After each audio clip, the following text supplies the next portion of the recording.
Chapter 25. Early in the morning, the barbarian city was busy and noisy. Although it was not as majestic as Tsang City, nor as intoxicating as the Yu clan's Pink City, the people here fought with magical beasts all year round, risking their lives, giving the barbarian city a somber atmosphere. Therefore the people of Man City slept very late, but also woke up very early. The sky had just started to brighten, and there was an endless stream of people on the streets. But today Man City welcomed a special group of guests. 5 middle-aged men in white robes. The 5 looked calm, walking like the wind, and the people on the street moved out of the way. The Shui clan. The snowflakes dancing on the chest of the 5 people's white robes made the passers-by realize that they were from the Shui clan, one of the 5 major clans. The House of Aries had a population of more than 4 billion. There were 6 main cities, 100 large cities, 500 small cities, and countless small towns and villages. Apart from Dragon City, where the House Master lived, the 5 major clans had dominated the House of Aries for thousands of years. They had earned their reputation through bloody battles. Therefore, the members of the 5 major clans were all high and mighty in the House of Aries, even if they were the 5 low-level white deacons of the Shui clan. Therefore, it was normal for passers-by to move out of the way when they saw the Shui clan.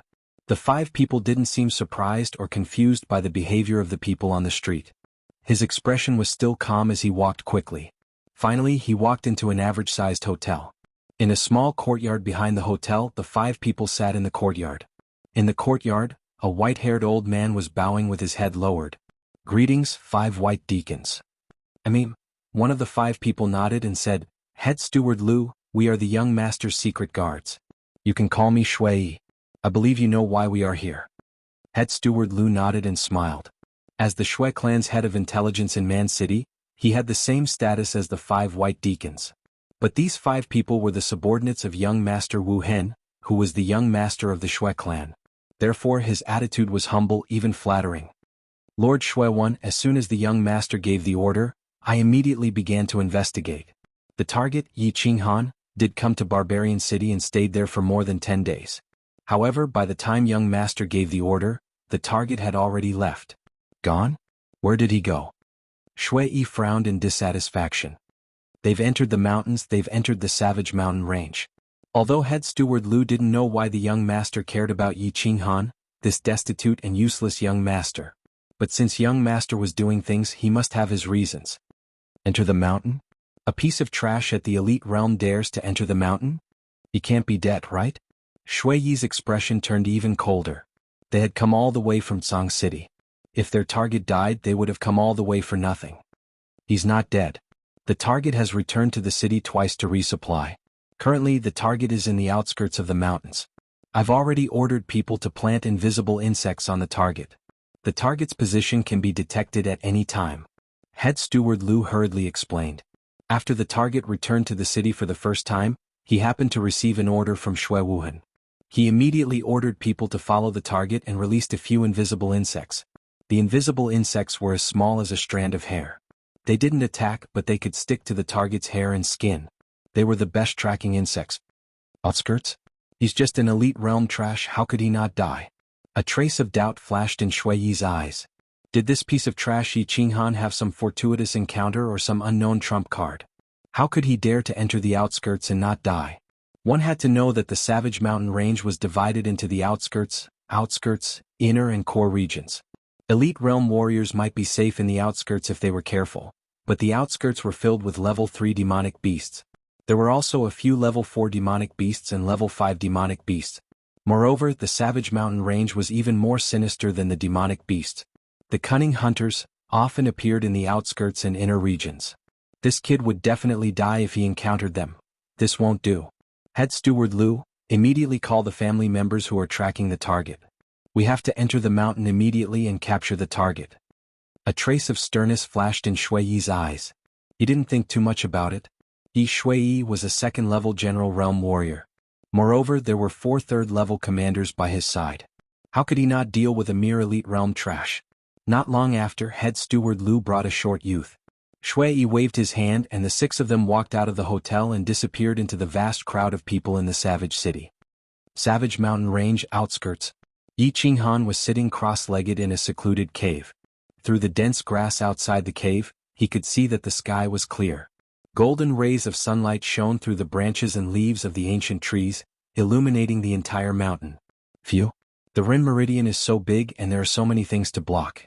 One big meridian is actually comparable to 3 small meridians. It seems that it will take at least 3 months to open up the 3 main meridians. Yi Qinghan smiled. After entering the commander realm, he didn't stop and continued to attack the 3 main meridians of his body, the Ren meridian, the governing meridian, and the extraordinary meridian. After 5 to 6 days of attacking, one of the 3 main meridians, the Ren meridian, was only opened by 1/5. According to this speed, if he wanted to completely clear the 3 meridians, it would take about 3 months. Moreover, he was attacking them continuously every night. Chirp chirp chirp chirp. The chirp chirp in the cave pulled him back from his thoughts. Yi Qinghan turned his head and smiled. On the ground beside him, Xiaohei, whose entire body was covered in black, was waving his 2 small claws. He was randomly digging at a white bag. The white bag was filled with densely packed magic crystals. There were green, black, yellow, and all kinds of colors and sizes. Seeing the colorful magic crystals, Xiaohei's 2 bright eyes immediately lit up. He grabbed a yellow magic crystal the size of a pigeon's egg and threw it into his mouth. When Yi Qinghan saw this, his expression changed and he reached out to grab Xiaohei. Wait. Xiaohei, why are you eating randomly? This yellow magic crystal is a level 4 magic crystal. Can you digest it? You'll get a stomachache. Yi Qinghan wasn't worried about money.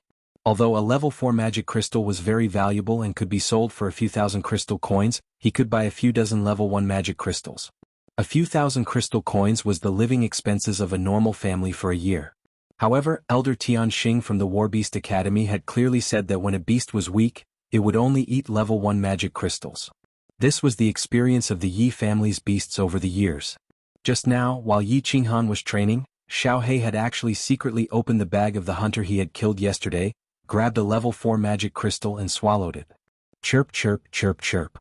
Xiaohei didn't care at all. He turned his head towards Yi Qinghan and called out twice. He even stuck out his tongue and licked Yi Qinghan. He then crawled out of Yi Qinghan's hand and continued to pounce towards the bag. He found another yellow magic crystal and opened his mouth to eat it. Yi Qinghan shook his head and thought that this beast of his was different from other beasts in the first place. Could a normal beast have such terrifying speed and stiff teeth the moment it was born? Could a normal beast kill a level 2 beast in an instant after passing its weak period? Furthermore, the time that Xiaohei slept was getting shorter and shorter. It was probably going to pass its weak period soon. Thinking about it, Yu Yang felt relieved and didn't bother about it anymore. 1, 2, 5, 6. Xiaohei didn't swallow normal magic crystals at all. Today he only ate level 4 magic crystals. Soon he had finished all 6 magic crystals in his bag. However, he still didn't seem to be satisfied. He actually grabbed a green egg-like magic crystal. After looking at it for a while, he threw it into his mouth and started eating it. Stop. Don't eat it. Damn you, this is the only level 5 magic crystal. Yi Qinghan felt his heart ache. This was a level 5 magic crystal that was worth tens of thousands of crystal coins. The most valuable thing that the hunter he killed yesterday had on him was this level 5 magic crystal. He didn't expect that it would be eaten by Xiaohei in one bite. Looking at Xiaohei licking his lips in satisfaction and occasionally burping, Yi Qinghan was so angry that he wanted to grab Xiaohei and beat him up. However, just as he stretched out his hand, something strange happened. His hand suddenly stopped in the air and his eyes revealed a look of disbelief. Hee. Xiaohei landed on all fours and raised his head to shout.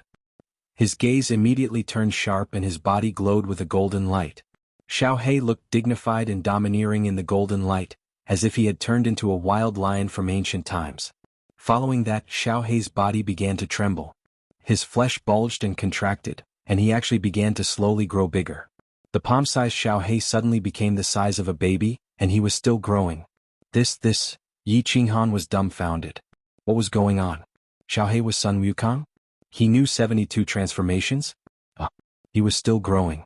He had actually grown to the size of a wind wolf. Finally, when Xiaohei grew to the size of a calf, he stopped growing. Looking at Xiaohei, who was 1.78 meters long and 1 meter tall, Yi Qinghan was dumbfounded. After all, this was beyond his knowledge. The calf-sized Xiaohei shook his butt as if nothing had happened. He walked a few rounds in satisfaction before turning to the dumbfounded Yi Qinghan.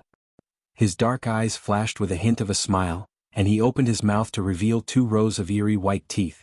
Just as Yi Qinghan was staring at the growing Xiaohei, something happened that scared him half to death.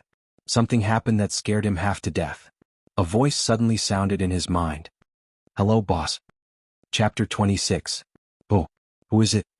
Anyone who heard a voice out of nowhere in a quiet and gloomy cave would jump in fright. Yi Qinghan was no exception at this moment. He jumped up and down in a flurry, his eyes scanning his surroundings cautiously. His face looked like he had seen a ghost. "Calm down. Boss, it's me, Xiaohei." Just as Yi Qinghan was looking around wildly and was about to go out and take a peek, the voice rang out of nowhere again. "Xiaohei. With Xiaohei." Yi Qinghan wondered in his heart. Suddenly he turned around and looked at the calf-sized beast. He opened his mouth in astonishment and stretched out his finger, stuttering, Xiaohei, was that you talking?" "Yes, boss. I'm Xiaohei. I can communicate with you through telepathy through our souls." Looking at Xiaohei's huge head nodding affirmatively, Yi Qinghan stretched out his hands and rubbed his eyes. Then he stretched out a finger and bit down hard on it. Ah! Immediately after, a miserable shriek of extreme pain rang out from the cave. 10 minutes later, Yi Qinghan finally understood a few things. He was not dreaming. His beast had not become a monster, but had inherited part of their clan's inheritance and understood some secret techniques. Furthermore, he had formed a soul contract with it so Xiaohei could communicate with him directly through telepathy. "Xiaohei, according to what you said, you have inherited part of your clan's secret techniques. Then do you know what kind of beast you are? What rank are you?" Yi Qinghan sat cross-legged on the ground and asked calmly towards Xiaohei's head. However, he was extremely nervous. Since Xiaohei could even speak such a difficult thing, then his rank must not be low. Wow, could it really be a saint beast? Blinking, Xiaohei replied, "According to my inherited memories, this type of magical beast is called a soul-devouring beast. As for what level it is, I don't know. It's not recorded in my inherited memories. However, I'm certain that it's definitely not inferior to that giant snake you mentioned." Soul-devouring beast, the name sounds really awesome. It's not any worse than the giant snake. What giant snake? You can't be talking about that azure dragon, right? Yi Qinghan's eyes suddenly widened. When she saw Little Black nodding his head proudly, she was incomparably ecstatic. As expected, his guess was right. It was a saint beast. Holy beast. When he thought about how he actually owned the second legendary sacred beast of the Yi family, his heart surged with excitement. Then he suddenly thought of something, rubbed his hands and asked, "Then? As a holy beast, do you have any particularly awesome skills? For example, flying, spitting fire, killing enemies in seconds and so on?" Xiaohei shook his head and said, "Not at the moment. I can only transform like the one you saw. My speed increases a lot after transforming." "A lot? How much is a lot?" "It's about twice as fast as before." *CK, twice. In the past, Xiaohei's speed was equivalent to a level 1 general realm martial artist. Now it was twice as fast? Wouldn't that mean he could basically be on par with a martial realm martial artist? What a freak, what a freak. You've improved so much. So you mean that you've passed through the weak stage and entered the growth stage?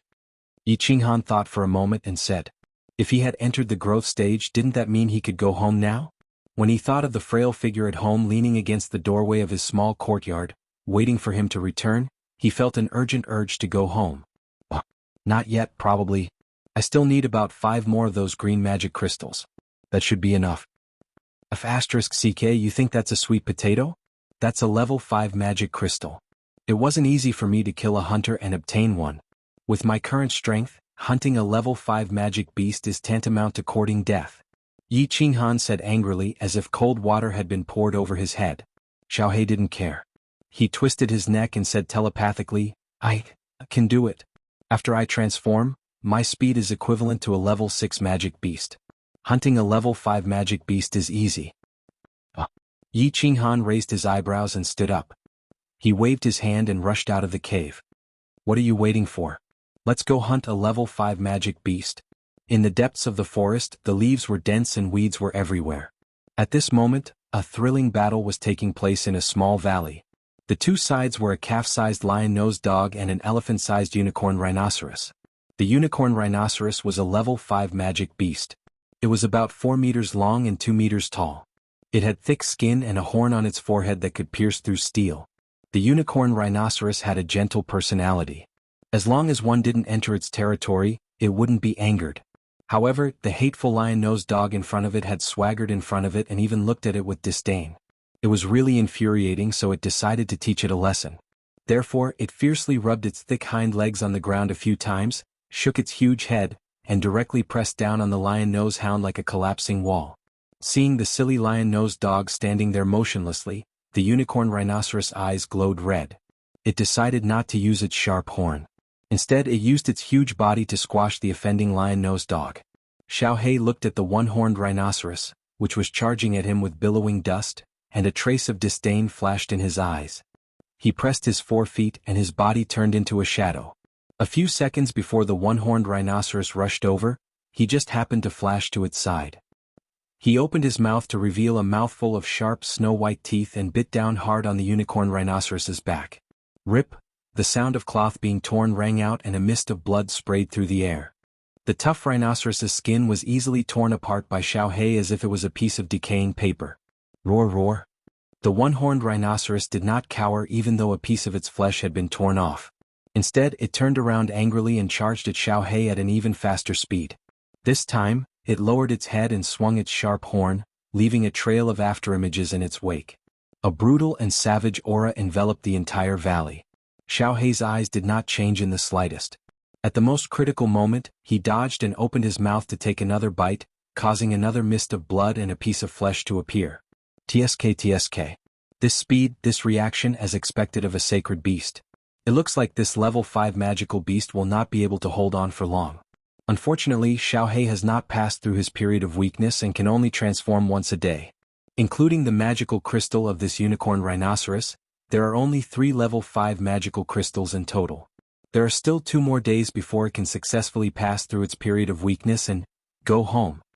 On a big tree in the valley, Yi Qinghan hid in the dense foliage and watched the battle between Xiao He and the unicorn rhinoceros anxiously. He sighed in his heart. According to Xiao He, it had not passed through its period of weakness and could only transform once a day. Furthermore, each transformation only lasted for 2 hours.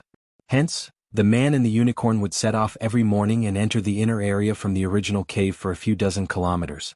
It was easier to find level 5 magical beasts in the inner area. Then they would carefully search for level 5 magical beasts that lived alone or alone. After finding it, Yi Qinghan went into hiding. Little Black transformed into a level 5 magical beast. After killing it, it quickly went back, left the inner area, and returned to the small cave where it used to live. Today was already the 4th day. In the first 3 days, the 2 of them had killed a level 5 shadow fox, a level 5 carnivorous sheep, and a level 5 berserk lion. Including the unicorn rhinoceros, they had a total of 4 level 5 magical crystals. After killing another level 5 magical beast, Xiao He would be able to enter the growth stage. Boss, it's done. Just as Yi Qinghan was deep in thought, Xiao He suddenly transmitted his voice. He raised his head in shock and saw that the unicorn rhinoceros had already fallen to the ground. Its mouth was wide open and blood was dripping from its mouth. Its 4 thick legs were trembling non-stop. It looked like it would not be able to survive. Whoosh! Yi Qinghan kicked against the tree trunk and leaped down. When he landed, he pulled back his legs and rolled on the ground. Then he stood up naturally and ran quickly. When he reached the unicorn rhinoceros's head, he extended his dagger and began collecting the magical crystals and materials. He took out the green magical crystal and threw it to Xiao He. The materials from the unicorn rhinoceros's body were very expensive, but Yi Qinghan could not carry them. He could only dig out the long, thin horn on its head. This thing could be sold for a few thousand crystal coins in Song City. Good stuff. Good stuff. It was crystal clear and looked like ivory. Yi Qinghan held the horn in his hands and observed it carefully. He opened the bag on his back and put it away. Just as he was considering if he should cut some of the rhinoceros's skin and bring it back, Xiao He, who had just finished eating the magical crystal, suddenly stood up. It looked to the right in fear. The fur on its head that looked like a lion's hair stood up, as if it had encountered something that terrified it. What's wrong?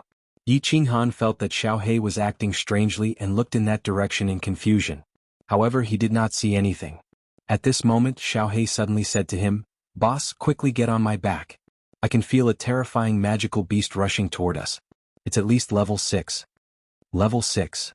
Yi Qinghan's hair stood up when he heard this. He quickly slid onto Xiao He's back and hugged its head tightly.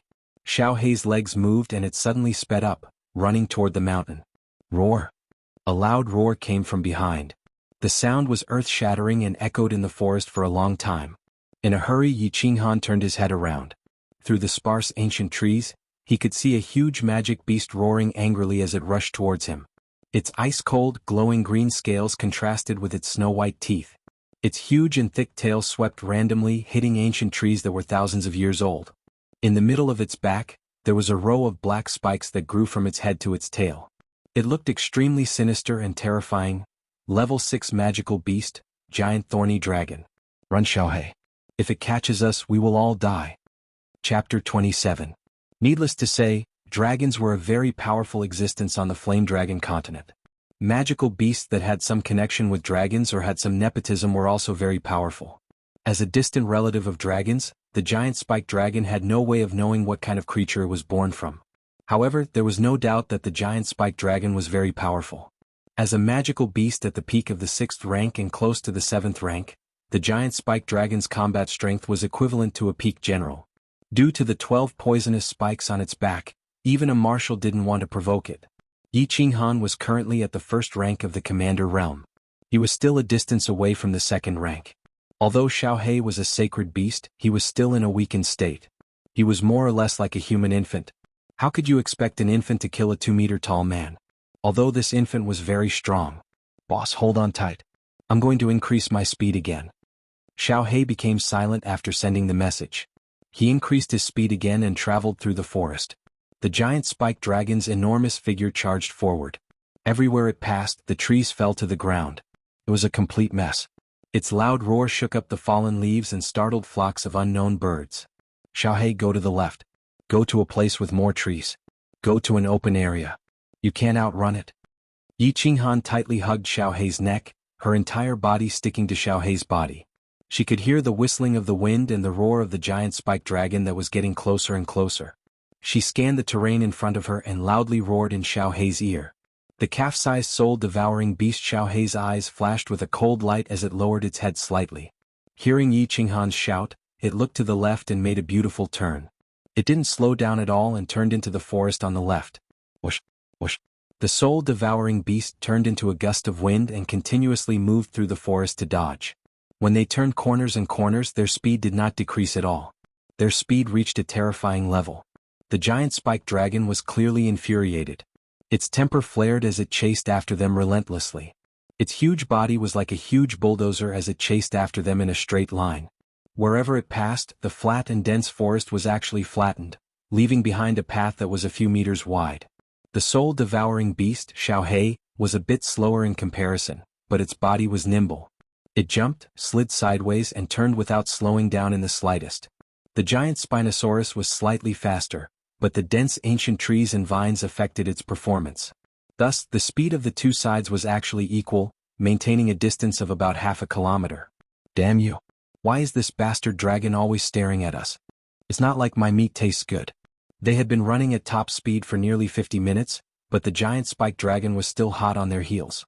It seemed that it wouldn't give up until it killed them. Yi Qinghan couldn't help but feel somewhat anxious and helpless as he angrily cursed. My meat is delicious. In my inherited memories, dragons and my race are sworn enemies. Once we meet, we won't rest until one of us dies. The soul-devouring beast, Xiaohei, silently hurried on their way. After a long time, it sent a sound transmission. Won't rest until one of us dies. Damn, I've never heard of a strange beast like the soul-devouring beast before. However, since it could become a sworn enemy of dragons, it must be very powerful. I must think of a way to get rid of it. Otherwise I'll definitely die. Xiaohei's transformation time was only 2 hours per day. Including the one-horned rhinoceros they had just killed, it had taken about an hour and 20 minutes. 40 minutes. If they still couldn't get rid of it in 40 minutes, then the only result that awaited him and Xiaohei was death. Yi Qinghan secretly calculated in his heart. Suddenly, his eyes lit up as if he had thought of something. Xiaohei, turn right. We're going to the Fire Wolf Pack's residence. At the outskirts of the mountain range. 6 men in black were hurrying on their way. The 6 of them seemed to be looking for something. On the way they encountered magical beasts and hunters, but they didn't care at all. The 6 of them circulated their battle aura and released their aura. Regardless of whether it was the magical beasts or the hunters, they almost immediately turned around and fled. Suddenly, one of the black-clothed men in front stopped, and the 5 people behind him also stopped behind him. The man in black turned around and looked at a short man in black behind him. He said in a low voice, "We've been hurrying for so long. We should be close to the target soon. Niu Jin sensed the direction of the target. Yes, Lord Shui. The short man in black called Lu Jun said respectfully with his head lowered. Then he hurriedly sat cross-legged and fell silent.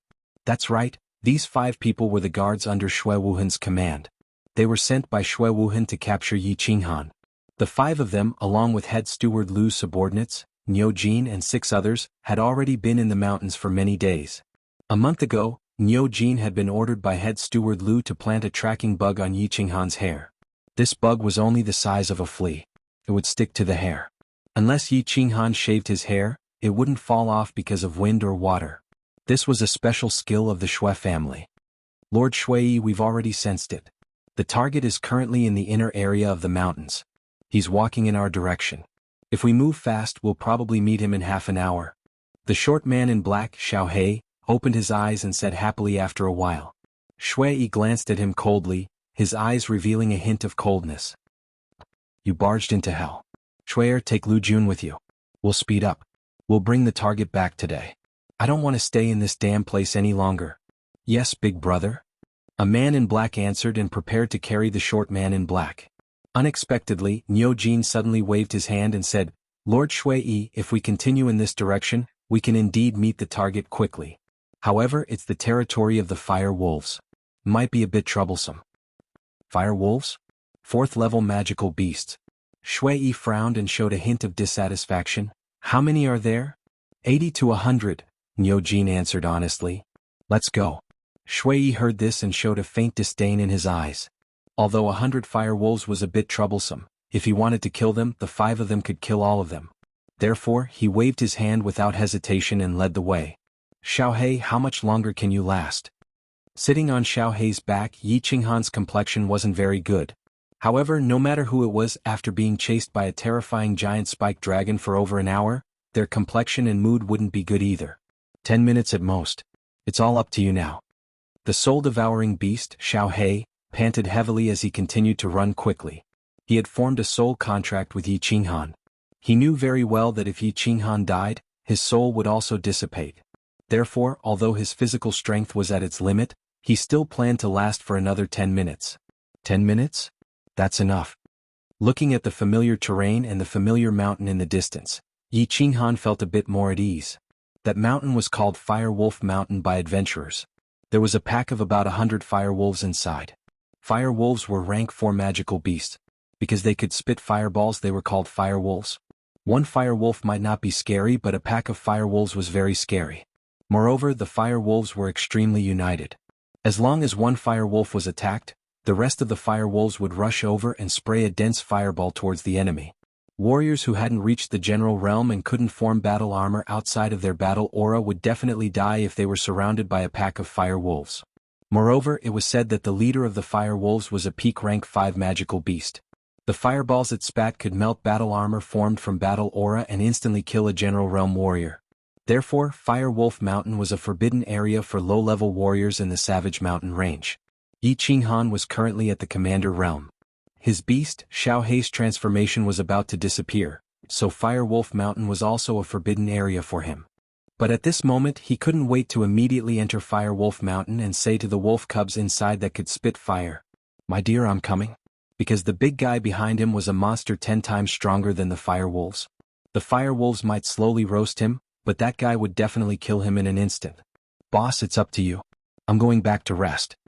Looking at the Fire Wolf Mountain that was close at hand, Yi Qinghan nodded heavily and jumped off Xiao He's back.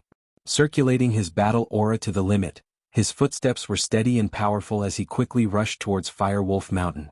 Xiao He took a few deep breaths, turned into a wisp of green smoke and caught up with Yi Qinghan. It entered his body and entered the resting area of the warbeast space. As soon as he entered Fire Wolf Mountain, Yi Qinghan suddenly lightened his footsteps, as if he was a thief who had burgled into someone else's house. He started to sneak around. From one tree to another, his body was as light as a swallow, like a leopard cat in the night. Roar! No, no. The giant spiked dragon behind him rushed into Fire Wolf Mountain without hesitation. Its brutal and tyrannical aura immediately caused the owner of Fire Wolf Mountain to be dissatisfied. Wolf howls that refused to be outdone immediately rang out in the mountain. "Let's do it, we must do it." Yi Qinghan mumbled non-stop. His footsteps became even more light, afraid that he would wake up the sleeping owner of the mountain. Xiao xiao. A few fiery red shadows shot over from afar. Yi Qinghan immediately stuck to a thick tree trunk, held his breath and restrained his aura. Only when a few wolf shadows passed under his body and quickly retreated did he heave a sigh of relief. Touching his forehead, he found that it was full of cold sweat. Lightly turning around, he glanced back. It seemed that there was really a conflict in the distance. Roars and angry roars were endless. More fire wolves are coming. Yi Qinghan was so scared that he immediately crouched down, not daring to move at all. Only when the few fire wolves quickly ran away did he gently twist his body and move to the side even more carefully. Along the way he slowly moved at a speed of 10 kilometers per hour. However, the further he went, the more fire wolves rushed over. The roars from afar also became more violent. From time to time, he could hear the sound of trees falling and the charging footsteps of the giant spiked dragon. Good, they finally started fighting. But why do I feel that the giant spiked dragon is still approaching me? Jumping from tree to tree, Yi Qinghan occasionally looked back through the dense leaves. In the distance, green smoke began to rise. At this moment he was very sure that the fire wolves and the giant spiked dragon were fighting. The green smoke was caused by the fireballs that the fire wolves spat out. However, why were the huge footsteps behind him still approaching him? So many fire wolves besieging it were useless? Yi Qinghan didn't dare to think too much. Under the condition of ensuring his safety, he increased his speed as much as possible. Behind him, the situation was just as Yi Qinghan had thought. Although there were more than 30 fire wolves gathered, the giant spiked dragon, as the overlord of the inner area of the mountain, didn't care about these low-level wolf cubs. The giant spiked dragon's nose twitched. Its huge head seemed to be puzzled. Why did the aura of that annoying exotic beast disappear? It was just that in its inherited memories, this annoying small beast had to be killed on sight. Now that the small beast's aura had disappeared, it could only tear apart the human that was with the small beast to ease its annoyance from chasing after it for half a day. The giant spiked dragon's unreasonableness and arrogance angered the local fire wolves. Wolves were prideful. Although this big fellow's aura was very terrifying, when it saw the giant spiked dragon charging towards its nest, it didn't care about the fire wolves' warning at all. Thus the fire wolves began to attack. Overwhelming fireballs surged forward, leaving the rapidly advancing giant spiked dragon with nowhere to hide. The giant spiked dragon indeed had nowhere to hide, or rather, it didn't want to hide at all. It relied on the huge green scales on its body to resist more than 30 fireballs. Bang bang. The huge fireballs smashed onto the scales, causing sparks to fly everywhere. The sparks splashed onto the damp weeds, causing green smoke to rise. Roar. The fireballs didn't cause much damage to the giant spiked dragon, but its green scales turned black. The already berserk giant spiked dragon became even more berserk. Its huge head roared towards the sky, its eyes the size of a human's head turning blood red. It decided to teach these little reptiles a lesson, even though the fire wolves were also reptiles. With a sweep of its iron whip-like tail, 3 approaching fire wolves were sent flying. With a swipe of its 2 huge dragon claws, another 2 fire wolves were flattened. The fire wolves scattered in all directions, not daring to get close to it. The giant spiked dragon didn't chase after them in a frenzy. It only chased after the fire wolves in Yi Qinghan's direction. The fire wolves also felt that this big fellow wasn't easy to deal with, but the wolf corpses lying on the ground and the slowly flowing wolf blood forced them to fight.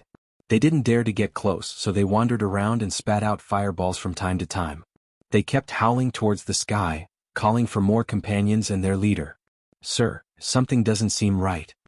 On the other side of the fire wolf mountain, the short Niu Jin carefully listened to the continuous howls of the wolves and spoke to Shui Yi with a gloomy expression.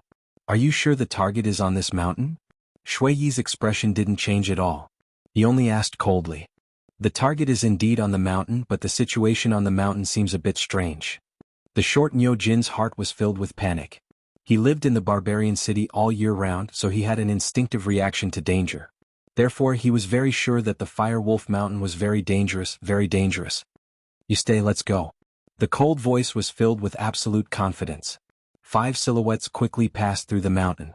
In their eyes, the Fire Wolf Mountain was a mountain of knives, a sea of fire. They could definitely get out of it easily. Boom, boom. The roars of the giant spiked dragon became louder and louder. Its huge footsteps seemed to shake the ground. Yi Qinghan wiped the sweat from the corner of his eyes and licked his dry lips. He didn't dare to stop for even a second and quickly passed through the forest. A woo, an even louder howl came from not far away. The howl was like a sharp sword piercing through the clouds, making everyone's eardrums hurt. Then wolf howls came from all around the mountain. For a moment the entire Fire Wolf Mountain was filled with wolf howls, as if the soldiers were responding to their marshal's call. Fire Wolf King. Yi Qinghan was not alarmed but delighted instead. The corners of his mouth curled up as he rubbed his hands together and leaped onto a nearby tree. Using both his hands and feet, he scuttled into the dense foliage and covered his entire body. Only his two black eyes could be seen as he looked ahead. Whoosh, whoosh. Not long after, wolf silhouettes could be seen in all directions. Streaks of fiery red silhouettes shot towards the same direction like rockets.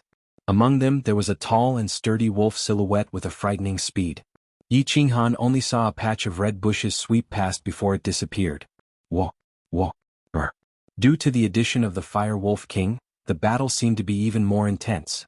Wolf howls, loud roars, and the sound of trees falling could be heard continuously. Go. If he didn't go now, when would he? Yi Qinghan confirmed that most of the fire wolves had already rushed over.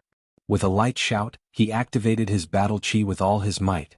He did not hold back or hide anything, and his entire body was like a cheetah as he ran towards the other side of the mountain. Whoosh, whoosh. In one breath, he ran for 7 or 8 li. Occasionally, he would look back and feel that the battle was getting further and further away. He let out a sigh of relief. This time he really had a narrow escape from death. If it wasn't for the soul-devouring beast Xiao He being able to transform, if it wasn't for him arriving at Fire Wolf Mountain just in time to transform, if it wasn't for the Fire Wolf King in Fire Wolf Mountain, he would have definitely floated to the west. This narrow escape from death made him feel a bit of fear, but also a bit of excitement and even a bit of joy. It was as if his blood itself contained the cells for adventure. However, his joy was quickly interrupted. A li ahead, 5 black-clothed people appeared. Hunters? *CK. His luck couldn't be worse. He had just escaped the tiger's den, and now he had fallen into the wolf's den. Looking at the 5 hunters in front of him with cold eyes and a threatening cold aura, Yi Qinghan's mind quickly worked. He tried to run a few steps forward and shouted anxiously, "Big brothers, hurry and run.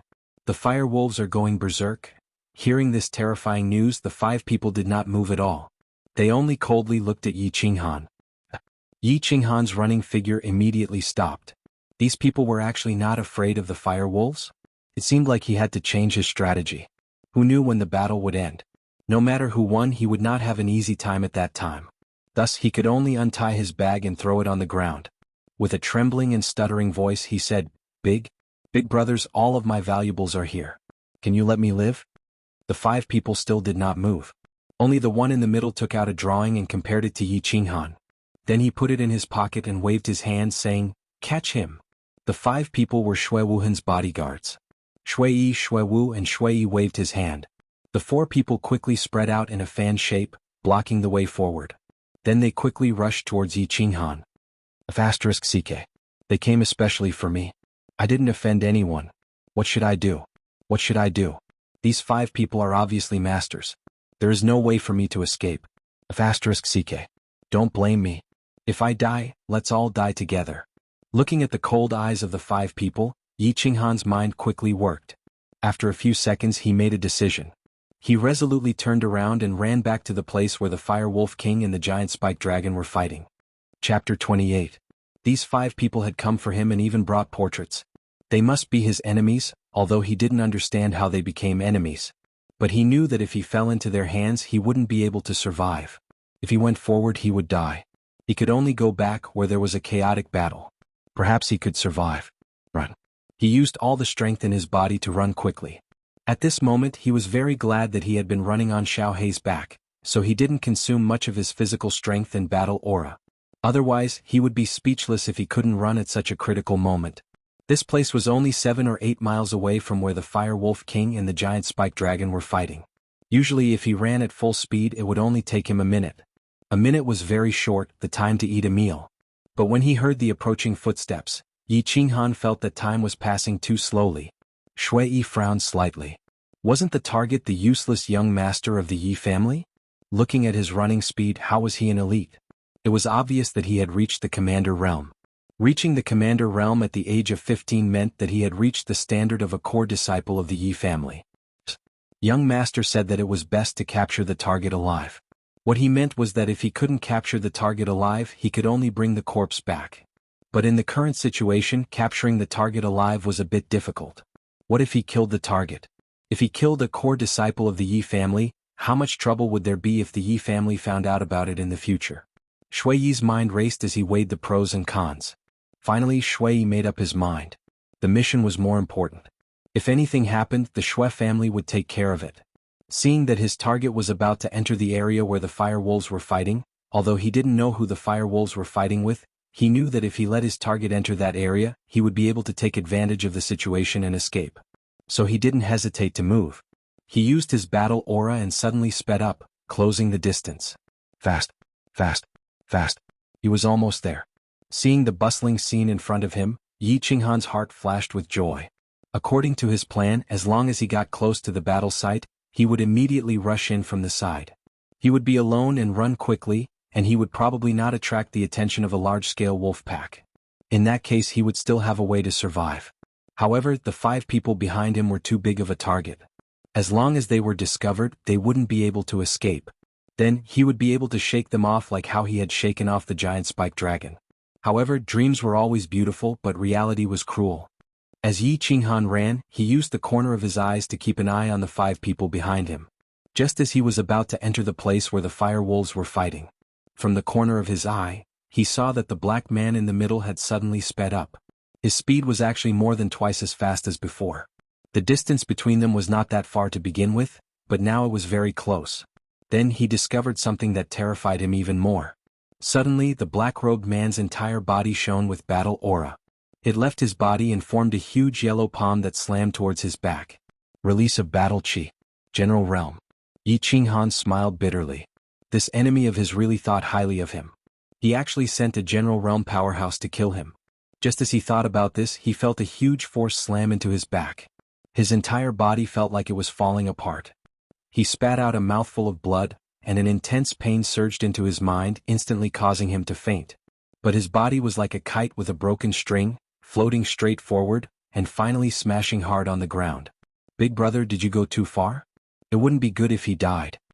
Looking at the unconscious Yi Qinghan on the ground, the 5 of them stopped in their tracks. The person on the left asked, "He shouldn't die. Second brother, go and bring him back. We'll leave quickly." Shui One withdrew his battle aura and stood there proudly. He looked at the noisy battlefield not far away and said in a deep voice, "Ah."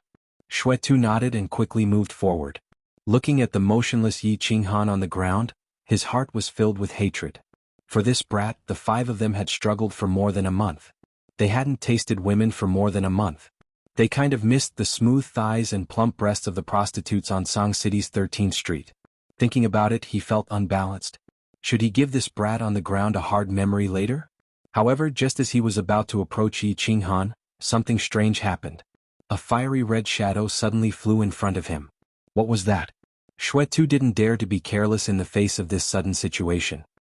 He stretched out his fist and smashed it towards the fiery red shadow. Bang! The fiery red shadow was a huge fire wolf. It was more than 3 meters long. At this moment, this fire wolf was already lying quietly on the ground. It was panting heavily and its limbs were trembling. It seemed like it had lost its way. The giant spiked dragon's whip and Shui Tu's punch caused the Fire Wolf King, which was already riddled with wounds, to suffer a fatal injury. Fire Wolf King? Shui Tu looked at the Fire Wolf King, who was trembling and whimpering on the ground. How could the power of his fist be so great? Killing a level 5 Fire Wolf King with one punch. It seemed that the woman he had slept with last time was still very nourishing. Brother Tu, retreat.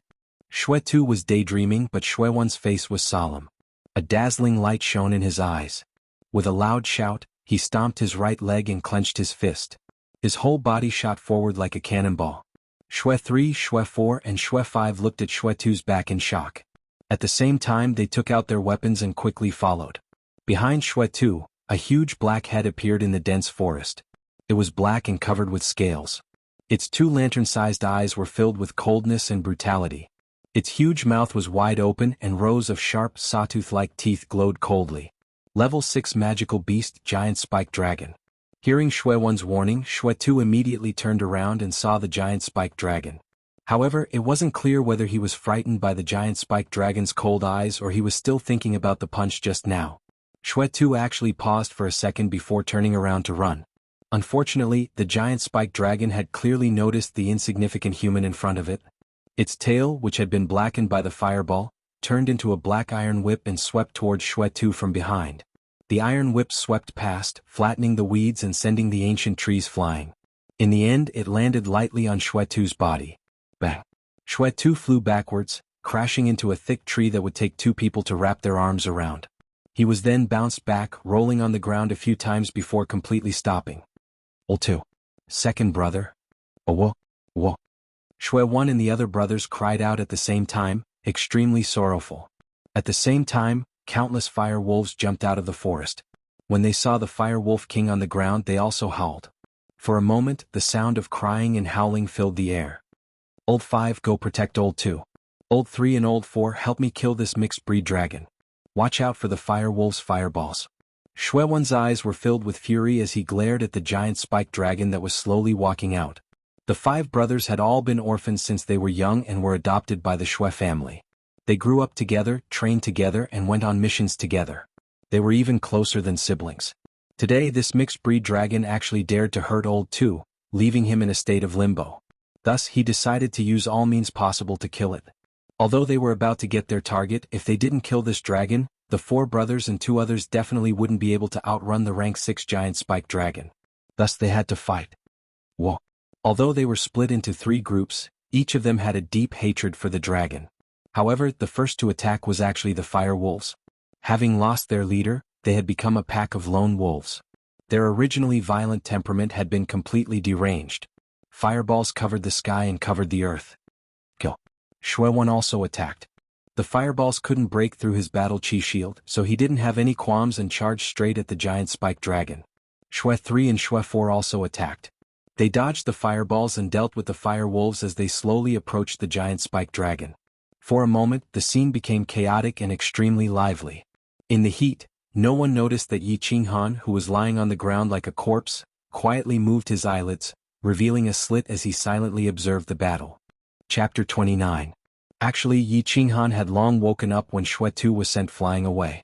Although the huge palm strike of Shui Ai caused great damage to his back, many of his guts were injured and some of his ribs were almost broken, Yi Qinghan was still shocked. But Yi Qinghan was not afraid at all.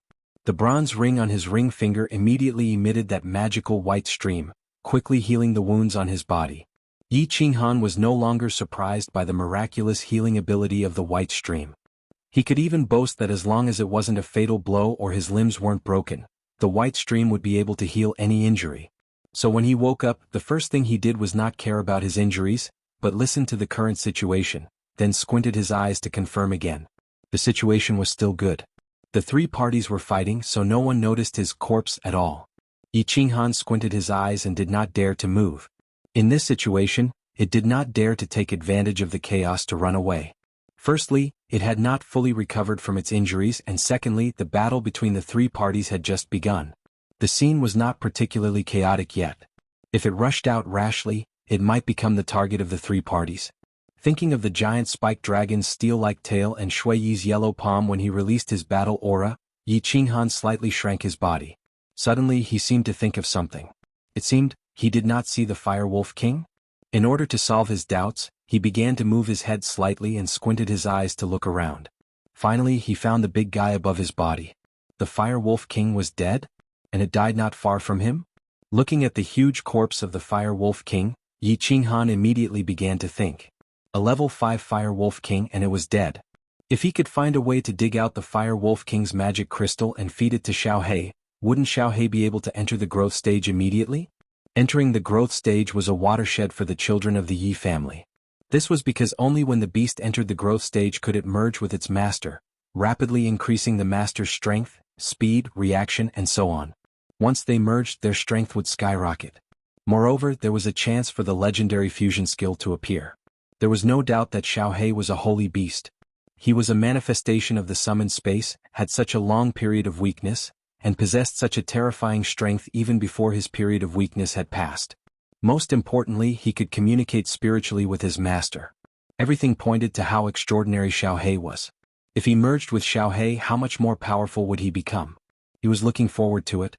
Yi Qinghan was lying on the ground. His mind was working quickly on how to approach the Fire Wolf King silently.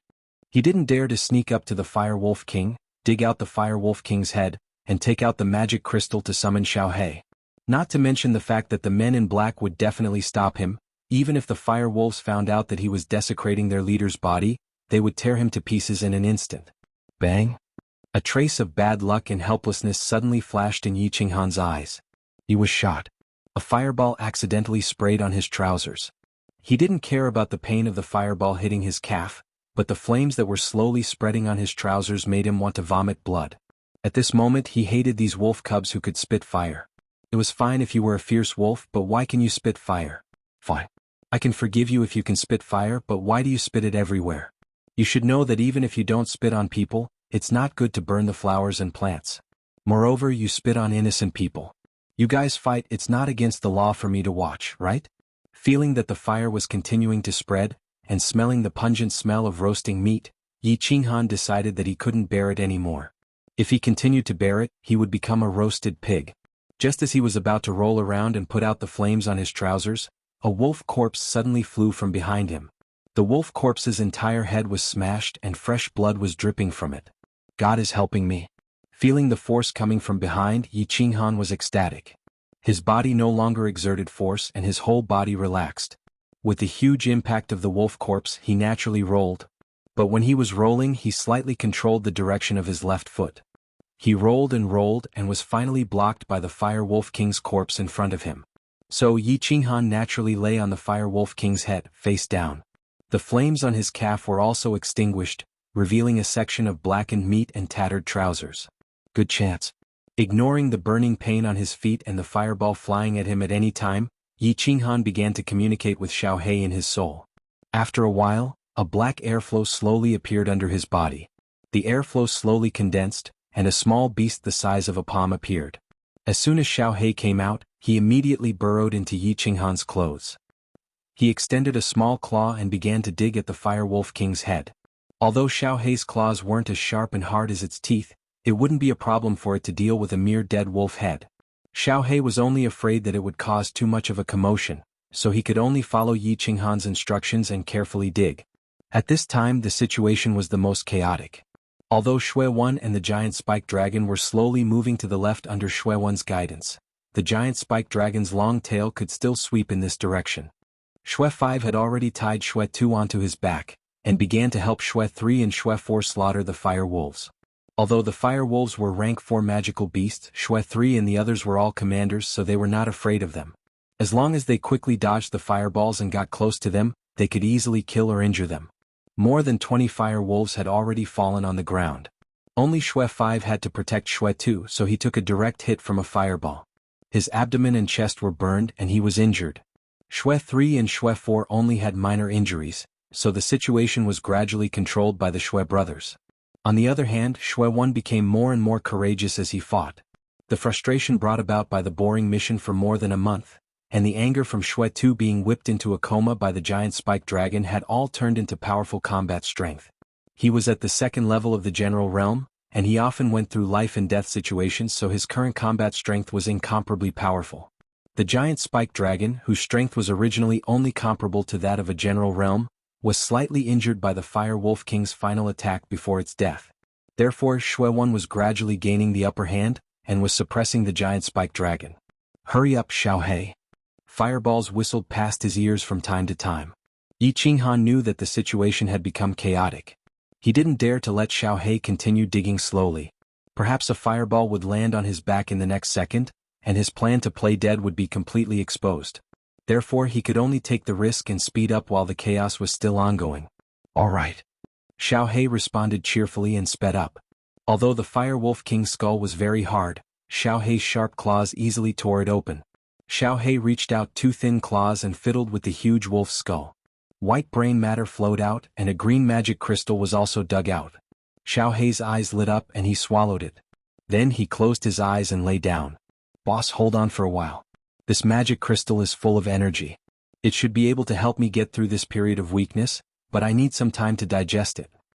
After the transmission, Xiaohei fell into a deep sleep. Yi Qinghan rolled his eyes, but he was very depressed. Why did he still need to digest it? Didn't he digest it immediately before? Why did this kid sleep just like that? His body was already starting to feel numb. Although his internal injuries had been mostly healed, his body was still numb, and he still felt uncomfortable. Woo! A woo! Roar! Roars could be heard from time to time, as well as the sound of fireballs and the angry roars of Xue 3 and the rest. It was obvious that the battle had reached its climax. Yi Qinghan was even more afraid to move.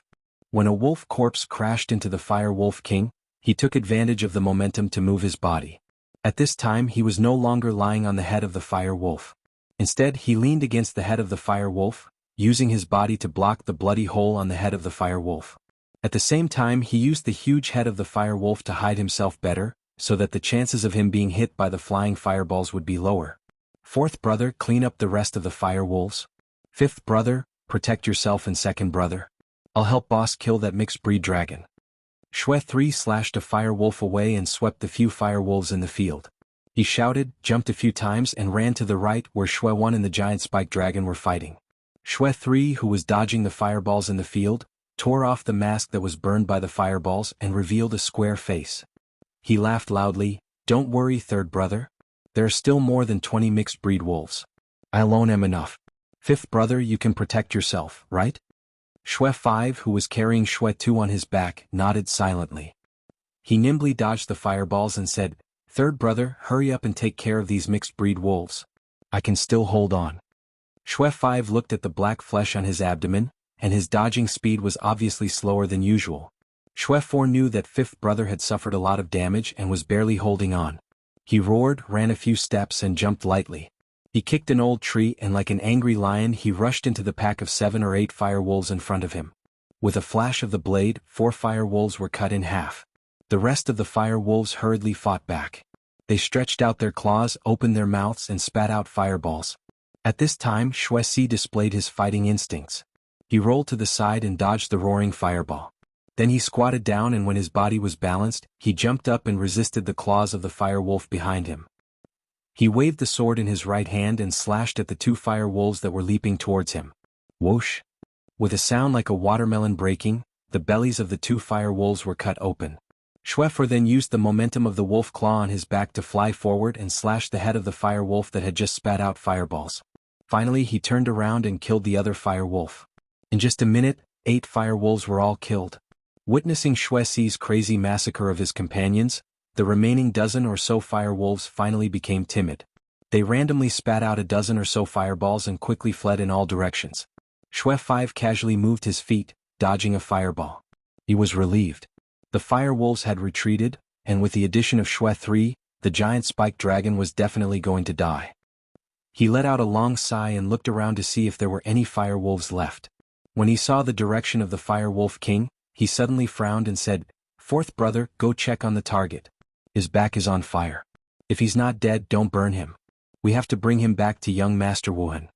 Hearing this, Xue 4 followed Xue 5's gaze and couldn't help but laugh. That unlucky useless young master of the Yi family had not only offended young Master Wuhan, but had also been hit by a stray bullet and his back was on fire. At this moment Yi Qinghan was in extreme pain, but he still lay there motionlessly. He shouted anxiously in his heart, Xiaohei, are you done? Hurry up or we're all going to die. Rustle, rustle, rustle. Hearing the approaching footsteps, Yi Qinghan's heart was in his throat. He kept calling for Xiaohei in his heart. At this moment, he felt that every second was like a century, until he heard a cheerful voice. I'm done. Yi Qinghan relaxed and quickly exchanged a few words with Xiaohei. Then he suddenly twisted his body and rolled on the ground, putting out the fire on his back. At the same time he cried out in pain. Yi Qinghan's cries of pain reverberated throughout the forest. He twisted his body in pain. It was a horrible sight to behold. Xue 4 was also frightened by his sudden writhing and miserable shrieks, but he turned around and laughed out loud. 4? Are you all right? In the distance, Xue 1 was fighting fiercely with the giant spike dragon. Hearing the noise, he only glanced over coldly and continued fighting. Xue 3 turned around and asked with concern. It's all right, the target is not dead yet. He was hit by the fireball. I'll lock him up and come help you. Xue 4 replied loudly and turned to walk towards Yi Qinghan. At this time Yi Qinghan had already stopped twisting. The The fire on his back had been put out. He was lying on the ground, breathing heavily. His face was twisted in pain as he squinted at Xue For, who was slowly walking towards him. Why did you attack me? I know you're not hunters." Taking a deep breath, Yi Qinghan twisted his face. His performance just now was a bit exaggerated. Although he was already immune to the pain, the large area of burns on his back still made his heart tremble. He narrowed his eyes and looked at Xue in front of him as he spoke with difficulty. "You'll know in the future." Xue For's face was serious. "It's Xue Wuhan, right?" Yi Qinghan sighed in a low voice. When he heard Xue Five say young Master Wuhan, he had some doubts. He had a conflict with Xue Wuhan in Song City. The Yi family wouldn't send people to kill or capture him, so he tried to sound him out. "Oh, no. You'll know in the future. For now just stay here." A trace of shock flashed across Xue For's eyes. Although it was soon covered up, it didn't escape from Yi Qinghan's eyes. Seeing Xue For stretching out his fingers in a flurried way, trying to block his battle chi, Yi Qinghan narrowed his eyes. "Battle Beast Fusion." Yi Qinghan growled. His hand, which was pressed under his body, tightly gripped the dagger at the base of his thigh. Following his growl, the phantom of a single-horned lion-nosed hound suddenly appeared in front of him. The lion-nosed hound's eyes were like lightning, and its imposing manner was overbearing. It inadvertently revealed an ancient and noble aura. The phantom merely swept a cold glance at Xue For before turning into a shadow and gradually disappearing into Yi Qinghan's chest. Gulp gulp. At this moment, Yi Qinghan felt a powerful energy quickly drilling into his body, his meridians and every cell of his body. Along with the rumbling sound, the muscles all over his body began to tremble, and a warm current continuously flowed through his body. Every time it reached a certain part of his body, the muscles there began to tremble, contract, and then swell. This feeling didn't feel like he was going to burst. Instead, it was very comfortable and enjoyable. At this moment, a small black tattoo of the soul-devouring beast slowly appeared at the corner of his left eye. The black line tattoo did not make his delicate little face ugly, it only made his entire person look abnormally demonic. A second later, Yi Qinghan's slightly narrowed eyes suddenly widened. His pure black pupils flashed with a bright light like lightning, dazzling and dazzling. Looking at the dumbfounded man in black, he moved. With a light wave of the dagger in his right hand, he turned into a blur and swept past Xue For. Is this the Yi family's Battle Beast fusion? How could it have such a huge momentum? What was that single-horned exotic beast's tear? How could it have such a huge pressure? Just a simple glance was enough to make my soul almost leave my body. The Yi family's battle beasts might only be legendary to ordinary people. Of course, the Yi family's disciples wouldn't wander around the streets with their battle beasts out of boredom. Therefore, ordinary people wouldn't have the chance to see the Yi family's battle beasts. However, Xue For was different. As Xue Wuhan's guards, they had seen many of the Yi family's battle beasts. They had also seen Yi Qinghuang's battle beast, the violent bear.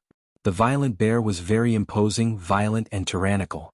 When Xue For saw the violent bear, he didn't dare to breathe too loudly. However, Yi Qinghuang's violent bear was about to reach maturity. According to the information, this little guy in front of him had just successfully awakened his bloodline. He had only summoned his battle beast for 2 months. It seemed to be a rank 4 lion-nosed dog? No, it was definitely not a rank 4 lion-nosed dog. *CK. The information was wrong. Just by looking at its imposing manner, this battle beast was definitely above rank 7. Forget it, I'll control it first. Chapter 30. After the soul-devouring beast's shadow flashed, Xuexi's mind spun rapidly as he kept thinking. Although the brat in front of him had summoned a very dangerous beast, Xuexi didn't take it seriously. Xueyi's palm just now would have seriously injured him, and then he was hit by a fireball from the fire wolf, so he concluded that Yi Qinghan couldn't resist at all, even if he merged with his beast. But just as he continued to stretch out his hand to seal Yi Qinghan's battle aura, he saw 2 dazzling lights and a black shadow. Not good. He quickly retreated, but the black shadow passed by. He felt a chill on his neck and then he lost consciousness. He slowly fell to the ground, but his eyes were still wide open. He couldn't believe it at all. How could this brat have such a fast speed? He was even faster than Big Brother. Yi Qinghan didn't have time to look at Xuexi's expression. He was a little shocked and also a little dumbfounded. Although the energy emitted from his body made him know that he was extremely powerful, the speed and power that was released just now still scared him silly. The powerful performance of the man in black who had fallen in front of him and instantly killed 8 fire wolves was still vivid in his mind. Although this man in black was a notch weaker than the black leader who had released his battle aura to injure him, he definitely had the combat strength of a peak commander realm. A peak of the commander realm couldn't dodge his slash? Didn't that mean that his current strength had reached the terrifying general realm? Elder Tianxing's knowledge about beast fusion from the War Beast Academy was still in his mind. When the Yi family's high-level beast fused with its master during its growth period, it could increase the master's strength by 1 to 2 levels. Yi Qinghuang was currently at the second level of the general realm. His beast was a level 7 violent bear, so after he fused with his beast, his strength would reach the third level of the general realm. But Yi Qinghan's current strength was at the first level of the commander realm, and after fusing with his beast, his strength had reached the terrifying general realm. It was unknown what level of general realm he was at. This meant that after Yi Qinghan fused, his strength had increased by at least 3 levels. Terrifying. Pervert. As expected of an existence like a holy beast. Merging with a war beast allowed his strength to soar to a whole new realm. Although this realm was still different from a real general realm, Yi Qinghan was still incomparably satisfied and delighted. Fourth brother. Eldest brother, third brother and fourth brother are dead. Yi Qinghan was in a good mood, but Xuewu wasn't happy at all. Seeing Xuesi lying on the ground like a pile of mud with his eyes wide open and the shocking bloody wound on his neck, Xuewu screamed in fear. Old fourth? Xue 1 and Xue 3's expressions changed drastically when they heard Xue 5's cry. They turned around at the same time. When they saw Xuesi lying on the ground like a dead pig and his eyes wide open, the two of them roared at the same time. Xue 1 charged towards the struggling giant spike dragon even faster, while Xue 3 turned around and brandished his sword, charging towards Yi Qinghan like a mad lion. Third brother, don't be impulsive. Protect second brother and fifth brother. Xue 1 dodged the giant spike dragon's slightly slow claw and fiercely punched the side of the giant spike dragon's back. He turned around and roared. Hearing Xue 1's voice, Xue 3's sprinting body trembled for a bit. In the end, he resolutely rushed towards Yi Qinghan. Good timing.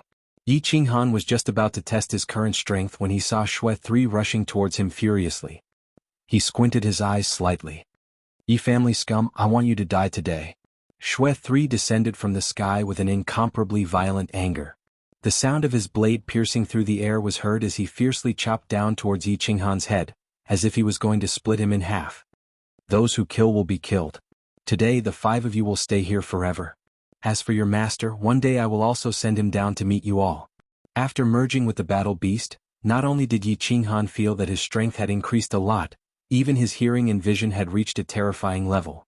Xue 3's seemingly fierce and domineering blade was too slow and full of loopholes in his eyes. So he responded very leisurely, but his eyes were very squinted. When the blade was only a meter away from his forehead, he moved. His body took a few steps at an incredible speed and avoided Xue 3's violent blade. Then, before Xue 3 could react, his body turned sideways and flew into the air.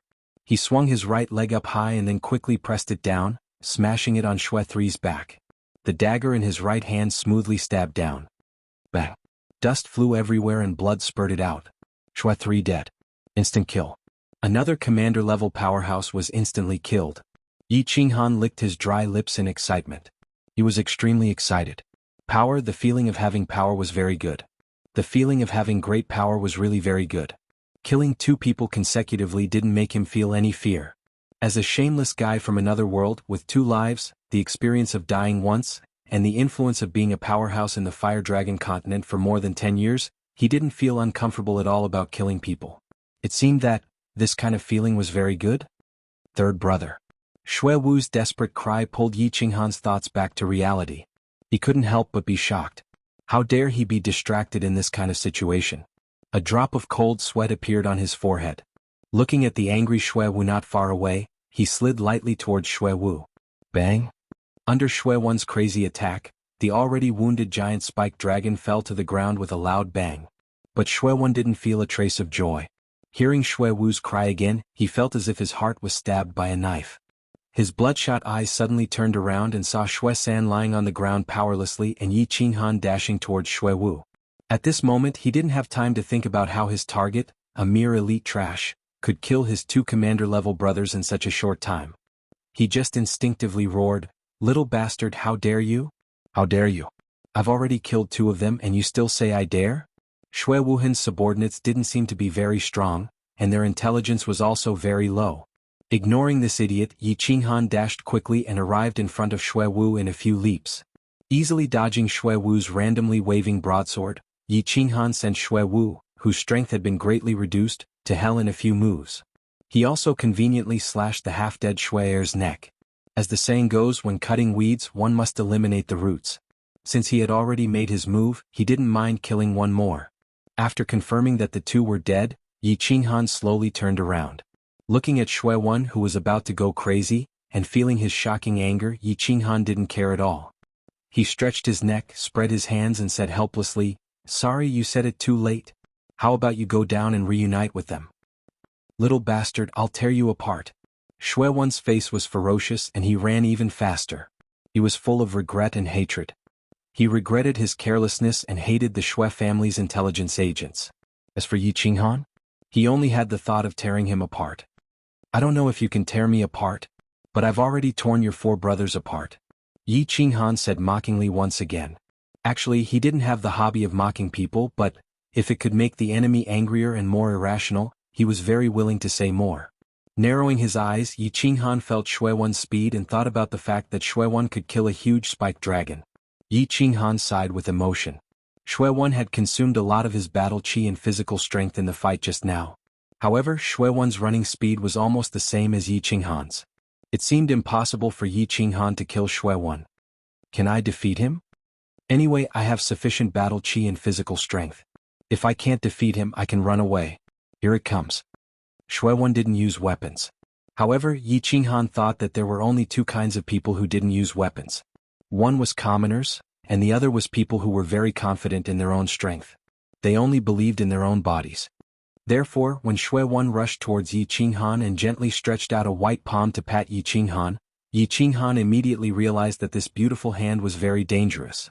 Therefore, Yi Qinghan quickly put away his dagger, turned left and retreated diagonally. Chapter 31. Sure enough, the beautiful palm suddenly flashed, and an even bigger palm left his body. It gently crashed into the bushes behind him, smashing into the trees and grass. Dust flew everywhere and the scene was extremely magnificent. Damn, so powerful? Fortunately, he dodged quickly or else he would have been slapped to the ground by that huge palm again. Fortunately, after merging with Xiaohei, his speed and reflexes had reached a terrifying level. With such a close distance and such a fast speed, an ordinary commander-level martial artist would definitely not be able to dodge it. If it was him in the past, he would definitely be slapped by it. Want to tear me apart? You're just a slave and you're still lacking? It's more like calling your master here. Attacking with battle aura outside the body required a large amount of battle aura. Yi Qinghan knew this very well. And he couldn't get close to Xue Yi right now. Therefore, he could only continue to provoke Xue Yi, make him continue to wave his golden palm, and continue to consume his battle aura. Boom. Boom. What he got in response was a series of large golden palms. Xue Yi was obviously completely infuriated by the death of the four brothers and Yi Qinghan's teasing. He kept waving his huge palms made of battle aura. They chased Yi Qinghan's constantly dodging figure everywhere. Yi Qinghan's expression was very disdainful. He seemed to be very relaxed as he ran around randomly, like a monkey in a pot of oil, wearing a floral skirt and doing a beautiful hula dance. And only he knew how dangerous it was. At this moment, he needed to concentrate 120% of his energy to face those golden palms. He had to predict the direction and speed of the palm in advance, and his mind quickly calculated. He also had to observe the surrounding terrain, calculate how to dodge the next time, and how fast to jump away. In just a dozen seconds, he narrowly escaped death twice and was slightly injured once. The situation was extremely dangerous. What's wrong? I can't take it anymore. Old man, is it because you're too old? You can't last long? *CK old man, are you going to fight or not? If not, you can collect the corpses and we can go home and find our own mothers, okay? Old man, you look like you can't take it anymore? Premature ejaculation? It's not that I want to criticize you, but when you're young, you don't know the value of sperm. When you're old, you can only look at that thing and cry. This saying describes people like you. Golden Palms responded to his teasing. The black-clothed leader's face became paler and paler as he constantly released his battle qi. His battle qi palms became smaller and slower. Yi Qinghan knew that his chance was about to come, so he jumped even more cheerfully and mocked even more fiercely. He continued to wander around, squinting his eyes as he observed the movements and expressions of the black-clothed man. Until Shui Yi once again waved a large palm. Perhaps it was because this wave was too forceful and too turbulent. As a result, his body trembled slightly, and his footsteps became a little light. He actually staggered a step forward. What a great opportunity! Witnessing this, Yi Qinghan's eyes flashed and he easily dodged the attack. Without any hesitation, he stomped on the ground with his hind legs and shot forward like a cannonball. His right hand that was tightly gripping the dagger was slightly bent, ready to deal a fatal blow to the black-clothed man in front of him. Go to hell! When Shui Yi staggered a step forward, Yi Qinghan had already rushed towards him. The distance between them was less than 100 m. However, Yi Qinghan fully released his battle chi which had been maintained for a long time. Therefore he only crossed 100 m in a couple of seconds. Therefore, when Shui Yi stabilized himself, Yi Qinghan's dagger had already arrived in front of him and was about to slash his throat. At this moment Yi Qinghan thought that Shui Yi would die for sure. However, when he saw Shui Yi raising his head and the pair of mocking eyes, he knew that it was not good. Closely after that, he saw Shui Yi's left hand forcefully pressing onto his chest with a huge palm. At that moment he seemed to understand many things. He was hit by a palm and a trick. The moment his body flew backward in the air, he had figured it out for sure. He had fallen into a trap. His laughable plan of angering his opponent and wasting his battle chi had long been seen through by the leader of the men in black. The man in black had played along and pretended that his anger had damaged his brain. He had continuously released his battle chi to confuse Yi Qinghan while preserving his strength. At the very last moment, he had suddenly gone crazy and severely injured Yi Qinghan with one palm. It seemed that the older the ginger, the spicier it was. The ancients did not lie. Yi Qinghan landed heavily on the ground. His mind was filled with regret and helplessness. His internal organs had been severely injured, and a few of his bones must have been broken. Although the white air from the bronze ring had immediately flowed into his body and started to quickly heal and recover the injured parts. However, it was too late. The man in black would not give him another chance. Doing a stupid thing might be due to an accident, but if he made the same mistake twice at the same time, then he would really be a pig. Since the leader of the men in black could become the leader of the team of 5, he was obviously not as stupid as a pig. Therefore, he slowly walked over with a dark expression. Sha. One wrong step and the whole game was lost. The slow footsteps were like a hypnotic death knell, gradually getting closer and closer. Yi Qinghan closed his eyes and quietly waited for death. It was like the night when he had first entered the savage mountains and encountered the saber-toothed tiger. It was not realistic to struggle and try to escape. Rather than being chased to death like a dog, it was better to quietly wait for death. At least it would not be so tiring, right? Father, mother, I have come to see you. Qingyu, I have to apologize to you again. If there is a next time, I will not be so reckless. Heir Xiaohei, I have implicated you.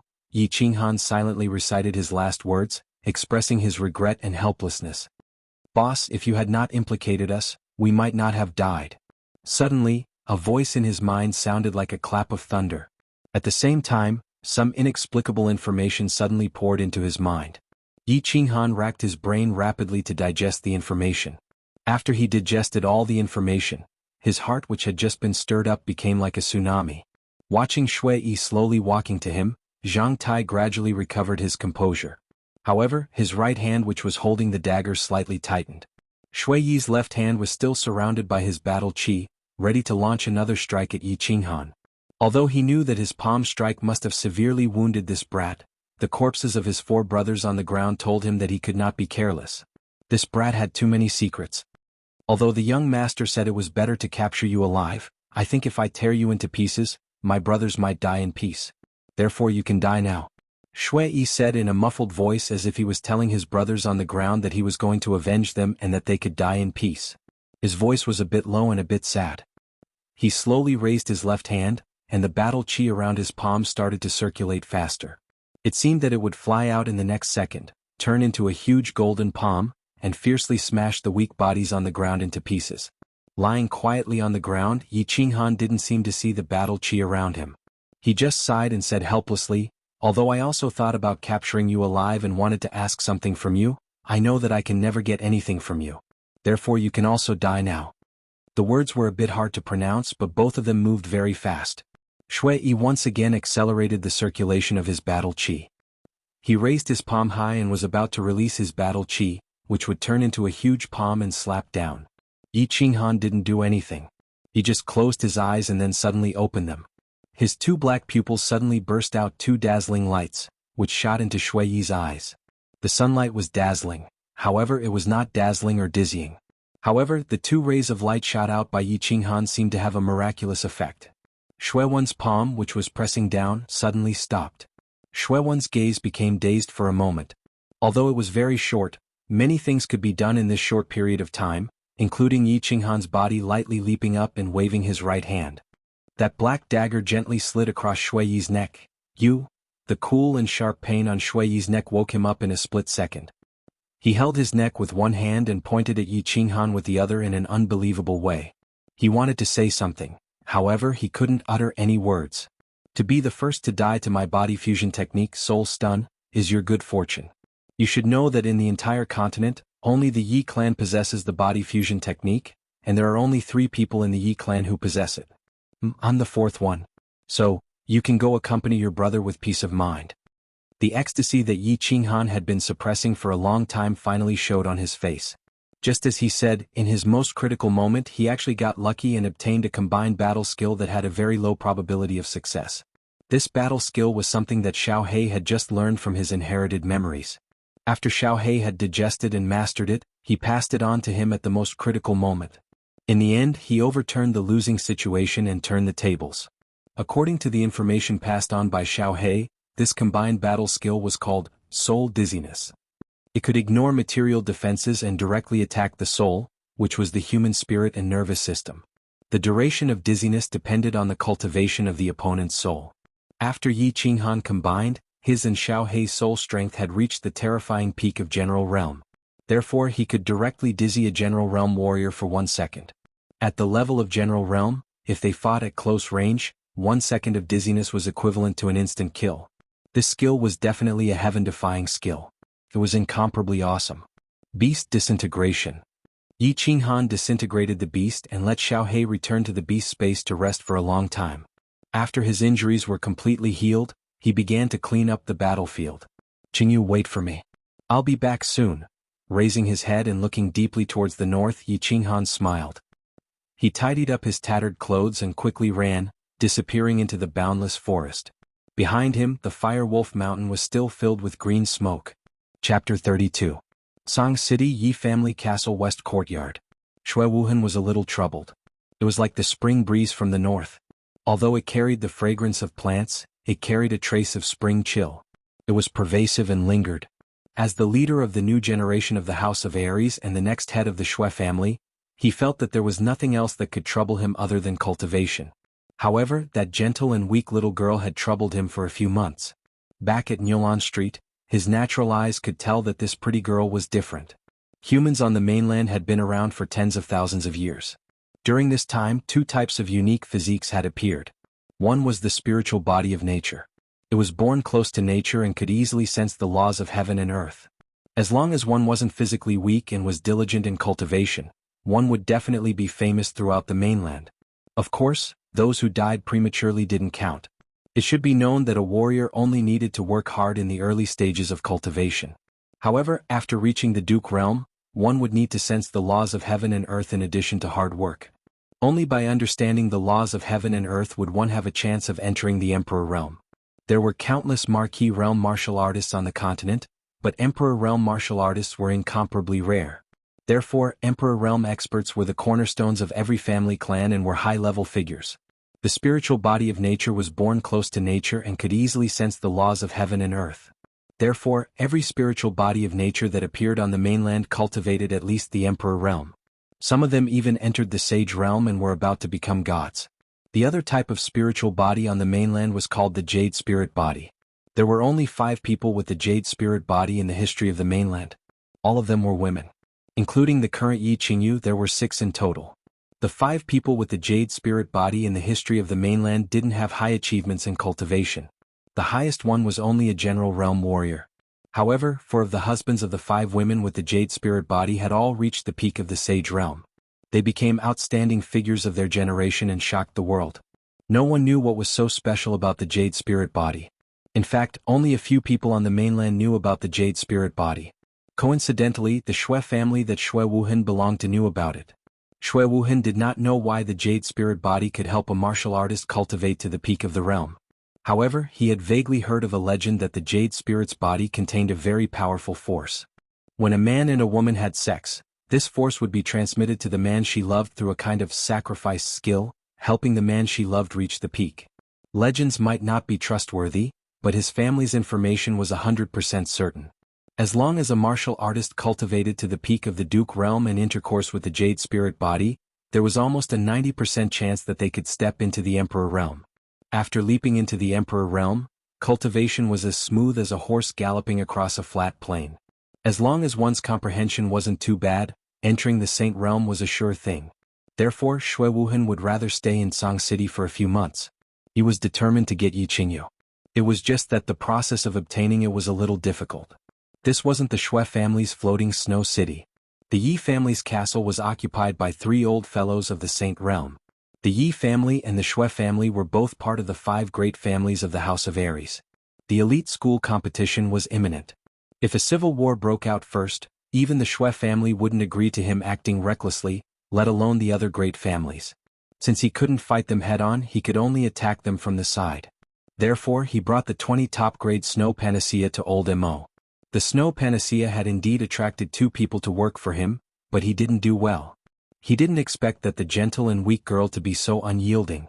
She would rather die than submit. If Shui Wuhan didn't know about the jade spirit body, it would have been best to have intercourse with her when she was at the peak of the Duke realm. Otherwise, Shui Wuhan would have climbed over the low wall and raped her. Alright, if the side didn't work, then he would do it from the back. After that, he split into 2 groups. One group consisted of his 5 family guards. Shui 1 and Shui 5 went to the barbarian city. However, these pieces of trash, 1 general and 4 commander-level warriors, went to capture a useless young master of the elite realm, but there was still no news after more than a month. On the other group, he scattered money and valuables, bribing countless members of the Yi family to persuade Yi Qingyu. They were all about how good her life would be after marrying Shui Wuhan, what opportunities her brother would have after marrying Shui Wuhan, and what kind of training he would receive. He listed out a bunch of conditions including many benefits and a bright future. However, Yi Qingyu was helpless. Perhaps it was because Yi Qingyu seemed to have been frightened earlier and had a trace of vigilance in her heart. Or perhaps it was because Yi Qingyu already had someone in her heart. In any case, she was stubborn. She only said coldly, "Wait for her brother to return, otherwise I would rather die than marry." Therefore at this moment Shui Wuhan was very vexed. The cold of spring had entered his body and couldn't be dispelled. In the backyard of the Dark Moon Bar, south of the barbarian city. The backyard was very small with only 2 or 3 rooms. At this time it was already late at night. The door of the courtyard was closed, blocking the bright starlight and the faint spring cold. In a room, there was no special decoration in the room, only a large wooden barrel that was faintly discernible in the fog. The wooden barrel was filled with water, and countless red rose petals were scattered on the surface of the water. In the middle of the petals, there was a snow-white and seductive body of a woman. Wah wah. The woman gently plucked the flower petals in the water with her smooth, jade-like arms. As the water rippled, 2 towering peaks were revealed. Occasionally 2 peach-colored pinkness could be seen. Amidst the bright red flower petals, it was a shocking sight that could move one's soul. On a beautiful face, her eyebrows were slightly wrinkled, making people feel pity for her. It's been more than 2 months. I wonder if that kid from the Yi family is still alive? Kid, you better not die. I haven't done anything shameful in this life. Don't let me spend the rest of my life in guilt. Dark Moon was also a little vexed. That kid from the Yi family was obviously young, but he had an evil look in his eyes. Although he had only stayed in her hotel for a short period of more than 10 days, they had only exchanged a few words. However, the unique temperament of the youth still left a deep impression on Dark Moon, who had seen thousands of people. Later on, she instinctively wanted to get information from the youth, but she didn't expect that she would be tricked by the youth in the end. She even made a strange bet with him. She didn't really care about the bet. She, Dark Moon, had roamed the world for countless years. Without her permission, no one would be able to touch her soft tofu. However, this youth actually rashly crashed into the barbaric mountains, and it was unknown whether he was dead or alive. Later on, she heard that this youth was actually the young master of the Yi family. There was no need to prove the power of the Yi family, but she and the power behind her were not afraid. However, if this youth died in the mouth of a magical beast or an assassination by a hunter in the mountains because of her, she would feel a little guilty. Knock knock knock. A familiar knock on the door suddenly rang out. Dark Moon's knitted eyebrows tightened even more. She said in a deep voice, "What's the matter?" A respectful male voice rang out from outside the door, "Young Miss Yi Qinghan is back. He's the youth who made the bet with you. He's looking for you in the hall now. He said, he wants to complete the bet with you." Interesting. Dark Moon's knitted eyebrows relaxed slightly. Her lips curled into a smile that was as beautiful as a flower and as beautiful as jade. Her giggling caused her chest to tremble and ripple, as if confirming the old saying of surging waves. After a while she said softly, "Bring him here and seal the backyard." Raptors was also very troubled.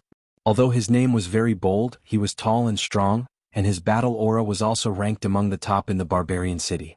However, he who was as fierce as a tiger on the outside, was like a sick cat at the moment, curled up in a corner of the front hall of Dark Moon Bar, drinking alone and sulking. It was already late at night. The spring wind passed through the cracks of the window and the door, silently sneaking in, bringing with it a trace of cold air.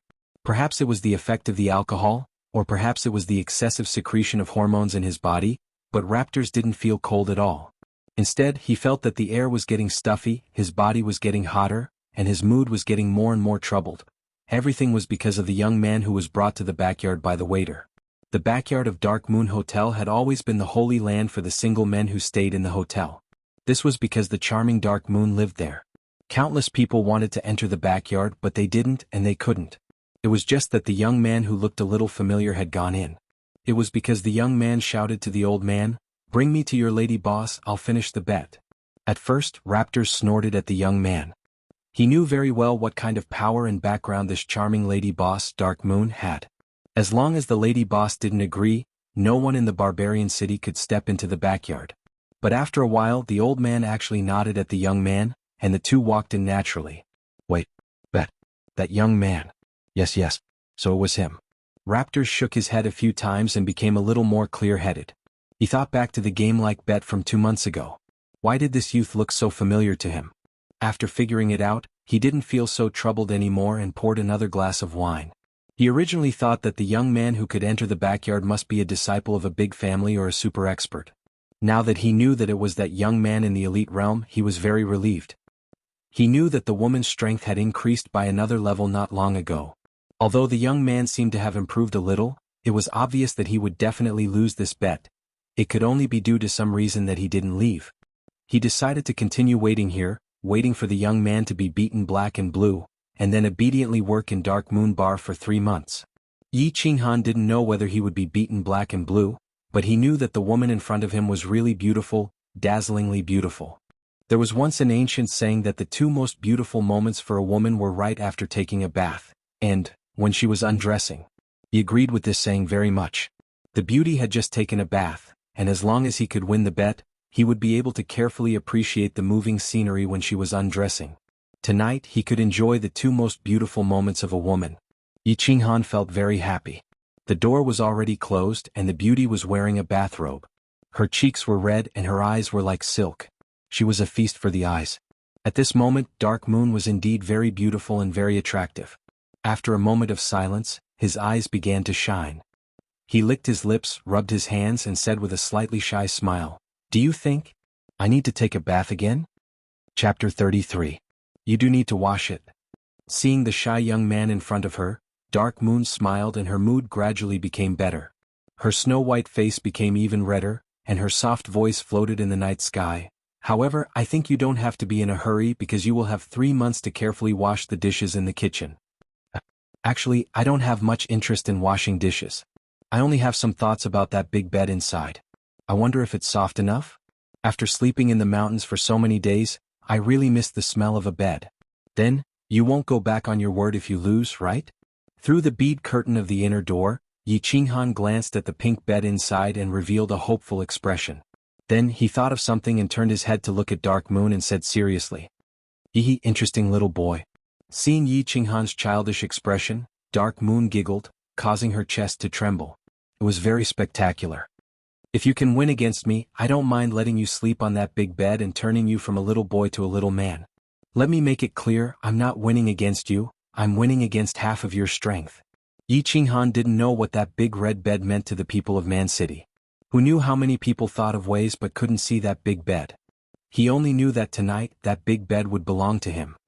Alright little boy, let's start. Let's not go too far, don't destroy my courtyard.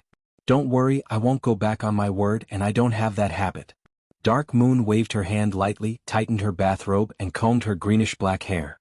Yi Qinghan scratched his head and suddenly said, I forgot to tell you, Beauty, my name is Yi Qinghan. I have a war beast that can fuse. I wonder if this is against the rules? It's nothing. I forgot to tell you that I broke through to the 3rd level of the general realm not long ago and compressed my battle aura by half. I'm afraid that my strength will also reach the peak of the commander realm. So, why don't you fuse with your battle beast? Let me feel how powerful your Yi family's battle beast fusion is. She activated her mental cultivation method, and battle chi began to flow in her body, compressing half of it. Although she could only have the strength of a peak commander, she felt that it was enough. She had already known that Yi Qinghan had a 4th-tier beast through her information channels, but she did not take it to heart. She had always believed that the most reliable way was to increase one's combat strength through one's own hard work. Relying on external forces to increase one's strength was not the right way, and relying on external forces to temporarily increase one's strength was even more of a wrong way. For example, the Yi family's beasts. However, in the next second, this idea that had just formed in her mind was instantly smashed to pieces by Yi Qinghan's astonishing speed. Dark Moon's beautiful phoenix eyes were filled with shock at this moment. She looked at the green figure that had instantly attached itself to her like a ghost. She could only rely on her body's instincts and her superb combat experience to quickly slide to the side. Right now, she was sliding to the side, relying on her many years of combat experience. Dark Moon was relying on Yi Qinghan's current speed and angle of attack. She quickly made the correct dodging posture, but she seemed to have forgotten that she had suppressed half of her battle aura. Her combat experience was not bad, and her reaction speed was also very fast. It was just that, her hands and feet could not keep up with her mental reaction speed, so her sideways dodging was a little slower. Thus, her neck was gently touched by a black dagger. You've lost. You owe me a beautiful night. Yi Qinghan closed his eyes and smelled the feminine fragrance that Dark Moon's body emitted after she had just come out of the bath. He greedily inhaled it. He was not surprised by this result. After merging, his strength had reached the terrifying general realm. It was very easy for him to deal with a woman who was temporarily only at the commander realm and could not adapt to the change in her own strength. So he won. He began to stretch out his hand through Dark Moon's snow-white bathrobe and began to stroke the 2 straight and smooth thighs under the bathrobe. Wait. The numbness on her thighs caused Dark Moon to recover from her shock. She unhappily reached out her hand to slap away Yi Qinghan's mischievous hand, but she was not angry. She only asked in confusion, how did your strength increase so quickly? Were you hiding your strength 2 months ago? Absolutely not. Yi Qinghan continued to stretch out his big hand. His face was very serious, but his constantly trembling throat and increasingly heavy breathing betrayed his inner thoughts. 2 months ago I was indeed at the elite realm level 1. It's just that I didn't like to cultivate in the past. That day I was deeply attracted by your beauty, so I resolutely decided to abandon my previous decadence and determined to cultivate diligently. In the end, my strength improved a little by a stroke of luck. Looking at Dark Moon's long and narrow red phoenix eyes that seemed to be saying, "Who are you lying to?" Yi Qinghan coughed lightly and smiled embarrassedly. However, his hand refused to stop and continued to climb up. He only gently moved his face to her ear and said softly, "Beauty, to tell you the truth, my war beast is not at the level 4 as it is on the surface. You have to keep it a secret for me." "Oh, this little guy has a lot of secrets. Fine. I admit that I lost the bet. Tonight I belong to you." Dark Moon blinked her eyelids, revealing a trace of naughtiness. Her 2 hands very naturally rested on Yi Qinghan's shoulders. Her curvy body emitted a hot and seductive aura as she stuck close to him. Her eyes were closed tightly, and her bright red lips opened and closed. She looked as if she was waiting for him to do anything to her, tempting him to commit a crime.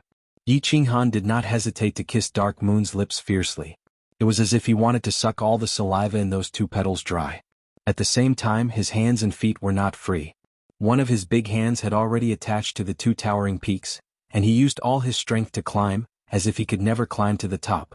His thighs bent slightly, and his thighs went straight between the 2 snow-white thighs. He rubbed up and down, enjoying the unusual comfort through the fabric. The sweetness from the base of his tongue, the firm softness of his hands, and the occasional collision of his knees against the mysterious garden made him intoxicated and lost his direction. Outside the window, the spring wind was blowing. In this spring night, who knew how many people could not sleep? Why? Are you leaving? In a daze, Dark Moon was awakened by a slight sound. She turned her head and found that there was no one beside her pillow. The little man was tidying up his clothes and looking at her with a smile. There was a trace of love in his eyes, and a trace of sadness of parting. Although I really want to have a second time with you, you are now my woman. I think this opportunity will come sooner or later, so I think it's better to finish my business first and then arrange your business. Although it's very irresponsible to say this. The transformation from a boy to a man made the confidence and domineering in Yi Qinghan's eyes inadvertently revealed. He looked at the warm big bed and the woman on the big bed that made him extremely infatuated, and there was a trace of disappointment in his heart. Haha, little man, don't think that I will be responsible for you. Dark Moon wanted to tease him freely, but when she saw the little man's sincere eyes, she couldn't help but say a few words from the bottom of her heart. Well, if it's really hard to stay in the Yi family, you can come to Man City. I'm doing well here. You're doing well because of the power behind you, right? But you have to remember, no matter when, the only power you can rely on is actually your man. I forgot to tell you, in the bet last night, even if you used your full strength, I could still defeat you. Remember, my name is Yi Qinghan and I am your man. The door was pushed open and a cold night wind blew in. In the cold wind, the little man's figure slowly disappeared. Dark Moon was a little lonely, wrapped in a blanket and leaning against the door. She carefully thought about the little man's words, but a storm was set off in her heart. He actually dared to say that he could defeat a powerhouse in the third level of the general realm? How could he defeat him? But when she thought about it, a few months ago the seventh child of the Yi family was still an elite martial artist, and now he could defeat a martial artist at the peak of the commander realm. This little man's growth was really too fast, and his body was filled with a mysterious aura. Maybe he really could do it? After thinking for a long time, she didn't know if it was because of the spark of love between her and the little man just now, or because of the little man's confident and sincere eyes, but Dark Moon finally chose to believe him, even though she also felt that this matter was ridiculous. It wasn't just Dark Moon who felt that this matter was ridiculous. Raptors, who was drinking in the front hall, also felt that this matter was ridiculous. Several jars of wine had already been drunk and a few hours had passed, but why hadn't he seen that young man with a bruised nose and swollen face come out yet? Perhaps it was because he drank too much and what he saw just now was an illusion. However, in his drunken haze, he suddenly realized that the door to the backyard had suddenly opened. The young man who had just walked into the backyard actually walked out in a refreshed manner. He even smiled and nodded at the old man who was guarding the night. Then he walked straight out of the hotel and disappeared into the night. After being stunned for a while, he suddenly sobered up and shook his head violently. Then he supported himself on the table and stood up with difficulty. He wanted to say something to the back of the figure that disappeared into the night, but he didn't know what to say. In the end, he didn't say anything. He could only point at the back of that figure with a trembling arm. His expression was bitter, angry, and sullen. It was as if something that belonged to him had suddenly been stolen, but he had forgotten that it didn't belong to him in the first place. Others seemed to have stolen it fair and square. Chapter 34. Nightstick was a little annoyed. However, no matter who it was, anyone who was woken up after a hard night of farming would be extremely annoyed and furious. Nightstick was a collateral descendant of the Yi family. He was not very strong, only a level 3 general. However, his awakened beast was not bad. It was a level 6 double-headed tiger. After merging with it, its battle strength reached the level of a marshal. Although a marshal was considered a mid-tier power in the Yi family, it was still a big deal.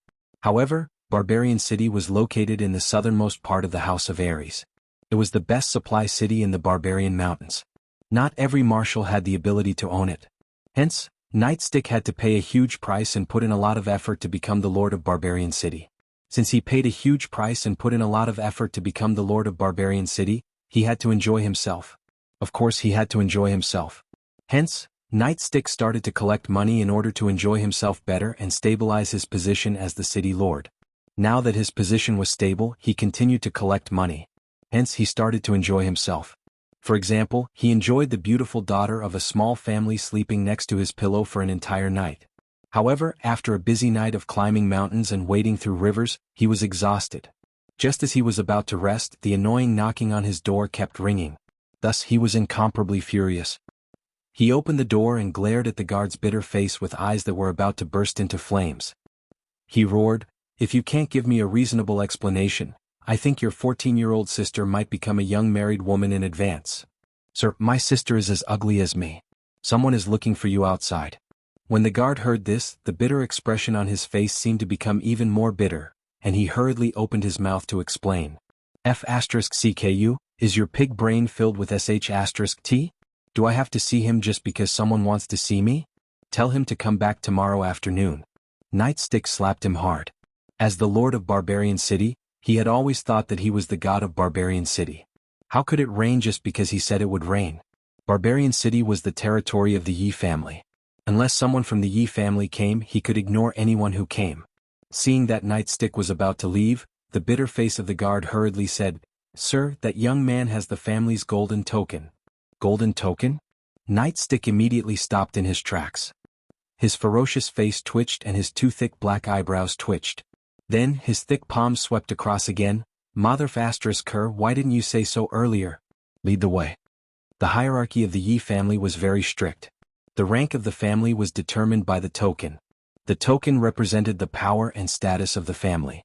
Don't think that he, the Night Rod, was so powerful in the Barbarian City, but he only had a golden token. The person who wanted to see him tonight was a young man with a golden token. It was obvious that he was a direct descendant of the family. He didn't dare to be negligent. After all, that was a prince's grandson. Yi Qinghan didn't think that he was a prince. He was just eager to go home, so he came to the city lord's mansion with the attitude of trying. Although he was a young master on the surface, he had always been forgotten in Song City, so he always thought that he was the seventh son of the Yi family, not the seventh son of the Yi family. However, when he took out the golden token, the originally fierce and arrogant guard suddenly became as docile as a kitten. He seemed to understand that he could become the seventh son of the Yi family. Furthermore, with his current strength, he should become the seventh son of the Yi family. From the castle? Nightstick walked in and looked at the unfamiliar young man in front of him. He squinted his eyes and squeezed out a smile on his fat and ferocious face. "Yi Qinghan greets City Lord Nightstick." Yi Qinghan raised his eyebrows, smiled and bowed. Nightstick nodded his head slightly and sat on the main seat. "Yes, please show me the proof that you are a descendant of the family. It's just a rule, please don't mind it." Yi Qinghan nodded his head secretly. Although this city lord who was as fat as a pig looked like a corrupt person, he was not stupid. He understood that the proof that Nightstick was referring to was not only the golden token, but also the symbol of the Yi family, the beast. In order to better intimidate this city lord and make his journey home smoother, he decided to show a little of his strength. Swimming Dragon Slash. Activating his battle aura, Yi Qinghan's body turned into a shadow and danced wildly in the hall. Following that, his chest lit up, and a dog-like beast with a lion's nose and a thin horn on its head appeared faintly, then disappeared into thin air. Receiving the golden token from Yi Qinghan, Nightstick was puzzled. Since when did the family have another young man who could meet the requirements to become a core disciple? However, he did not think too much about it. This young man had the golden token of the family, could summon beasts, and even knew the family's swimming dragon Slash. He was definitely a descendant of the family, and a quasi-core disciple at that. He believed that in no time, this young man's golden token would be changed to an emerald token of a higher grade. Thinking about this, Nightstick's ferocious face trembled even more happily.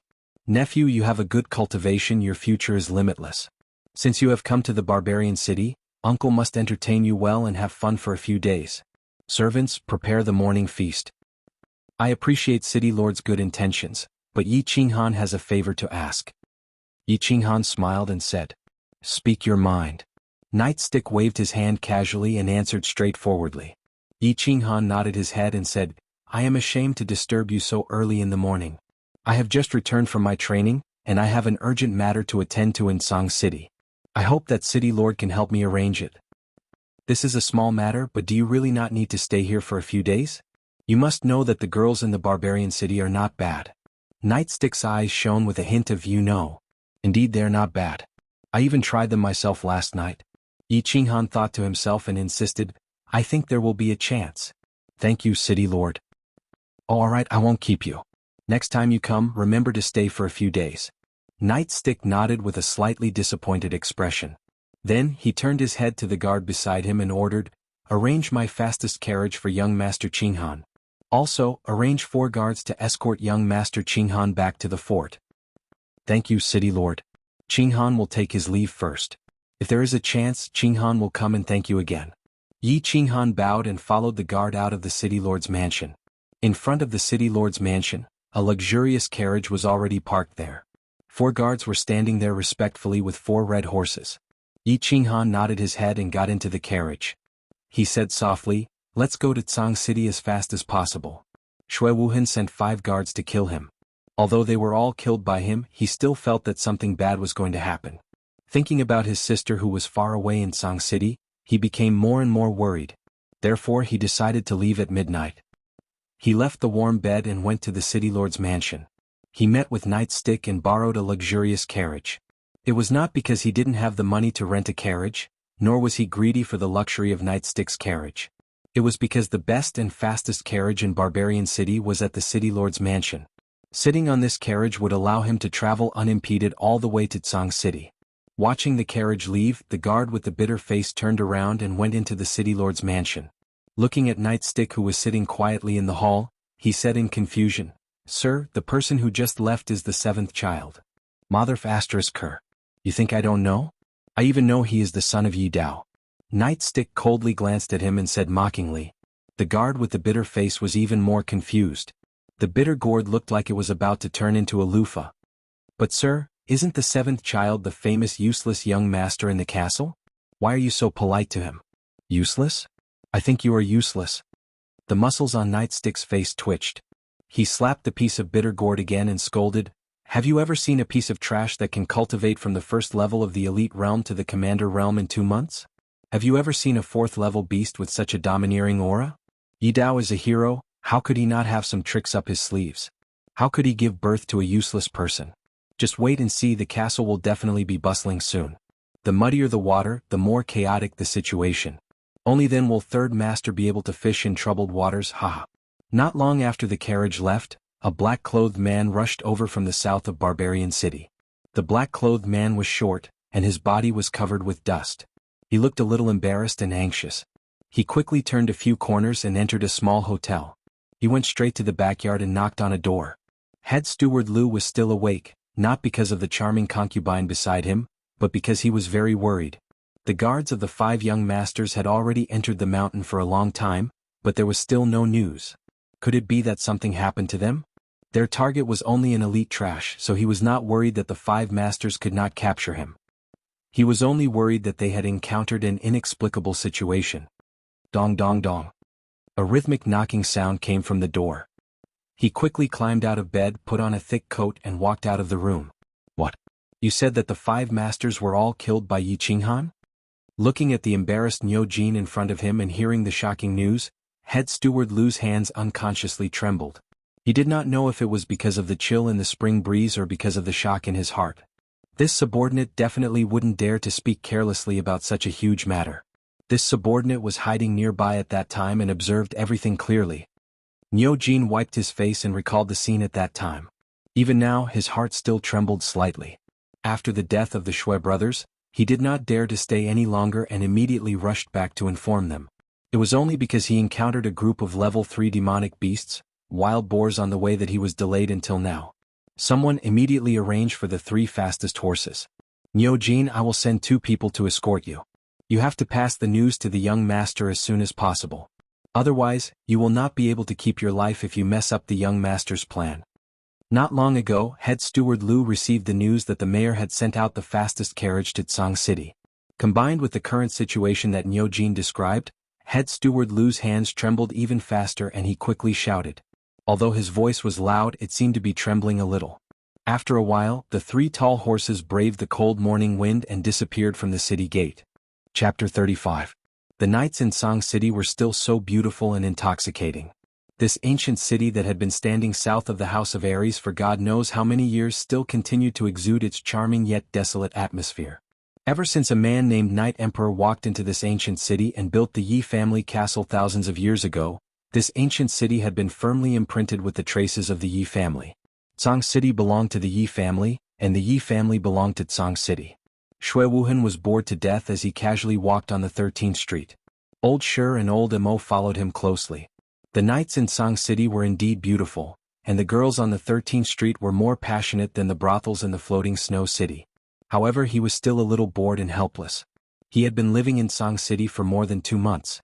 There seemed to be rumors in his family that they were dissatisfied and worried that he had gone to the 13th Street when he went out for training.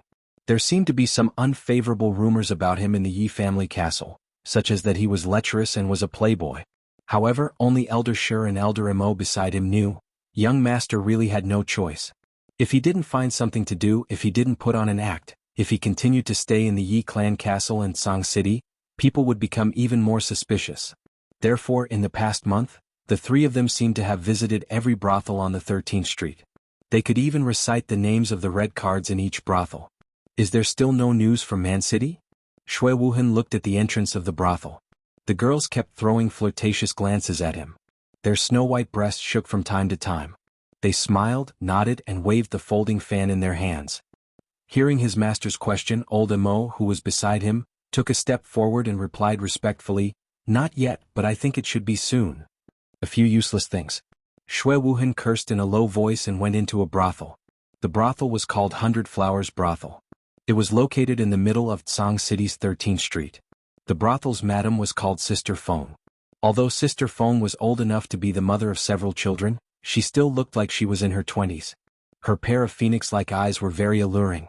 However, not only were her phoenix eyes beautiful, they were also very good at reading people. At this moment she was swaying as she walked down the stairs. From afar she saw Shui Wuhan and the others who had just entered the door. Her pair of phoenix-like eyes suddenly lit up. She opened her mouth and spoke in a voice that was even more pleasant to the ears than that of an oriole. "Oh, I've heard the chirping of magpies since early this morning. I didn't know what good things were going to happen. Now that I've seen young Master Shui, I finally understand." "You're too polite, Mother Feng." Shui Wuhan nodded his head lightly and didn't take it to heart. This kind of flattery was quite comfortable at first, but it was a little boring to hear it every day. Same old rules? Sister Feng smiled sweetly. Shui Wuhan nodded his head lightly. He walked straight up the stairs and entered a room that was exclusive to him. This room was not like the other rooms, which had a pink bed and a special sandalwood incense. Instead, it was clean and simple. There were a few sandalwood tables and chairs and a few landscape paintings. It was as if he had entered a study instead of a brothel. "Greetings, young master." The side door of the room suddenly opened. Mother Feng's phoenix-like eyes shone brightly. She bowed with a solemn expression and didn't look like a prostitute at all. "How's the preparation going?" Shui Wuhan nodded his head lightly and picked up a cup of tea. Mother Feng hurriedly bowed and said respectfully, "Young master, I'm preparing to take action in 5 days. I've already made the necessary arrangements. Unless the 3 old guys from the Yi family make a move, this mission will definitely be completed." "It's not that serious. I'll make arrangements for the Yi family. I want you to guarantee that before that girl is sent to the drifting snow city, she must not die. If she dies, you won't be able to live." Shui Wuhan felt a little helpless. Since the front, the side, and the back were not going to work, he could only take the risk. He had to get that girl. Knock, knock, knock. Suddenly there was a knock on the door. Shui Wuhan was a little angry. He turned his head and looked at Sister Feng next to him with a hint of blame in his eyes. Sister Feng hurriedly bowed and apologized. She opened the door and then a low voice came from outside. Squeak. The door was pushed open again and Sister Feng walked in with a serious expression. She said, "It seems that we have to take action earlier this time. It's best if we do it tonight." "What's going on?" Shui Wuhan raised his eyebrows. He had a bad feeling. Shui Yi and the others are dead. Yi Qinghan killed them alone. Moreover, Yi Qinghan is rushing back to Song City now. He might be back tomorrow morning. So, if you insist on this mission, you must take action immediately. Sister Feng suppressed the shock in her heart and tried her best to speak calmly. Clang. The teacup in her hand fell to the ground and broke into pieces. Shui Wuhan opened his mouth and wanted to say something, but he didn't say anything. Old Mo and Old Shur stared blankly at the tea leaves scattered on the ground. They silently digested the deep meaning of the message. "Call the person who delivered the message in." After a long time, Shui Wuhan suddenly spoke with a cold voice. Niu Jin and 2 intelligence agents were called in. Looking at the handsome but calm young man sitting at the head of the table, they hurriedly bowed to him. Then he narrated everything that he had seen, heard, and thought without missing a single detail. He did not add any embellishments or omit any details. He knew that one wrong sentence could mean the death of a life. He knew that the young man had the right and the ability to do so. Alright, you three can leave now. Sister Feng, make arrangements for them and have fun for 2 days. Since Niu Jin and the other two came in, Shui Wuhan had calmed down. Although there was a huge wave in his heart, he could only suppress it. In front of the servants he needed to be calm, and he had to be calm. Take action tonight. After thinking for a long time, he resolutely stood up and said these 4 words. Then he pushed the door open and left in a hurry. Yi Family Castle, West Courtyard, Garden of Enchantment. As the young master of the Yi family, Yi Qingquang didn't waste his youth and semen on the 13th Street like ordinary young masters. He didn't act like other rich playboys in Song City, showing off the wealth and power of his family and parents on certain occasions. Instead, he sat quietly in his courtyard, closed his eyes, and worked hard to cultivate his battle qi. Many people didn't understand. They didn't know that Yi Qingquang spent more time cultivating than resting and playing. Only Yi Qingquang himself knew. Why did he work so hard? Why did he work so hard? Because he was Yi Qingquang, the young master of the Yi family, and the first heir of the family. If he didn't work hard, maybe he wouldn't be the young master or the first heir in a few years. Because he was Yi Qingquang, he needed to be arrogant, and he needed the capital to be arrogant. Therefore he had to work hard and put his life on the line. Many years ago he knew that his father, the Castellan of Tsang City, had great power and influence, but he wasn't happy. He knew that his father had been suppressed by a name all his life. When the owner of that name was alive, his father couldn't even lift his head. However, after so many years, that person was still suppressing his father like a mountain, and he couldn't surpass him. At least he couldn't surpass him yet. That person died, his grandfather retired, and his father took over. However, many people felt that it was a bit forced and awkward for his father to sit in that position. Therefore, he had to work hard on cultivating so that his father's position would be more stable and comfortable. And he, Yi Qingquang, would surpass that person one day. He would cover all the halos of the Yi family, and smash the mountain that had been suppressing his father with one punch. He would make his name shake the House of Aries and even the Fire Dragon continent. Shui Wuhan didn't know what kind of ambition and goal Yi Qingquang had. He only knew that he had to see him tonight, and persuade him to cooperate with him. Therefore, he left the 13th Street, and hurried to the Enchanted Garden. Young Master Shui, why are you in such a hurry? Yi Qingquang tidied his hair, and asked his servants to prepare tea. I want to talk to you about something. Shui Wuhan looked a bit anxious.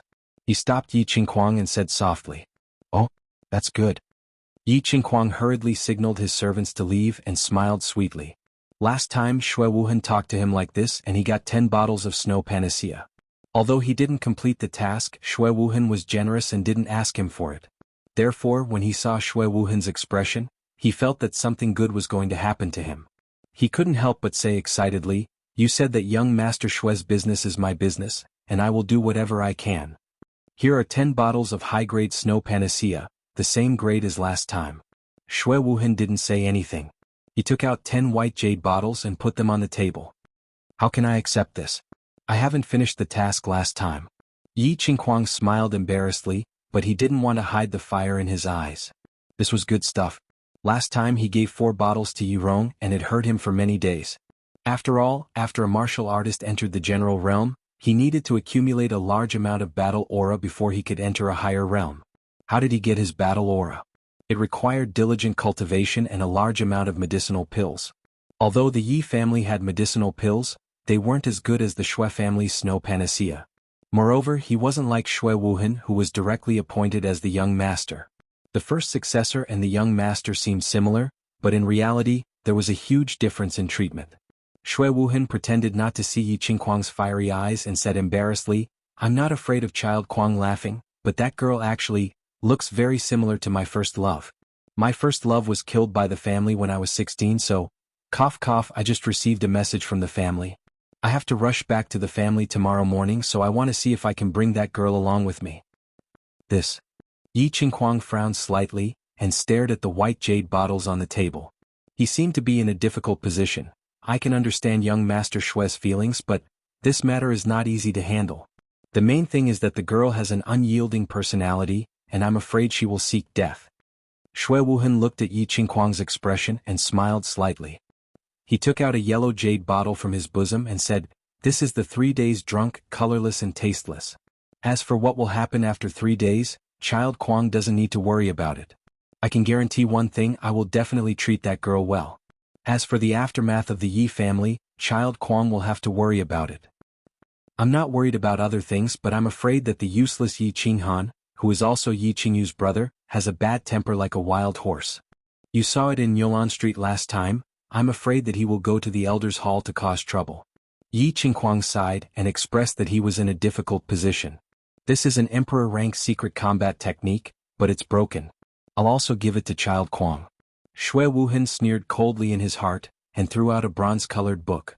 Of course, he knew that Yi Qinghan was Yi Qingyu's brother, and he also knew that Yi Qinghan's temper was as bad as wild horses, and his combat strength was probably even fiercer than wild horses. If it weren't for Yi Qinghan, he wouldn't have been so cruel to throw out such a priceless emperor-rank secret combat technique. Emperor-rank secret technique? Yi Qingkwang's eyes were immediately attracted by the bronze-colored book, and a storm was set off in his heart. Secret combat techniques were divided into 4 ranks: human, king, emperor, and saint. Although he, Yi Qingkwang, was the young master of his family, he hadn't had the opportunity to learn any emperor-rank secret combat technique. Unexpectedly, he had an unexpected harvest today. Although it was broken, it was really priceless. After quickly flipping through it, Yi Qingkwang suddenly stood up and said to Shui Wuhan very seriously, "See you tomorrow morning at the north gate of Tsang City." Shui Wuhan smiled happily and thought of an old saying, "Loyalty comes from not having enough bargaining chips for betrayal." He sighed in his heart. The saying was really F***king, right? Yi Qingxie got up very early, even earlier than the chickens raised by the farmers outside Tsang City. Although he had never had the habit of getting up early, today was different because today it was his master who personally woke him up. His master's name was Yi Qingkwang. Although his name was only one character different from his master's name, their status and strength were worlds apart. He was the son of the governor of a small city, a collateral descendant of the family. However, because of his talent in martial arts, he was recruited as a core disciple at the age of 15. Later, he joined Yi Qingkwang's team and soon gained Yi Qingkwang's high trust, becoming his right-hand man. His status in the family was even higher than that of his father, who was the governor of a small city. However, he understood very well that his status was not because of his strength or his father's status, but because of Yi Qingkwang. Therefore, he had to work for Yi Qingkwang, and so he had to get up earlier than the chickens today. With 2 subordinates, he took a yellow jade bottle and turned out of the enchanted garden. The subordinates were given by his father, the governor of the city, and the jade bottle was ordered by his master to take. The destination of this trip was the east courtyard of the Yi family, a small and remote building. He quietly came to this very familiar small courtyard.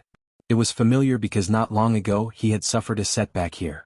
That beautiful and seemingly weak girl had resolutely rejected him, causing him to be severely scolded by his master, and he had lost a lot of face. This time he did not want to be scolded again, so he called 2 subordinates to stand outside the courtyard, and personally climbed over the wall.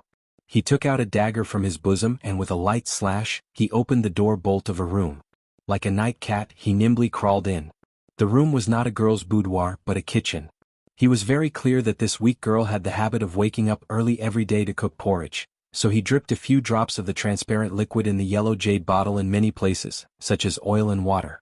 Then he quietly climbed out of the courtyard again, and squatted at the side with his 2 subordinates, waiting quietly. The reason why he made a simple matter complicated, and did not directly crawl into the room, knock the girl unconscious, and make her drink a few drops of 3-day drunk. It was because of his master's solemn warning, or perhaps he thought that this was in line with the methods of a person who walked in the dark. Creak. An hour later the sky began to break and the sky was white. That girl also opened the door on time, walked out and crawled into the kitchen. Yi Qingxie was also a little nervous, not because she was afraid of being discovered, but because this place was a little remote, and no one would come so early in the morning. She was nervous because this was the first time she had done such a thing, and using such dishonorable methods, there was an indescribable feeling in her heart. Yi Qingyu looked at the empty rice jar with some disappointment, and thought of her brother who was thousands of miles away. In the past, her brother had always been the one to buy rice. The big jar of rice was finished. Why wasn't her brother back yet? Didn't he know that he couldn't lift such a heavy bag of rice? She touched the small knife in her bosom. Although it was a knife used to cut fruits, it successfully stunned those annoying lackeys more than a month ago. Since the knife was still there, she felt a little more at ease and so she began to wash up. She glanced at the few cornbread in the cupboard and thought to herself, "Brother, if you still don't come back today, I can only eat cornbread for the whole day." Picking up a cup of water and a cornbread, Yi Qingyu once again sat in the courtyard, welcoming the sun as it rose from the east. She gazed at the dim sky in the south. Who's there? The 8 door gods wore thick armor and with heavy eyelids, stood in front of the mayor's residence with difficulty. Only the sound of galloping horses disturbed their sleepiness, and the 8 of them woke up at the same time and shouted loudly. "It's me, open the door." Yi Qinghan's face was a little pale, and he was a little tired after a few days of non-stop travel. But when he thought that he could see that delicate figure soon, he couldn't help but feel a little excited. Getting off the carriage, he looked at the familiar door and the 8 familiar door gods. He really wanted to laugh and say, "I'm back again, Huhan-san." But after thinking about it, he didn't say it. He took out a small bag of purple crystal coins from his bosom and threw it to the 4 guards beside the carriage. He said, "Sorry for troubling you, brothers. This is a small gift. Drink some wine for you to warm up." "Young master is too polite." The 4 guards and a coachman smiled and nodded, then turned and left. Their tone was polite and respectful. The 8 door gods looked at everything in front of them with their mouths agape. Years of observing people's words and body language had trained them to have a pair of fiery eyes. They knew very well how expensive the carriage was, as well as how respectful the guards, who were obviously of high rank, were. Looking at the familiar yet strange 7th child, the few of them seemed to feel that he had changed a little, but they couldn't tell what exactly had changed. They could only vaguely feel that the sky above 7th child's head was about to change. "Good morning, 7th child." One of the door gods was the first to say politely, and the other door god beside him quickly opened the door. Yi Qinghan nodded faintly as if he wasn't used to the change of the door gods, but he didn't stop and quickly walked back to his own courtyard. Chapter 36. Yi Qingxi had a bad feeling. He had wanted to complicate a simple task, but now it seemed that it was better to keep things simple. He looked at the sky that was getting brighter and the red morning glow in the east. He knew that he couldn't wait any longer. Thus he started to jog and quickly flipped over the wall. Stepping on the corner of the wall, he leaped into the air and turned his palm into a knife. He aimed it at the back of Yi Qingyu's neck, who was sitting in the yard. His speed was so fast and his movements were so light that they didn't even make a sound in the wind. He was going to knock out Yi Qingyu, pour a few drops of 3-day drunk on her, throw her into a sack and send her to the north gate of Tsang City. It was just that, he saw a saber causing his leaping body to come to a halt and fall to the ground. It was a fruit knife, thin and brittle. Yi Qingxi could crush it with his bare hands. Holding the handle was a snow-white slender hand. The jade-like hand was slightly raised and trembling. The blade was pressed against the snow-white neck. There was a thin cut on her neck, which was slowly overflowing with bright red blood. "Don't come over." Although Yi Qingyu had never cultivated battle qi, she had never been sick since she was a child due to her special physique. Furthermore, her eyes and ears were better than others. Although Yi Qingxi's movements were light and gentle, his kick on the wall had startled her. She didn't think much and immediately took out the fruit knife and pressed it against her neck. But because she was too hasty and agitated, she actually cut herself. "Yi Qingyu, don't be rash. I'm just here to see you." Yi Qingxi was helpless and annoyed. He spread his hands and explained, although he didn't believe his own explanation. Yi Qingyu's delicate face was cold. "I said that before my brother comes back I won't agree to anything. Why do you have to do this? If you follow young Master Shui you can have any life you want. Why do you have to suffer in the Yi family?" Yi Qingxi calmed down and began to persuade her. For this mission the target had to be alive, so he didn't dare to move. He could only be patient and talk nicely. "My brother won't come back. If you continue to force me, only death awaits you." Yi Qingyu was still stubborn. She shook the knife in her hand as if warning something. Sigh. Yi Qingxi let out a deep sigh. He glanced around and stopped his 2 subordinates from pushing the door open. He reached into his robes and prepared to use his last move. "There are some things that I didn't want to tell you. Originally, the family wanted you to marry into the Shui family happily and live the rest of your life happily. But why are you still so stubborn? Half a month ago, the family received news that your brother met with danger in the barbaric mountains. The news came from the barbarian city. The family has confirmed that your brother is dead." "Danger? My brother is dead? Impossible, impossible, you're lying to me, I don't believe it." Yi Qingyu was still cold, her tone stubborn, but the hand holding the knife trembled even more. Yi Qingxi shook his head with a gloomy expression. He turned and said to one of his subordinates outside the door, Yi Bao, take the death letter from the family and let Miss Qingyu take a look. Looking at the white paper in Yi Bao's hand, Yi Qingyu's heart tightened. She looked at the words on it in disbelief. Fire Dragon Calendar Year 9998, March. Barbaric Mountains. Demonic beasts rioted. Barbarian City Lord Yi Bang led the people to defend against the demonic beasts. The family's disciples unfortunately died in battle. Yi Tiandong Yi Ziyu? Yi Qinghan Yi Shaoshi, please give the family of the hero who died in battle a generous compensation. Yi Qinghan. Brother. Impossible, I don't believe it, this is fake, it's fake. The dagger in Yi Qingyu's hand drooped down powerlessly. She shook her head and kept muttering in a low voice. 2 streams of tears flowed down powerlessly, wetting her face and landing on her snow-white dress, imprinting plum blossoms. Miss Qingyu, please restrain your grief. I believe that cousin Qinghan's spirit in heaven also hopes that you will live well. Seeing that Yi Qingyu's blade finally showed signs of sliding down, a hint of joy flashed past Yi Qingxie's eyes, but it was instantly covered up by the sorrow and pain on his face. Where is the body? My brother is dead, where is his body? Yi Qingyu suddenly asked. Her eyes were no longer crying, no longer grieving, but there seemed to be a trace of silent death aura. Your brother fell into a pack of level 4 shadow wolves, his corpse. It seems to have been torn apart and the rest must have been cremated. Miss Qingyu, please restrain your grief. Yi Qingxie said in a low voice, but in his heart he was very satisfied with his performance. It seemed that if he really couldn't make a living in the future, it was not bad to be an actor. Torn apart? Ugh, torn apart. Yi Qingyu easily believed Yi Qingxie's words, because she thought that although the family went against her will and forced her to marry Shui Wuhan, at least they didn't force her too much, nor would they use such a big matter to deceive her. The Yi family was one of the 5 great families, so they wouldn't abuse such methods.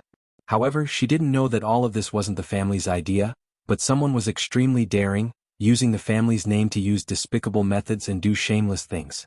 Gazing at the gradually rising sun in the east, as well as the patches of captivating red clouds, Yi Qingyu felt as if she wasn't looking at clouds, but rather her brother's smiling face.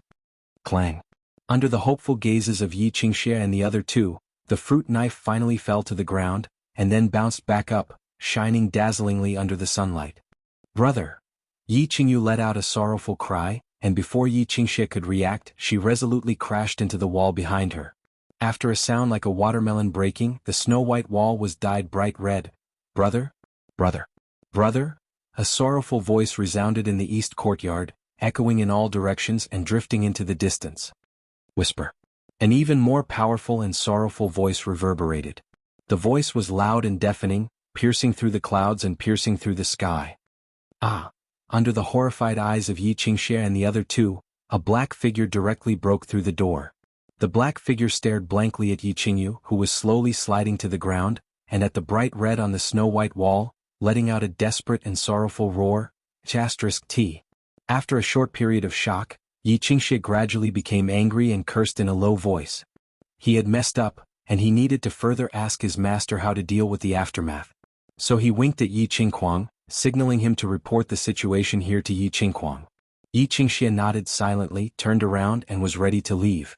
As for Yi Qinghan, who was standing foolishly on the side, although he had some sympathy for him, he did not take it to heart at all. He glanced at him coldly and walked away from the side. Bang. However, in the next second Yi Qingxie began to regretting his contempt and carelessness. Looking at Yi Qinghan's cold and emotionless eyes, and the fist that was not as big as a casserole but more powerful than a casserole, he touched his chest. He spat out a mouthful of blood and curled up on the ground in pain. Wait. Cousin Qinghan, listen to my explanation. Yi Qingxie shouted at the first time. Yi Qingxie was his personal subordinate, and he would not allow others to slap him. However, in response to his words, a leg was lifted high and pressed down heavily. Bang. Yi Qingxie, who was curled up on the ground like a lobster, flattened his arched back under this heavy kick, and the chilling sound of bones cracking was heard continuously. It was like the rack supporting grapes suddenly broke, and the whole rack was instantly torn apart. Yi Qingxie could not bear to look at Yi Qingxie, who was paralyzed on the ground and could not be more dead. He felt a chill in his heart and wanted to say something, but when he saw Yi Qinghan's cold eyes glancing at him, he could not say anything. If you dare to run, I will tear down your father's small town. Yi Qinghan turned into a phantom, picked up Yi Qingyu on the ground and quickly walked into the door. His sister's body was still a little warm, which meant that her vitality had not completely faded. The first thing Yi Qinghan had to do now was to save his sister immediately instead of killing her. However, he was not a miracle doctor and he did not know how to save people. He could only put all his hope on the bronze ring with the magical healing function. He quickly took off the ring and put it on his sister's hand. Then he took a drop of blood from his sister's forehead and dripped it on the ring. Chapter 37. Then he looked at the bronze ring nervously, but a minute later, his heart was completely silent. It was ineffective. The ring did not emit the familiar white light, and his sister's wound was still bleeding. After a moment he seemed to have thought of something. He quickly took out the ring and put it on. Then he took out a black dagger from his trousers and slashed his left hand. Poochie. A deep cut appeared on his wrist and blood instantly spurted out. The ring finally lit up, and a magical white stream quickly flowed from the ring finger to the wound on his wrist. Yi Qinghan quickly pried open his sister's mouth, and while the wound had not completely healed, he squeezed the blood out and let it flow into Yi Qingyu's mouth. However, the recovery ability of the ring was a little too strong. After a moment, the cut on his wrist began to scar. Yi Qinghan frowned, not because of the pain from the wound. He had already experienced this pain for more than a month, and he did not care about it at all. He just felt that the wound was scabbing too quickly, and he was afraid that it would delay saving his sister's life. So, he decisively picked up the dagger again and slashed hard on the scar just now. This cut was very deep, and the white periosteum could be faintly seen from the wound. Cut, blood dripped, scabbed and continued to cut. Just like that, Yi Qinghan did this over and over again. He was very busy and there was no expression on his face. There was only silence and the sound of blood dripping. After a long time he did not know how many cuts he had made or how much blood he had lost. Yi Qinghan's face became paler and paler, but his eyes, which had never left Yi Qingyu's side, became brighter and brighter. There was a faint smile on his weak face. Slowly, as more and more blood flowed into Yi Qingyu's mouth, and as his face became paler, Yi Qingyu's face gradually became rosy, and a scar began to form on her forehead. She began to breathe slowly, and her chest also began to rise and fall. Gently stroking his sister's face, Yi Qinghan began to cry silently. If he had come back earlier, one day earlier, no, a moment earlier, his sister would not have to suffer like this. Looking at his sister's peaceful sleeping face, he felt slightly relieved. He gently wiped the remaining blood from his sister's mouth, and covered her with a blanket. Then, he slowly stood up, and his eyes suddenly became fierce. An invisible murderous aura shrouded the entire room. Yi Qingxie did not run away and stayed in the small courtyard. He wasn't afraid of Yi Qinghan's vicious stomp on the night leopard, nor was he frightened by Yi Qinghan's words about tearing down his father's small city when he entered the room. Instead, it was because he felt that the matter had not been settled properly, and now that Yi Qinghan had unexpectedly appeared, the situation would become more and more troublesome. Hence, he wanted to stay here and stabilize Yi Qinghan, so that Yi Qinghuang would have time to rush over to deal with the aftermath. Another subordinate had already gone to report the news, and the corpse of the night leopard was still lying there quietly. Yi Qingxie was a little surprised at the speed of Yi Qinghan's improvement. Wasn't this trash only at the first level of the elite realm a few months ago? How could he kill the first level commander night leopard with one punch and one kick? However, he was not overly worried. He was at the first level of the general realm, and after merging with his beast, his strength would reach the second level. He felt that with this kind of strength he would definitely be able to control anything that happened here. However, in the next second, his whole body was enveloped by a chill. What a strong murderous aura. Yi Qingxie looked at the thin young man standing at the door in shock. He did not know why that small body could radiate such a strong murderous aura. Why? Yi Qinghan stood at the door and said faintly, his voice was a little cold. Why? There's no why. Actually, I just arrived and found that cousin Qingyu is taking things too hard. Yi Qingxie was just about to explain something, but halfway through, he shut his mouth in embarrassment. This was because he realized that Yi Qinghan's expression was getting colder and colder as he spoke, and his murderous aura was getting stronger and stronger. What? Although Yi Qinghan still said the same three words and asked the same question, the three words this time seemed to have a magical power. But this time the three words seemed to have some sort of magical power. Each word struck his heart, causing him to feel a trace of panic, palpitations, and even a slight tremble. Yi Qingxie took a few deep breaths and told himself, "Why am I trembling? He was just trash and he was a first-level general. Why would he be afraid of him?" Hence he continued, "Yi Qinghan, I can understand your feelings, but I hope you can be more rational. I think the family will give you an explanation. Fusion. Yi Qinghan didn't waste any more words and immediately merged with his battle beast. A surging power once again enveloped his body, making his aura even stronger. He slowly took a step forward and said again, "I'll ask you again why?" Fusion. Yi Qingxie didn't say anything else and also merged with his battle beast. In his opinion, there was something wrong with Yi Qinghan's brain. Since he couldn't use words to make him understand, he could only use force to explain to him. He wanted to make this arrogant brat understand that in this world, the bigger the fist, the bigger the reason. However, in the next second, he saw two rays of white light shining from Yi Qinghan's indifferent eyes. The light was dazzling like the scorching sun at noon. It made him dizzy and he couldn't find his direction. Yi Qinghan immediately used his fusion technique, soul dizziness. At present he was very sure that this technique was very powerful. It was so powerful that it could ignore the defense of a general realm warrior and directly attack their soul, making them dizzy for 1 second. 1 second was very short, and it passed in the blink of an eye. However, for warriors of their level, 1 second could kill a person countless times. For example, Shui Yi of Fire Wolf Mountain, and Yi Qingxie at this moment. Yi Qinghan shot out with his hind legs. He opened his right hand and turned it into a claw, grabbing Yi Qingxie's neck and lifting him into the air. Yi Qinghan's left hand quickly hit a few important acupuncture points on Yi Qingxie's body, shattering a few critical acupuncture points for Yi Qingxie to circulate his battle qi. Then he looked at Yi Qingxie, who was slowly waking up with a face full of shock, and said coldly, "You will die today. The difference is whether you will die quickly or painfully. If you don't want to implicate your Xiao Cheng's parents and your younger brother who has just become a core disciple, tell me everything about this." Yi Qingxie looked at Yi Qinghan in horror. He didn't understand what had happened. Right, he suddenly saw two beams of light and then he felt dizzy. The more he thought about it, the more shocked he became. What kind of demonic technique was this? It could actually make a general realm warrior dizzy for a moment.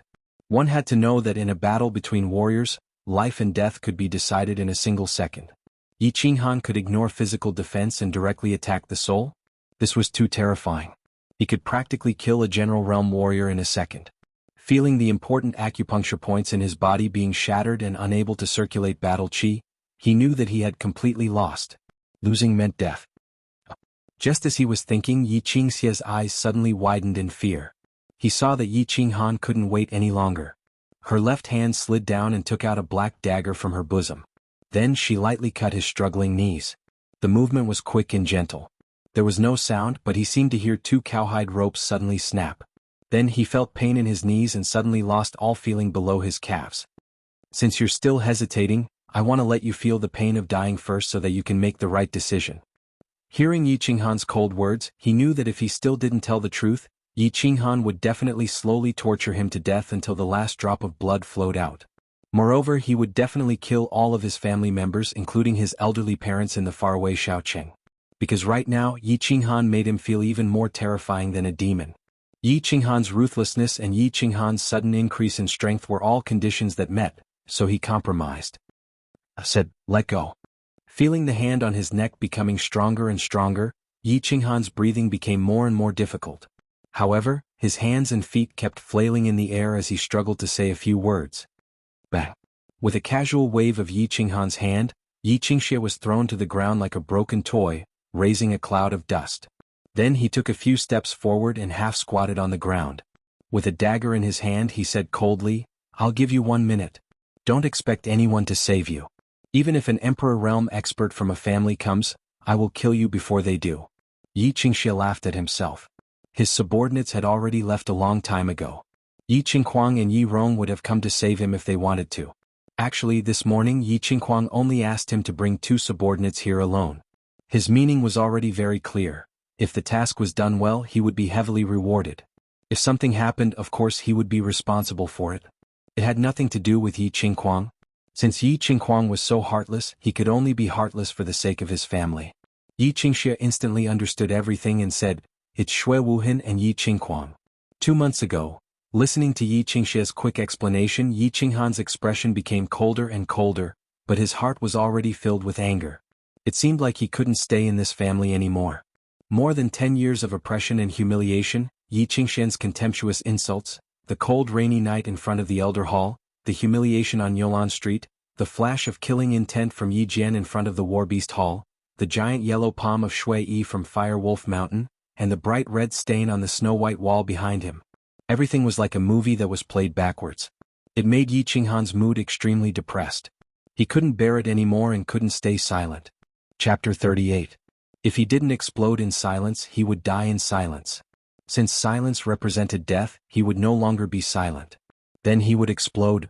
Pucci. The black dagger gently floated up and gently slid across Yi Qingxia's neck, bringing out a trace of blood. As long as your family doesn't mess with me, I can guarantee their safety. With a clean cut, he ended Yi Qingxia's life. Yi Qinghan didn't have too many emotions. He just silently turned around and walked into the room. He carried his sister on his back, then grabbed the bedsheets, tore them into ropes, and firmly tied his sister on his back. Resolutely, he walked out of the room and out of the small courtyard. Then Yi Qinghan began to do something crazy. He began to set fire everywhere, burning the courtyard. The courtyard wasn't completely made of marble like the West Courtyard. Most of it was made of wood. As soon as he started the fire, it instantly ignited a raging fire that enveloped the entire courtyard. Qingyu, brother will take you to seek justice. Then we will leave this broken place together and never come back. Facing the raging fire, Yi Qinghan's expression relaxed. The huge fire burned the courtyard that he had lived in for more than 10 years. It seemed to have also burned the cage that had been pressing on his heart for more than 10 years. Without the cage in his heart, of course, he could fly freely. This feeling seemed very good. Yi Qinghuang didn't have the habit of waking up early. At least, he didn't have the habit of waking up so early. It was just that he had received a great benefit from someone last night, so he had to do something for them, right? So, he woke up early in the morning and called Yi Qingxia, ordering him to do it. He was very satisfied with this loyal subordinate of Yi Qingxia. This person had brains, ability, and strength. He did things quickly and neatly, and he also understood his master's thoughts. For example, he didn't send anyone to him today. But he immediately understood.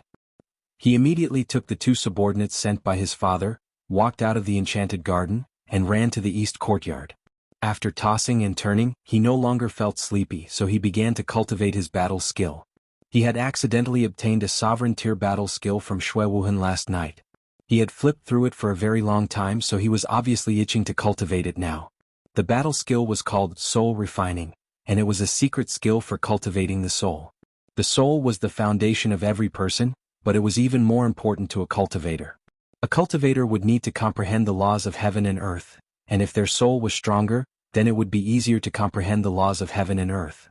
It was just that this purgatory of souls was incomplete, and there was only the first half of it. That was why Shui Wuhan had given it to Yi Qinghuang as a bargaining chip. Eldest young master. A hurried voice woke Yi Qinghuang up with a start. He looked angrily at the guard at the door. The guard's expression changed, but he still said, "Young master, Yi Qinghan has returned," and he was escorted back by the city lord of Man City. Yi Qinghan? Yi Gu sent someone to escort him back? Yi Qinghuang frowned slightly, and carefully thought about the meaning of this sentence. He knew that Yi Gu was Yi Chang's man from the third branch. But why would Yi Gu escort a useless person back? Could it be that Yi Qinghan had defected to the third branch? Defected to Yi Chang? And the timing of his return was so coincidental. What was the meaning of this? Send someone to follow Yi Qinghan from afar, and be careful not to be exposed. Yi Qingxia wouldn't be so stupid, right? Yi Qingxia suddenly said. Things seem to have become complicated. Could it be that the third branch was trying to stir up trouble? He decided to figure out the situation first and then think about what to do next. However, in less than 5 minutes, his subordinate came back to report that the situation had become out of his control. Yi Qingxia, that idiot, actually didn't handle the matter well, and Yi Qingyu actually committed suicide. Suicide was suicide. An orphan adopted by a family was not worth mentioning. Shui Wuhan just wanted to express his regret. But he didn't expect that the subsequent news from the guards shocked him. Yi Qinghan actually dared to kill, and not only did he have the courage to kill, but he also had the ability to kill. Well, he was killed. Although Yi Bao was the subordinate of his subordinate, and could be considered as his subordinate, he didn't feel the slightest bit of regret or heartache. He just thought that it was good. He had a reason to go over and interrogate Yi Bao, so he hurried over with his subordinates. But he turned back halfway and he received an even more shocking news. Yi Qinghan killed Yi Qingxia, set fire to the house, and rushed over to the west courtyard. He actually killed Yi Qingxia. Why did he kill Yi Qingxia? Yi Qinghuang immediately thought of the white-faced scholar's third uncle Yi Chang.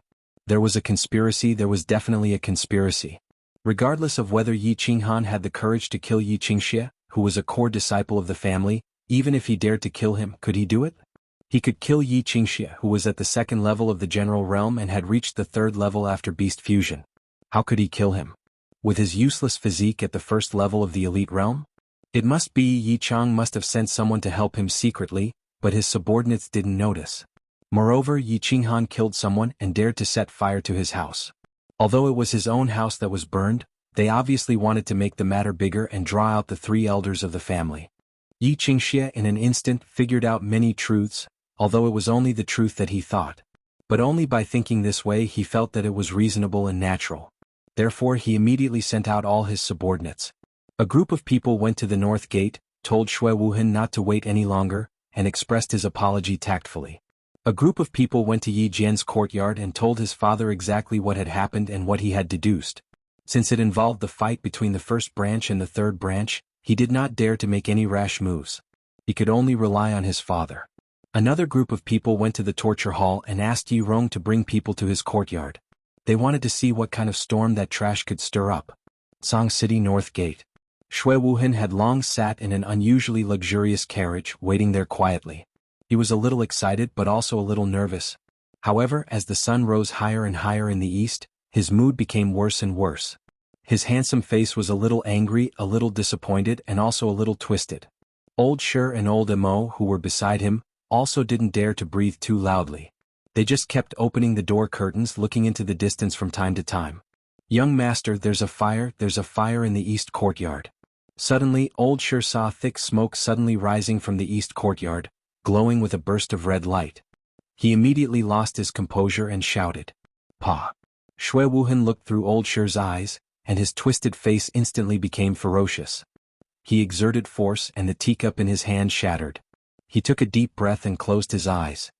His expression seemed to have calmed down, but his faintly trembling hands let others feel the anger in his heart. "There's no need to wait any longer, let's go back to Floating Snow City."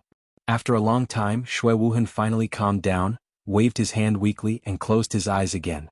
Yi Jian had the habit of waking up early to drink tea. At this time he was sitting in his ninth concubine's room, slowly tasting the tea. The tea was good tea, a top-grade dragon's tongue tea that cost 10 purple crystal coins per tael. The person pouring the tea was Miao Ren, the ninth concubine that he bought from the 13th Street for hundreds of purple crystal coins a few days ago. She used to be an artist in a brothel and it was the most expensive kind. Yi Jian smiled and gestured for her to sit on his thigh. He sighed with emotion in his heart as he looked at the beautiful woman who was smiling sweetly like a snow lotus on the Tianshan mountain. "Artist? Yidao, if you weren't so stubborn back then, how many artists can you ask for now?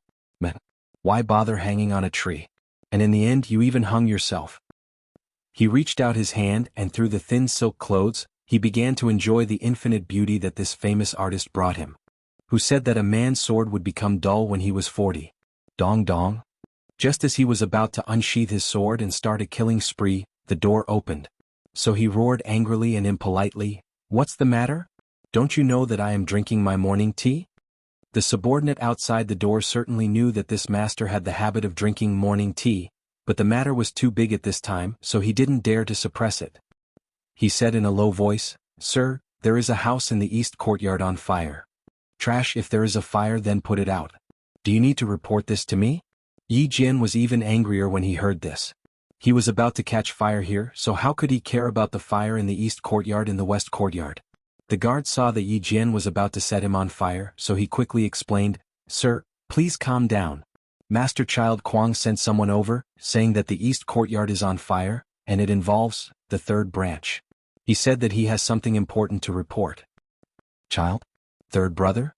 Call him in." Yi Jian carefully pondered for a moment, and his mood calmed down. He adjusted his clothes, picked up the tea and began to really taste the tea. Chapter 39. The door opened and one of Yi Qinghuang's subordinates walked in respectfully. He knelt down on one knee and quickly explained everything.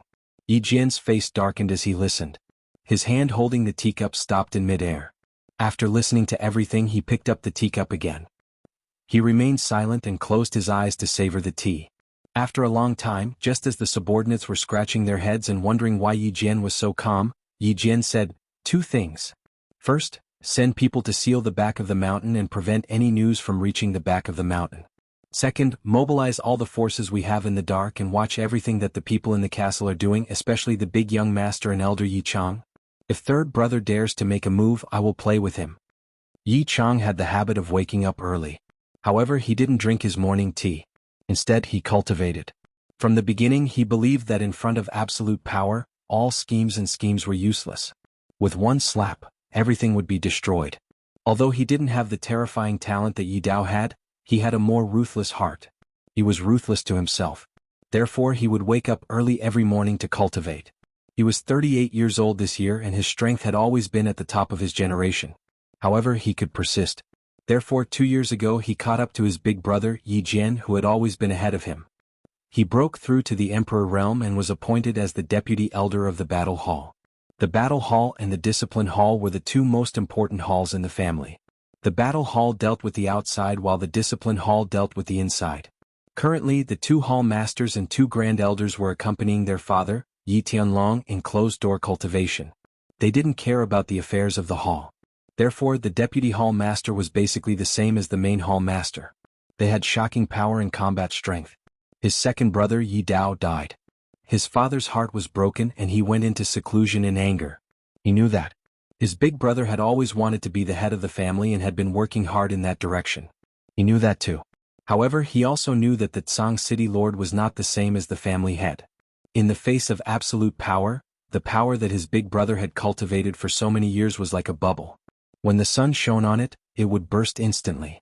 He also knew that he wanted to be the head of the family, to lead the family into battle, and to be immortalized in the history of the family 100 years later. Therefore, he had to work hard and he had to be hard on himself. However, a moment later he received a piece of news that made him stop his usual morning exercise. Yi Dao's son had actually become so fierce? If he dared to kill someone, how could he kill someone? The people he was going to kill were not ordinary people, but the core disciples of the clan.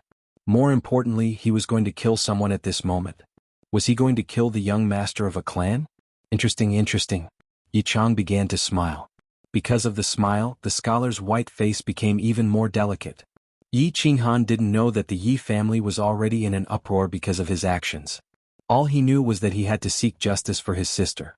After that, he would leave the Yi family in a fair and above-board manner. Therefore, he carried his sister on his back and set the house on fire.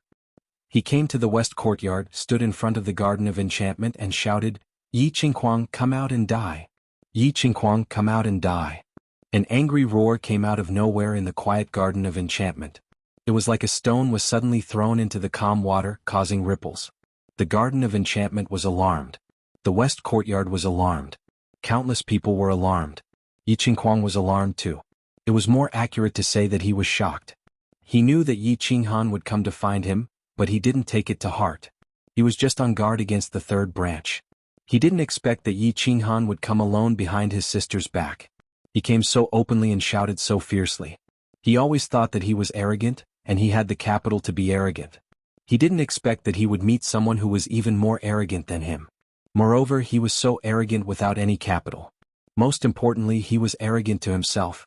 Therefore, he didn't think too much. He didn't wait for Yi Rong to come with his men. He stood up in a hurry and walked out arrogantly with his men. "Yi Qinghan, what's the meaning of this?" Yi Qinghuang looked coldly at Yi Qinghan, who was standing in front of the gate with a saber in his hand, and said angrily, "Nothing, I just want to kill you." Yi Qinghan lowered his head slightly and looked at Yi Qingyu's sleeping face beside his shoulder. His voice was calm and casual, as if he wasn't facing an enemy but an old friend of many years. "Haha, kill me? Did you hear that? He said he wanted to kill me." Yi Qinghuang laughed to the sky as if he had heard the funniest joke in the world. Let's not talk about whether Yi Qinghan had the strength to kill him. Even if he allowed himself to be killed, did he have the guts to do so? Who was he? He was Yi Qinghuang. He was the young master of the Yi family. He was the future leader of the Yi family. Today this trash said he wanted to kill him? Even the scholar Yi Chang of the third branch didn't have the guts to say such a thing. As Yi Qinghuang laughed, many of his men, family members and servants also laughed. The quiet, intoxicated heart garden instantly became lively. The sounds of discussion, cursing, ridiculing, and puzzled could be heard continuously. What's going on? Is the seventh child having a fever? Is he talking nonsense? Haha, this idiot must have something wrong with his brain. How could he kill someone like that? He wouldn't even dare to kill a chicken. Even if he dared to kill, would he be able to? He's just an elite trash with a level 4 trash beast. Who can he kill? He's really sick. He's shouting so early in the morning. I'm afraid he's seriously ill. This illness needs to be treated. Otherwise, what if he runs to the back of the mountain and says he wants to kill the clan leader and the grand elder? Yi Qinghan was not sick. He knew this, and Yi Qinghuang also knew this. Yi Qinghan dared to kill and could kill. Yi Qinghuang also knew this. Although he was arrogant, he had always been on guard against him. He was not an idiot. There were many people who failed miserably. For example, his younger brother, who was beaten by Yi Qinghan twice. Heaven is unfair. I have to enforce justice on behalf of heaven. If humanity is unfair, I can only kill. Yi Qinghuang, the bad things you have done, even if you go to the torture chamber, they will still find you innocent. Since you can't rely on the heavens or the clan, I can only judge you alone. As a member of the clan, you were bribed by Shui Wuhan and conspired with him to steal my sister, Yi Qingyu. Furthermore, you went behind the clan's back and forged the clan's orders. In the end, my sister committed suicide in anger. Combining all the facts, I sentence you to death and executed immediately. Yi Qinghan didn't care about the discussions around him. He didn't care about the contempt in Yi Qinghuang's eyes. He spoke quietly. His voice was not loud, but it was like the cold wind in a cold night. His voice entered the ears, causing the originally noisy, intoxicated garden to become quiet. For a moment, the atmosphere became strange. Beast fusion. A familiar shadow appeared faintly in front of Yi Qinghan's chest and quickly merged into his body. Looking at the mysterious black tattoo on Yi Qinghan's forehead, his cold gaze, and the faint murderous aura that appeared in his small and skinny figure, everyone became serious. A trace of seriousness appeared on the faces of the spectators. This doesn't seem like an argument between ordinary young masters. It seemed like it was going to be real. For a moment, everyone held their breaths and quietly observed the situation. There were also people who began to slowly retreat, quickly reporting the situation to the other parts of the Yi family castle. Everyone saw it. This is Yi Qinghan courting death. Beast fusion. Yi Qinghuang sneered and began the beast fusion. After the rank 7 violent bear fusion, it brought about a terrifying energy. It allowed him, who was originally a rank 1 general realm, to instantly reach the terrifying peak general realm. He looked disdainfully at Yi Qinghan, who was slowly approaching him, and wondered if he should seize the opportunity to destroy this brat who was even more arrogant than him. He silently calculated the distance between the two of them. After taking 5 steps forward, Yi Qinghan's cold eyes suddenly lit up. 2 dazzling rays of light shot straight into Yi Qinghuang's eyes. Then, with a push of his hind legs, his body floated in front of Yi Qinghuang like a lightly fluttering butterfly. A black dagger suddenly appeared in his right hand, and he ruthlessly stabbed at Yi Qinghuang's lower abdomen. The lower abdomen was where a warrior's dantian was located. If the dantian was destroyed, all martial strength would be wasted. Rip. The sound of a balloon being pierced suddenly rang out. This sound caused the enchanted garden, which had returned to its previous tranquility, to completely lose its calm. This sound scared the guts out of countless people and shocked the eyeballs out of countless people. It also scared Yi Qinghuang, who had just woken up, silly. He felt that his dantian, which had been cultivated for so many years, was rapidly withering like a leaking balloon. He felt that the surging battle chi in his body was running amok due to the destruction of his dantian, breaking his meridians and ruining his cultivation for so many years. Feeling the unprecedented pain and coldness in his abdomen, Yi Qinghan's cold eyes, and the dagger dripping with his blood on his neck, Yi Qinghuang was a bit out of control. He shouted in horror, "No! No! No! Don't move. I've only destroyed your cultivation. If you move again, I'm afraid that you won't be able to see your father and brothers anymore. If you lose your cultivation, you can still cultivate again. But if you lose your life, you'll lose everything." Yi Qinghan gently stabbed Yi Qinghuang. After destroying his cultivation for so many years, his expression didn't change at all. He just indifferently whispered in Yi Qinghuang's ear. Then he glanced at the people in the field and continued, "Don't move. My hands are a bit shaky now. I'm afraid that I'll accidentally kill Yi Qinghuang. Go and tell Yi Jian that if he wants to save his son, he should go and call the 3 old guys in the back mountain." "Wow! Yi Qinghan, you're crazy. How dare you destroy the eldest young master's cultivation? You'll definitely die today. Crazy, crazy. Yi Qinghan is really crazy. Hehe. Go and report to the governor, the punishment hall, and the patriarch. Something big has happened, something big. He's crazy. Yi Qinghan dares to call the patriarch and the grand supreme elder old guys. This is disgraceful, disgraceful. The scene was chaotic, very chaotic. The calm lake was not like a stone was thrown, but a cannonball fell. It was not just ripples but splashes of water. There were countless people in the field. Some were cursing, some were running, some were confronting each other with their sabers, and some were scared silly. Countless people ran over and countless people ran away. They all used different ways to express their fear, shock, and helplessness. Whoosh, whoosh, whoosh. Finally, the news spread to every corner of the fort. Several figures appeared in the sky above the Yi family fort. These figures were all rushing towards the Garden of Enchantment.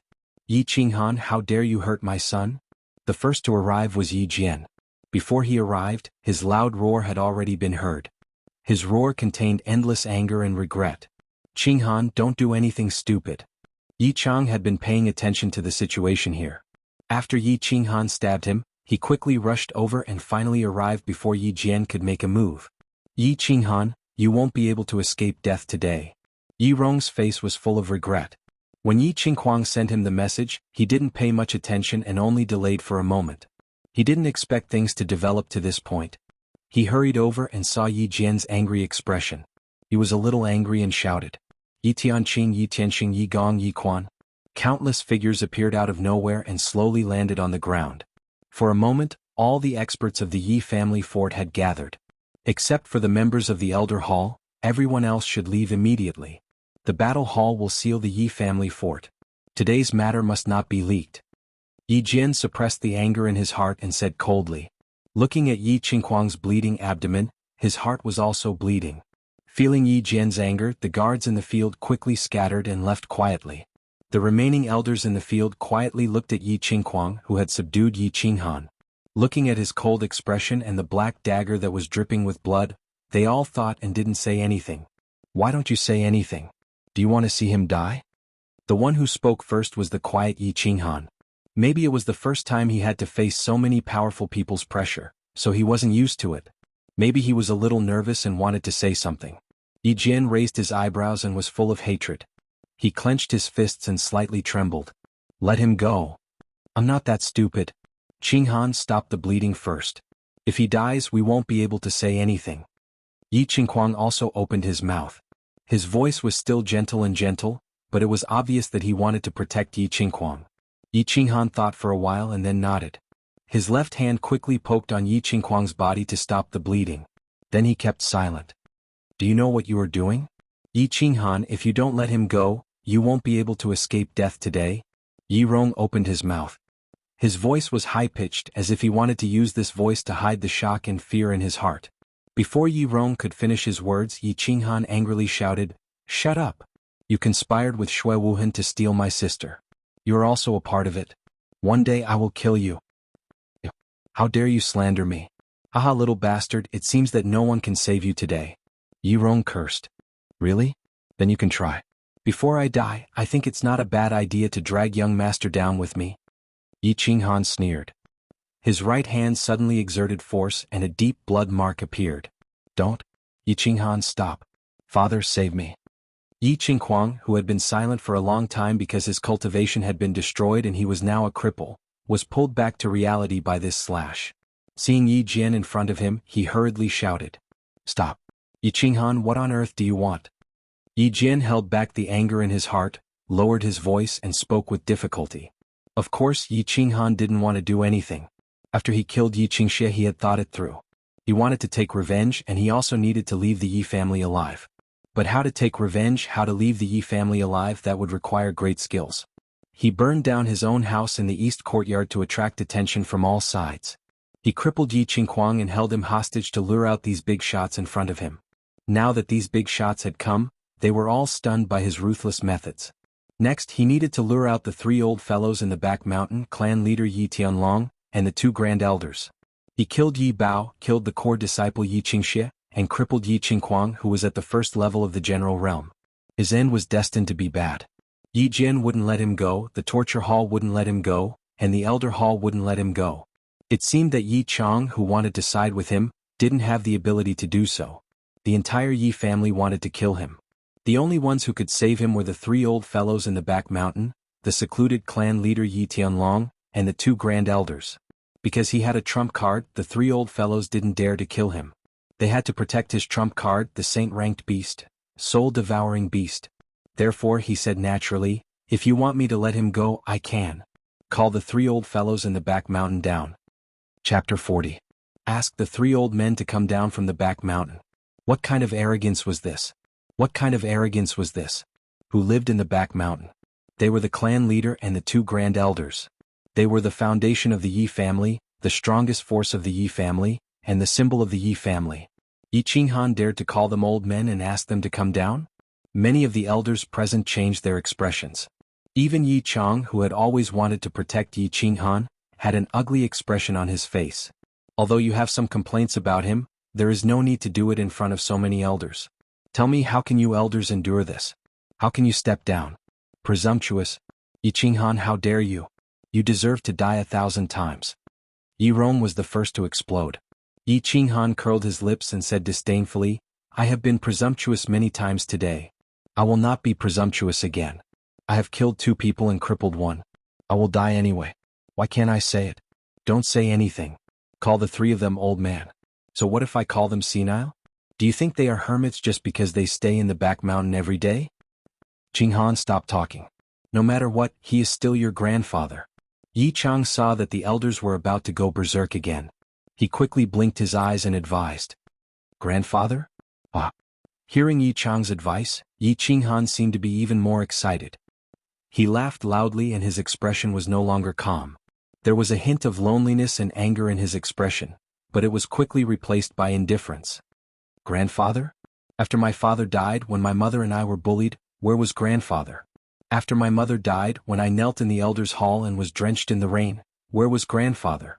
When I was injured on Yolan Street, when Yi Rong and Yi Qingquang helped outsiders to deal with me, where was grandfather? When I was almost killed in the barbaric mountains, where was grandfather? Where was grandpa when Yi Qingquang colluded with outsiders to kidnap my sister? At this time, my dear grandfather, where are you? Hearing Yi Qinghan's silent reproach, looking at his lonely yet stubborn face, countless elders fell silent. Now that he thought about it, Yi Qinghan's craziness and impudence today, it turned out that there were so many stories behind it.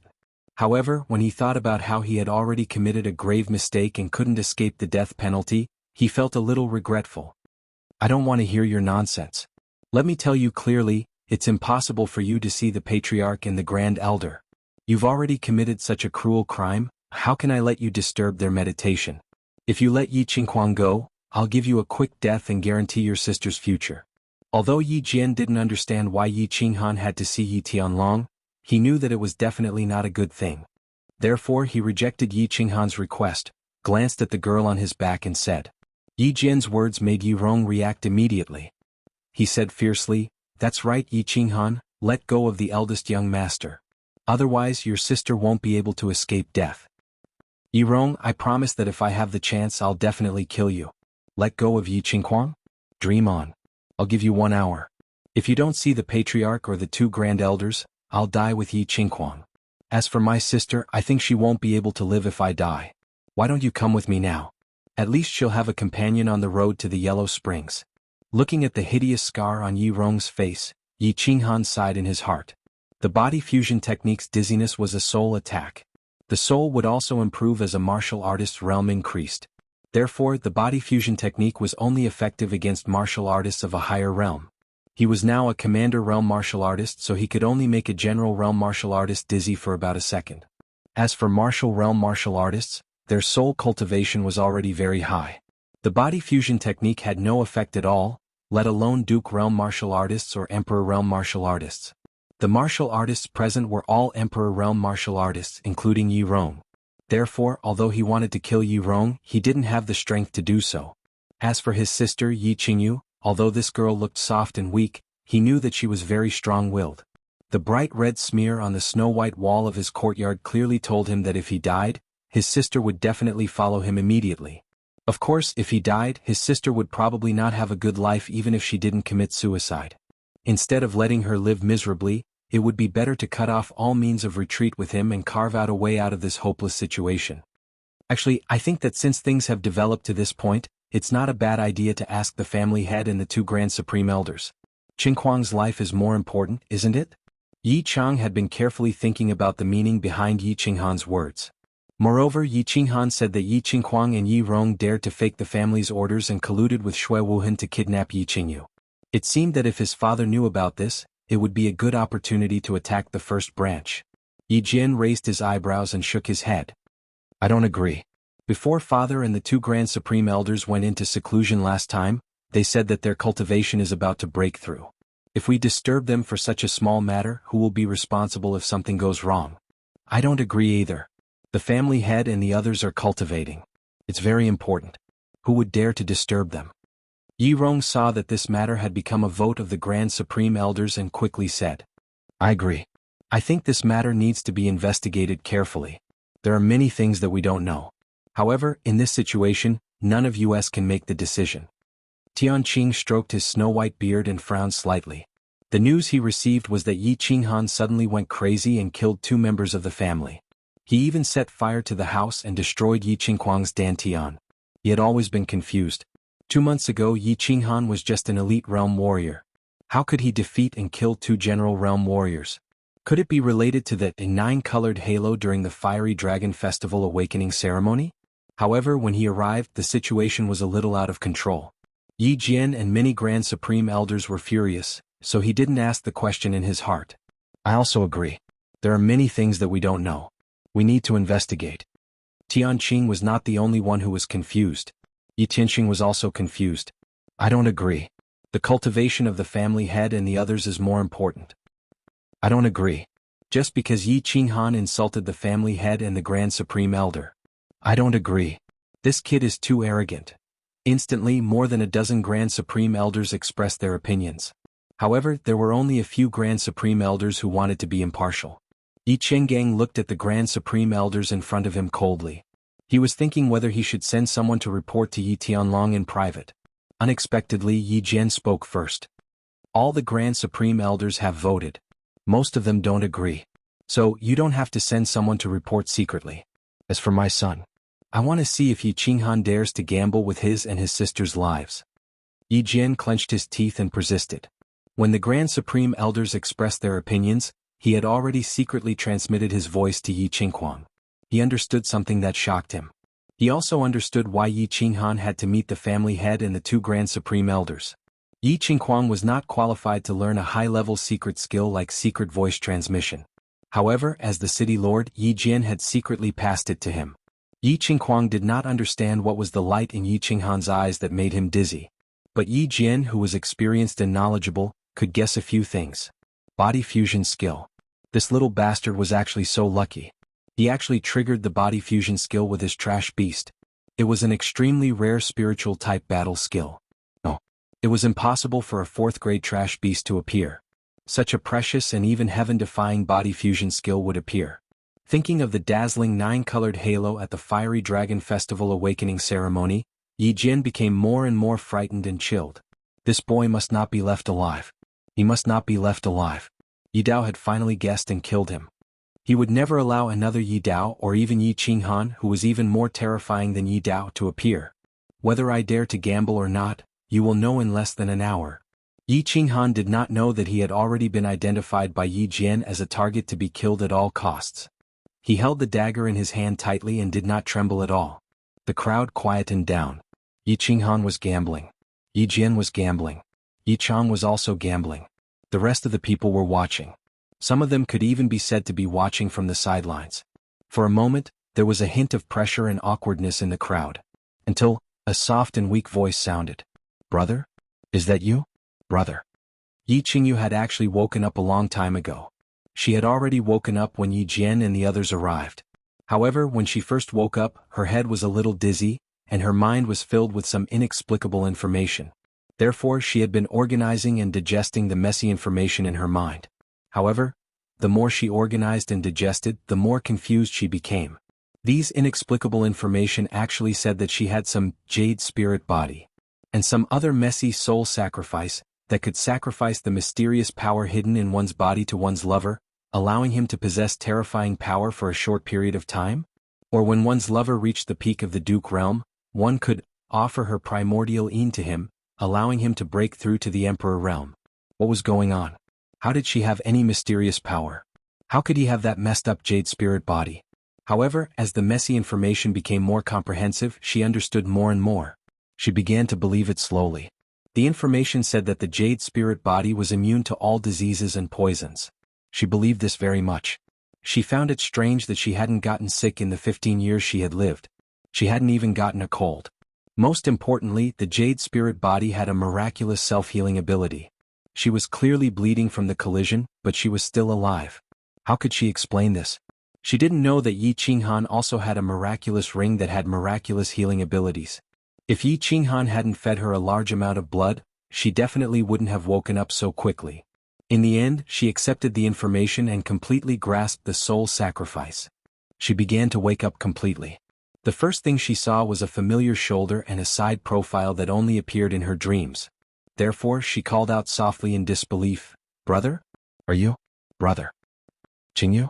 Yi Qinghan was a little stunned. He subconsciously turned his head and looked at his sister. His heart trembled slightly when he saw that familiar pair of pearl-like black eyes filled with surprise. "Brother, is it really you? That's great." Yi Qingyu looked at Yi Qinghan's face in a daze. She wanted to cry and laugh at the same time. However, this expression only lasted for a moment before it was replaced by fear and shock. She shouted, "Ah, brother, be careful. Be careful." Seeing his sister's expression change in an instant, Yi Qinghan suddenly came to a realization. A trace of ruthlessness appeared on his face. He exerted force in his wrist and slashed the dagger across Yi Qinghuang's neck. Swoosh. However, no matter how fast he was, the person who ambushed him was an Imperial Realm martial artist. General Realm martial artists could release their battle aura. How dare he get distracted in front of so many Imperial Realm martial artists? Yi Jian released his battle aura the moment Yi Qinghan turned his head. To be safe, he only released a trace of his battle aura. It transformed into a thin needle and silently pierced Yi Qinghan's arm that was holding the dagger. The thin needle accurately pierced through the meridians in Yi Qinghan's arm. Yi Qinghan's arm was instantly crippled. He no longer had the strength to hold the dagger, and the black dagger fell to the ground. Yi Qinghan staggered a step back in pain. His expression changed and he raised his uninjured left hand and angrily slapped Yi Qinghuang's back. However, the thin needle was too fast. It circled in the air and quickly flew towards Yi Qinghan's left hand. Then it stabbed everywhere on his body. Clang. The dagger fell heavily to the ground. Yi Qinghan also fell to the ground with the dagger. Imperial Realm martial artists were too strong. In less than a second, Yi Qinghan's body was stabbed dozens of times. Most of the meridians in his body were pierced, and the tendons in his arms and legs were all broken. One wrong move and the whole game was lost. "No, brother." Yi Qingyu, who fell to the ground with her brother, screamed in fear. Her brother was paralyzed on the ground like a boneless worm. Her heart was broken. "I suggest that we take Yi Qinghan into custody and investigate the cause of this incident. The Elder Hall will judge him for his crimes." Yi Chang sighed in his heart. He knew that something bad would happen when he saw Yi Qinghan turn around. However, with so many elders present, he couldn't openly side with Yi Qinghan. Right now, he could only wait and see if he could save Yi Qinghan's life. No need. Yi Jian released his battle aura again. It turned into a giant palm and grabbed Yi Qinghuang. Then, he threw him to an elder beside him and signaled for him to heal his wounds. Then he turned around and looked coldly at Yi Qinghan on the ground. All the elders are present.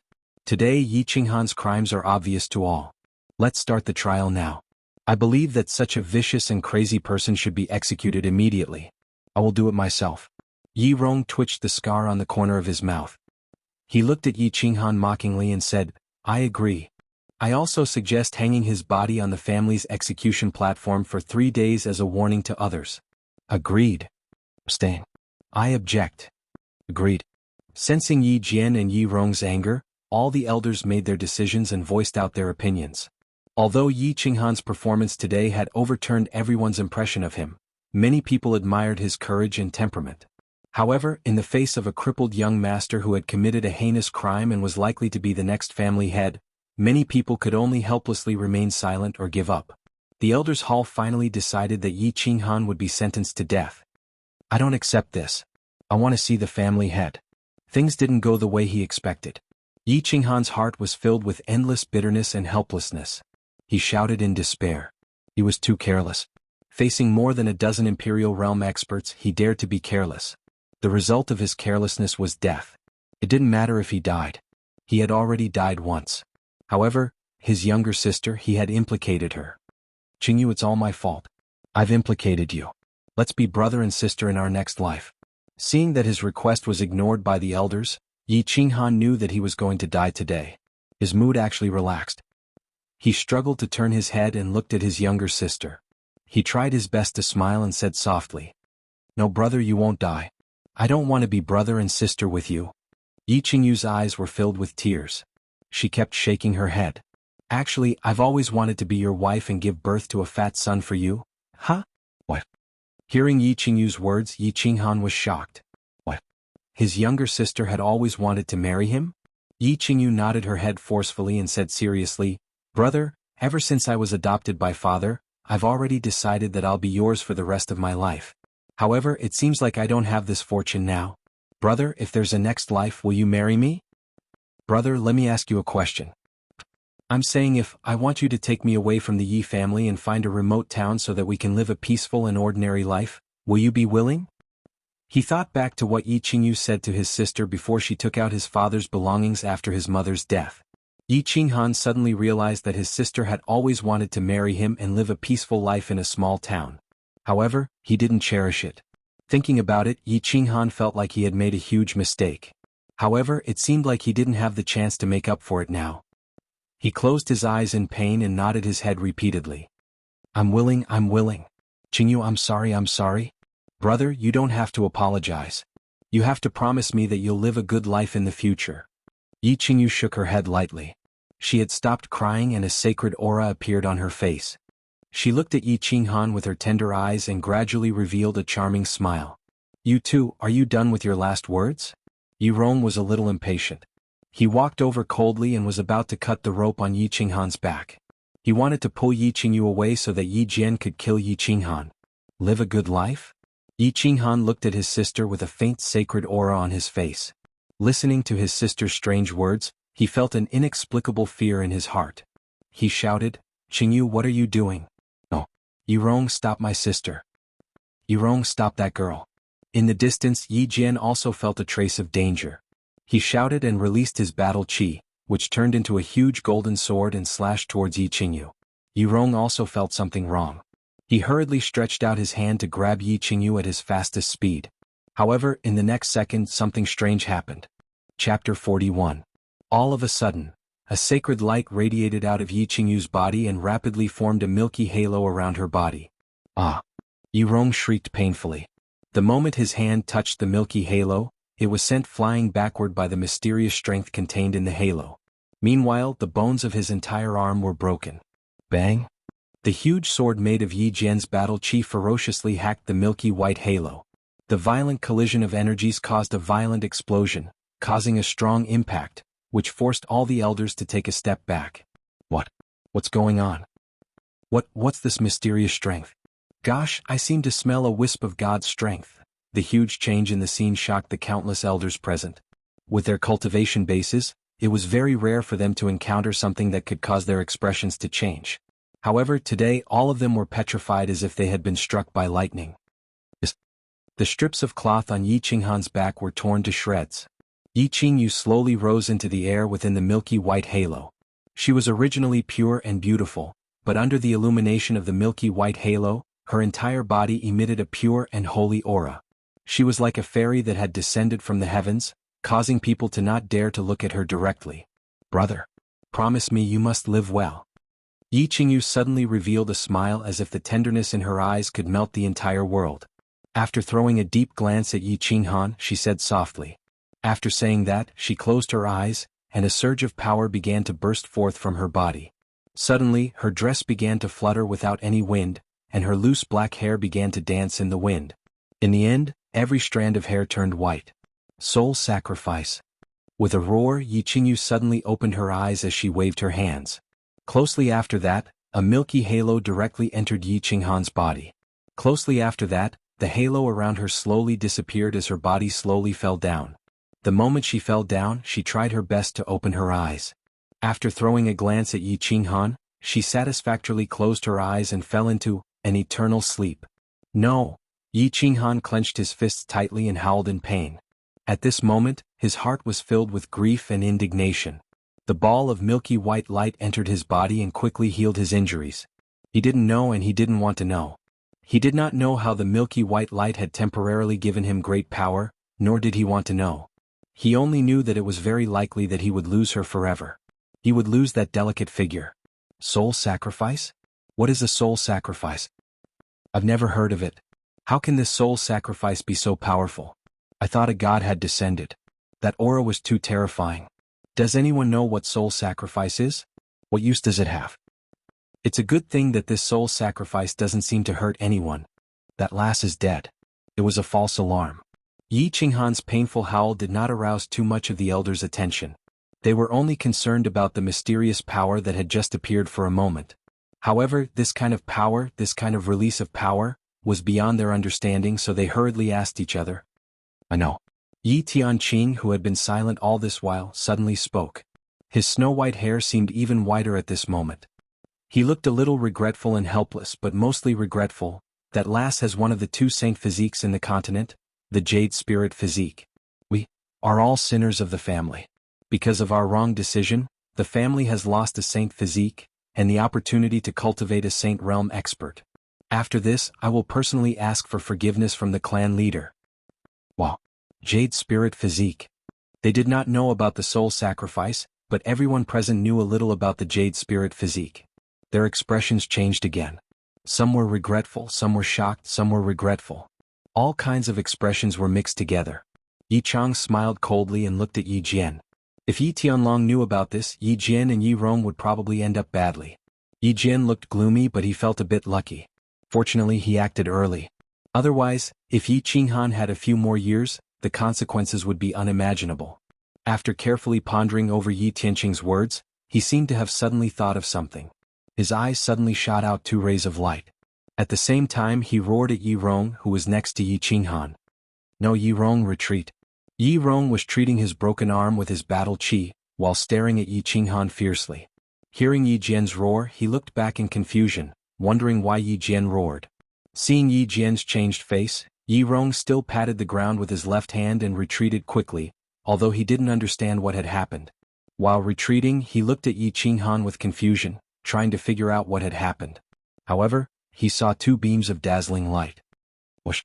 At this moment, Yi Qinghan suddenly moved as he bounced off the ground and sprung up. Closely after that, he chased after Yi Rong like a sharp sword. Like the scythe of the Grim Reaper, the black dagger slightly cut across the neck of Yi Rong, who was in a daze. Yi Qinghan, how dare you? No! The speed at which Yi Jian shouted was very fast, and Yi Rong's reaction speed was also not bad. However, Yi Qinghan's speed was even faster. In a flash, Yi Rong had already fallen to the ground, clutching his neck in fear. At this moment, Yi Tianqing and Yi Chang shouted at the same time. However, they realized it too late. Yi Qinghan's speed was too fast, so fast that they couldn't react in time. They only saw a black shadow flash, and Yi Rong was already lying on the ground. When Yi Jian heard Tianqing talking about the Jade Spirit Constitution, he knew that something bad was about to happen. He felt that soul sacrifice was very familiar, but he couldn't react immediately. When Tianqing mentioned the Jade Spirit Constitution, he suddenly realized it. Perhaps many people on the continent knew about the Jade Spirit Constitution. They knew that when a martial artist merged with the Jade Spirit Constitution, they could instantly enter the Imperial Realm. However, many people didn't know that the Jade Spirit Constitution had another special ability, soul sacrifice. Soul sacrifice was a technique that allowed the Jade Spirit Constitution to burn the soul and offer all the mysterious power hidden in the body to someone else. This would allow the person to possess the combat strength of an Imperial Realm martial artist for a short period of time. Moreover, Yi Qinghan had the heaven-defying body fusion technique. How could Yi Rong not be in danger? Looking at the young man standing proudly and the Yi Rong who had died with his eyes wide open while holding his neck, everyone was shocked. They couldn't believe what they were seeing. What happened? What happened today? A clan's trash young master, a low-level disciple, had actually killed a clan elder in a matter of seconds. An Imperial Realm elder. Were their eyes playing tricks on them? Or did the world change overnight? Heavens, Elder Tianqing, what is going on? One of the elders sighed deeply and asked the question that everyone else didn't dare to ask. Tianqing lowered his head and sighed deeply. He said sadly, nothing much. Yi Qinghan received that girl's soul sacrifice and gained the strength of an Imperial Realm martial artist for a short period of time. Also, if I'm not wrong, he also has a body fusion technique that attacks the soul. If we get close to him, he has the ability to kill any one of us in a second. What? The elders' expressions changed again. They quickly circulated their battle aura and flew up into the sky. After they flew to a height that they thought was absolutely safe, they widened their eyes and looked at the young man in black in disbelief. A 15-year-old young man could actually threaten them and could even kill them in a second. However, they had to believe that Yi Rong was lying on the ground with his blood still warm. Thus, for the sake of their lives, they could only stay away from the young man. Only 4 people didn't move. Yi Jian felt that he couldn't move. Whether it was because of his status, reputation, or hatred, he couldn't fly into the sky. Yi Chang didn't move either. He felt that Yi Qinghan wouldn't hurt him. Tianqing and Yi Tianqing didn't move either. They felt that the young man was the future hope of their family. They wanted to see if they could save him. Yi Qinghan didn't move either. Although he wanted to move and kill Yi Jian with his life, he really couldn't move. The mysterious power that his sister sacrificed was very strong. It gave him the combat power of an Imperial Realm martial artist and the ability to kill Yi Rong in a second. However, the mysterious power left as quickly as it came. It seemed as if he had used up all of his energy to instantly kill Yi Rong. At this moment, his battle force had been completely used up. If it weren't for the fact that he had forcefully held on to his last breath, he might have already collapsed to the ground. The reason why he didn't move and didn't fall was because of a secret transmission. This transmission came from one person, the white-bearded elder of the Warbeast Hall, Tianqing. The content was simple. Tell him to hold on. He had already notified the back of the mountain. Yi Tianqing stood there motionlessly. He lowered his head in silence as if he had fallen asleep. Of course, he couldn't personally notify the back of the mountain. The only person who could notify the back of the mountain was a red figure standing not far away. It was Yi Qingwu. Yi Qingwu had actually arrived a long time ago. She had been silently observing the situation. However, Yi Jian had given a strict order not to come over. She could only watch from afar. She saw something that she would never forget for the rest of her life. That stubborn and arrogant figure, Yi Qingyu's holy halo, Yi Qinghan's 2 dazzling lights, and the shocking slash that killed Yi Rong. She had always admired Yi Dao. She believed that Yi Dao was a real man. Therefore, she sympathized and took care of Yi Qinghan. She also helped Yi Qinghan suppress Yi Qingquang in the Warbeast Academy. She didn't expect that in less than 2 months, the shy young man with a poor memory had grown to such an extent. She had always wanted to save Yi Qinghan. There were several times when she wanted to rush into the battlefield. However, her rationality won over her emotions in the end. She knew that Yi Qinghan had killed Yi Qingxie, killed Yi Bao, crippled Yi Qingquang, and now killed Yi Rong. That delicate young man would probably not be able to escape today. Even if the clan's Grand Supreme Elder Yi Qingyo, her grandfather, came, things would probably not change. She sighed in her heart. She felt some pain and some indescribable emotions. Until she received a transmission. It was from Elder Whitebeard Tianqing. He told her to immediately send a message to his grandfather. He would take charge of everything. She was wild with joy. She immediately crushed the life-saving transmission jade talisman that her grandfather had personally given her. At the same time, she ran toward the battlefield. As she ran, she said in her heart, Yi Qinghan, you must hold on. My grandfather will be here soon. There will definitely be a turn for the better. Hold on. Yi Qinghan also wanted to hold on, but he really couldn't. His body was too weak. His left leg trembled and went limp. He slowly knelt on one knee and hurriedly placed his left hand on the ground to support his body so that he wouldn't fall. Although his head was still held high, the sadness in his eyes couldn't hide his weakness and powerlessness. Yi Jian, don't do it. Big brother, wait. Yi Tianqing's drooping eyelids suddenly moved. A glimmer of light shone in them. He turned his head and shouted at Yi Jian, who was beside him. Yi Chang also shouted at the first instance. However, before they could shout, a huge golden sword had already left their bodies. With the whistling of the wind, it slashed down toward the half-kneeling Yi Qinghan with great momentum. Too late. Yi Jian smiled coldly, revealing his white teeth. Chapter 42. Buzz. At that moment, just as the huge golden sword descended from the sky and slashed towards Yi Qinghan with unparalleled momentum and oppression, a ray of light shone from the back mountain of the west courtyard of the Yi family castle. A ray of green light quickly formed a huge shield of light that enveloped the entire west courtyard in an instant. It was as if a transparent green pot lid had fallen from the sky and covered the entire west courtyard. Then an incomparably domineering roar rang out. "Who dares to hurt my precious granddaughter?" Hearing this voice, everyone in the Garden of Enchantment was shocked and looked towards the back mountain in fear. But what was even more frightening was that none of them could move, not even a finger or a neck. Time seemed to have frozen at that moment in the west courtyard. The sleeves of the elders who had flown into the sky had stopped moving. Elder Tianqing's white beard was still slightly raised. Yi Qingwu was still running. Yi Jian was still baring his white teeth.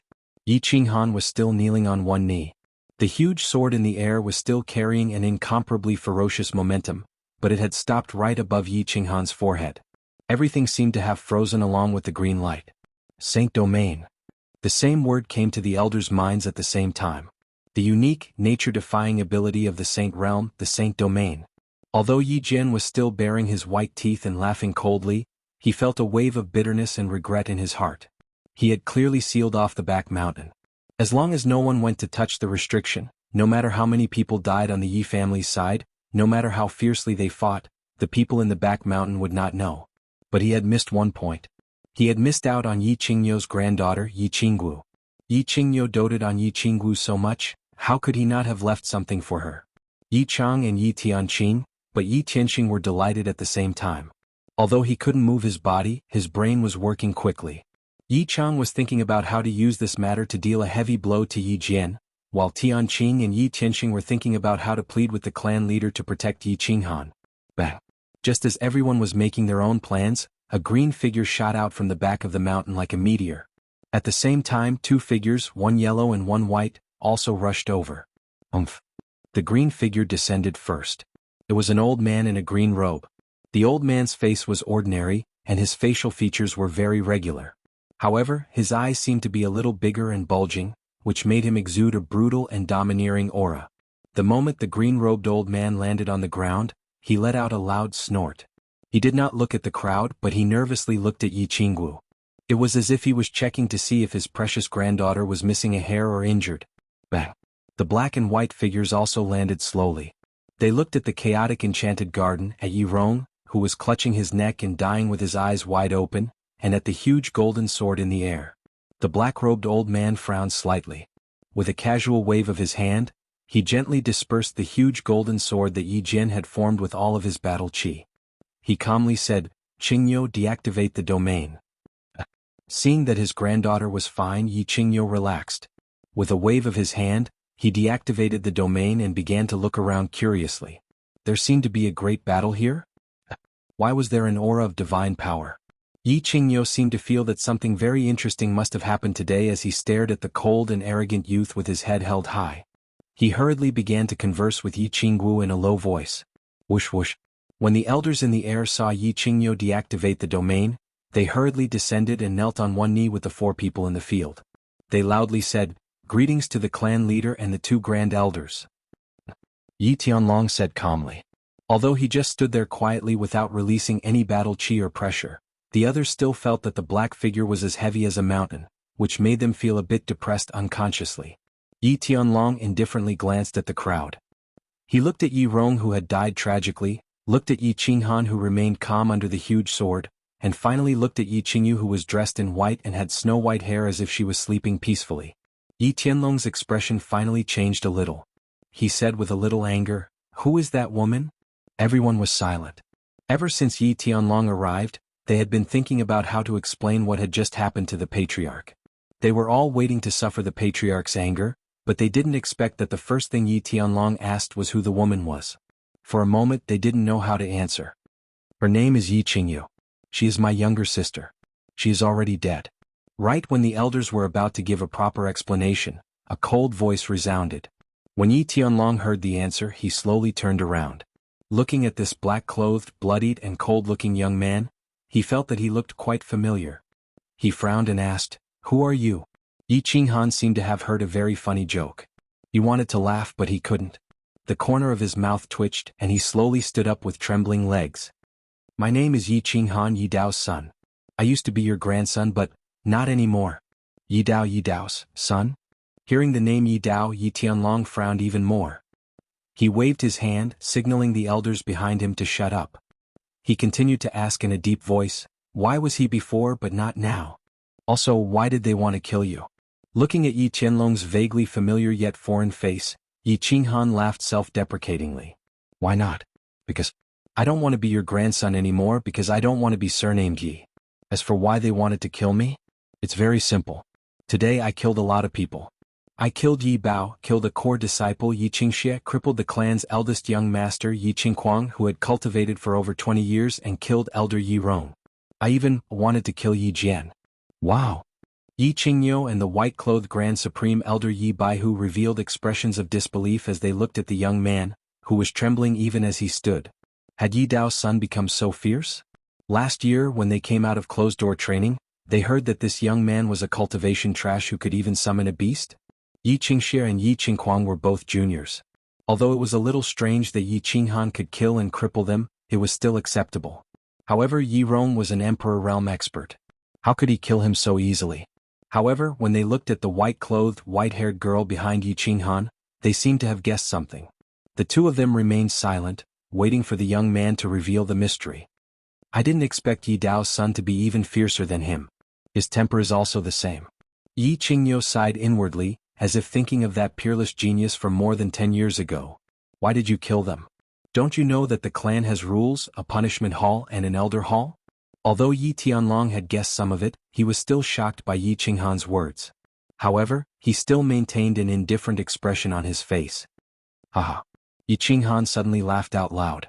After hearing 2 super jokes in a row, he finally couldn't hold it in anymore. However, the desolation and mockery in his laughter were not concealed at all. He coldly swept his gaze over the elders behind Yi Tianlong. Clan rules, *T clan rules. Punishment hall? The vice-elder of the punishment hall was lying on the ground. As for the elder hall, it was a pile of dog shit. Yi Tianlong, have you gone senile?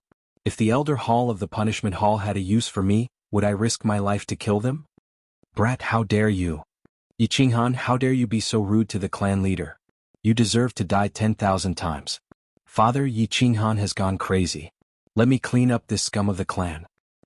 Yi Qinghan's angry words were like a bolt from the blue, shocking everyone. In an instant, countless people trembled as they pointed at the arrogant young man and loudly cursed him. Yi Jian was even more agitated. He leaped into the air, his palm turned into a claw, and directly grabbed at Yi Qinghan's neck. Bang! Yi Tianlong waved his hand lightly, and an invisible force suddenly hit Yi Jian's chest, causing Yi Jian to fall back.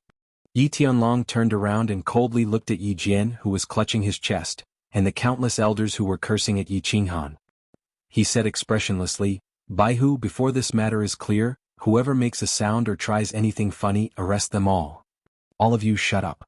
If the clan leader doesn't ask, no one is allowed to speak. The eyes of the white-robed elder Yi Baihu flashed as he felt the complexity of the situation. Yi Tianlong nodded, turned around and looked at Yi Qinghan, who was standing quietly at the side, thinking about something. He said lightly, carry your sister and follow me to the punishment hall. I will give you an explanation. Of course, you need to give me an explanation as well. Chapter 43. Take your sister and follow me to the torture chamber. I'll give you an explanation. Of course, you need to give me one as well. Yi Tianlong's words had broken his image in front of the public. Yi Tianlong had always been serious, old-fashioned, and stubborn. Not to mention the Yi family's castle, it was also well known in the House of Aries. Yi Dao was a genius in the past. If it were any other family, they would definitely treat him like a treasure. In the past, Yi Dao had rebelled many times and disobeyed the orders of the family. It was all because of Yi Tianlong's old-fashioned and stubborn attitude. In the end, Yi Dao brought a prostitute back and knelt in Yi Tianlong's dormitory for 3 days. But Yi Tianlong didn't completely agree to it. He just tacitly agreed and refused to admit it.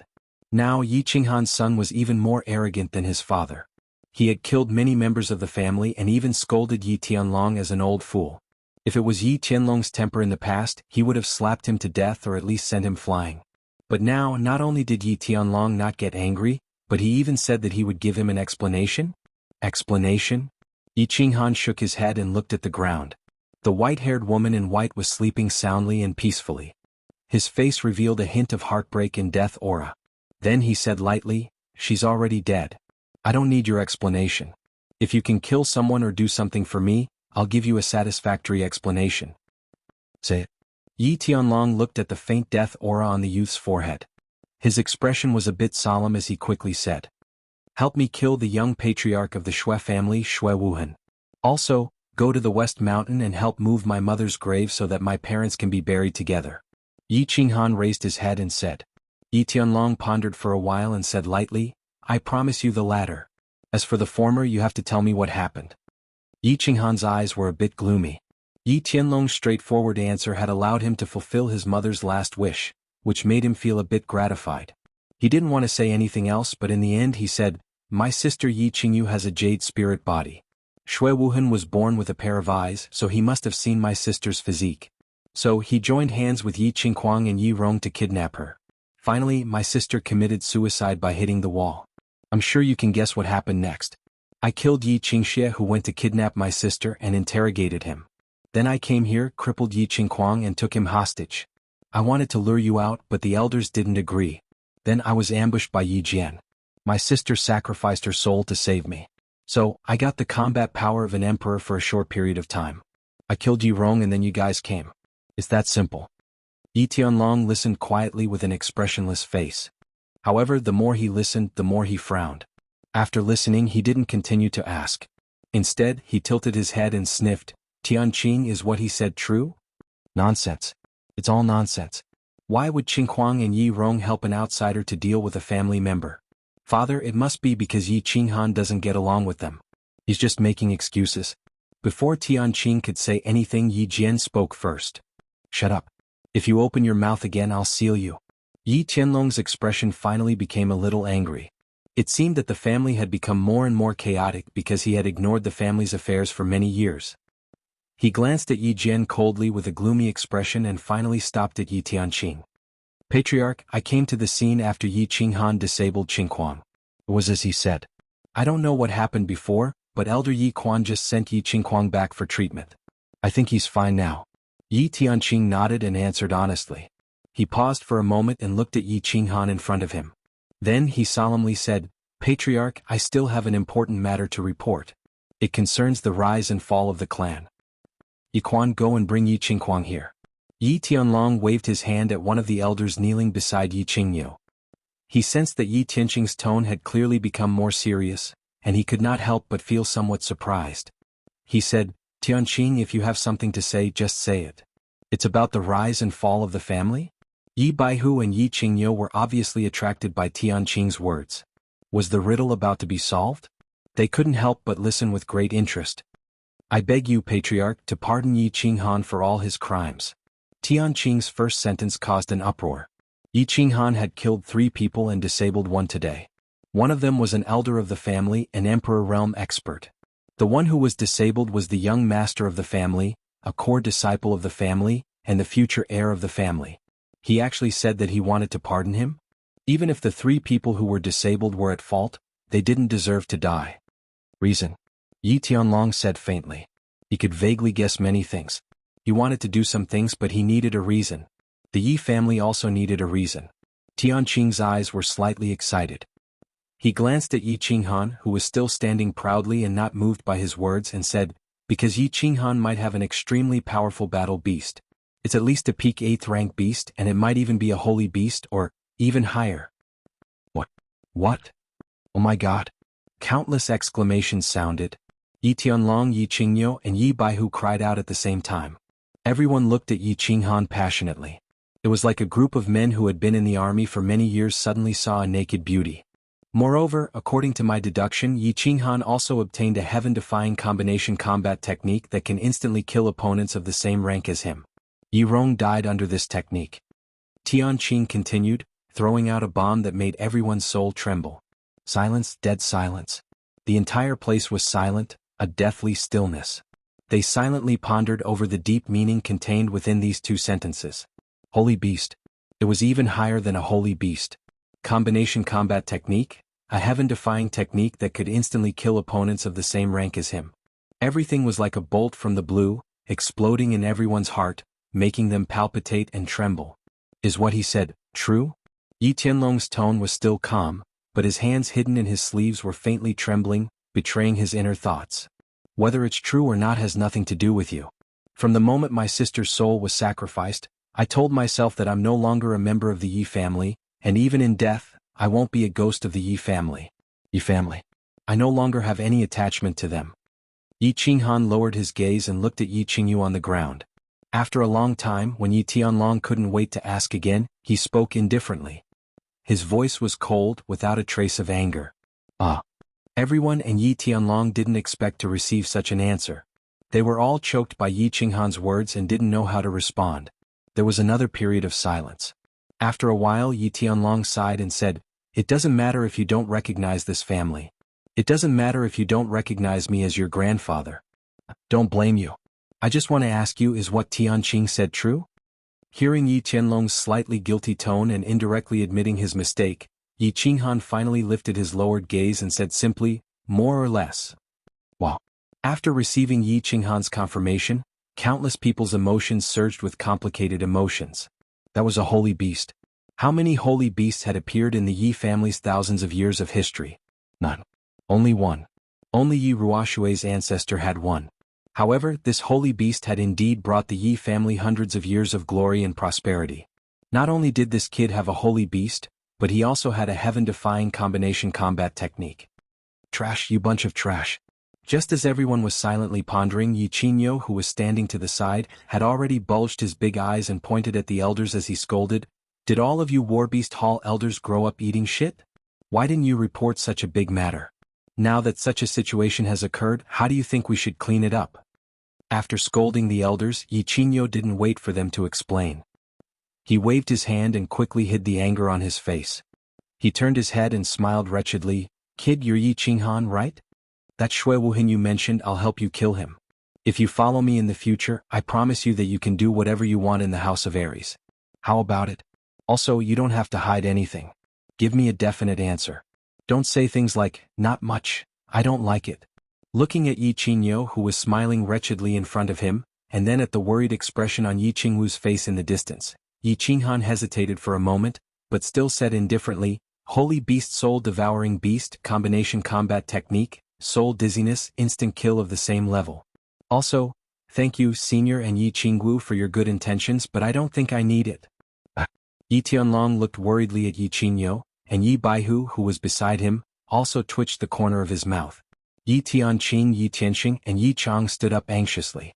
They all understood the meaning of death in this youth's words and became terrified, their eyes filled with anxiety and regret.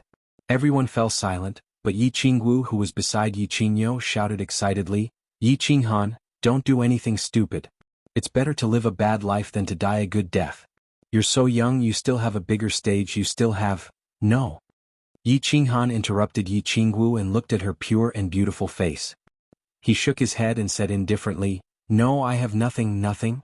My father is dead, my mother is dead, and now my little sister is also dead. What am I living for? Who else can I live for? Perhaps I shouldn't have come to this world, this place doesn't belong to me." The more Yi Qinghan spoke, the more desolate and heartbroken he became. He knelt weakly in front of Yi Qingyu and stared at his little sister's pale face, snow-white hair, and the bright red drops of blood at the edge of her white clothes. He stretched out his hands and caressed his little sister's face. He thought back to the words his little sister had said before she sacrificed herself and softly murmured, "Qingyu, in my next life I will definitely marry you, I will definitely marry you. I said I would give you an explanation."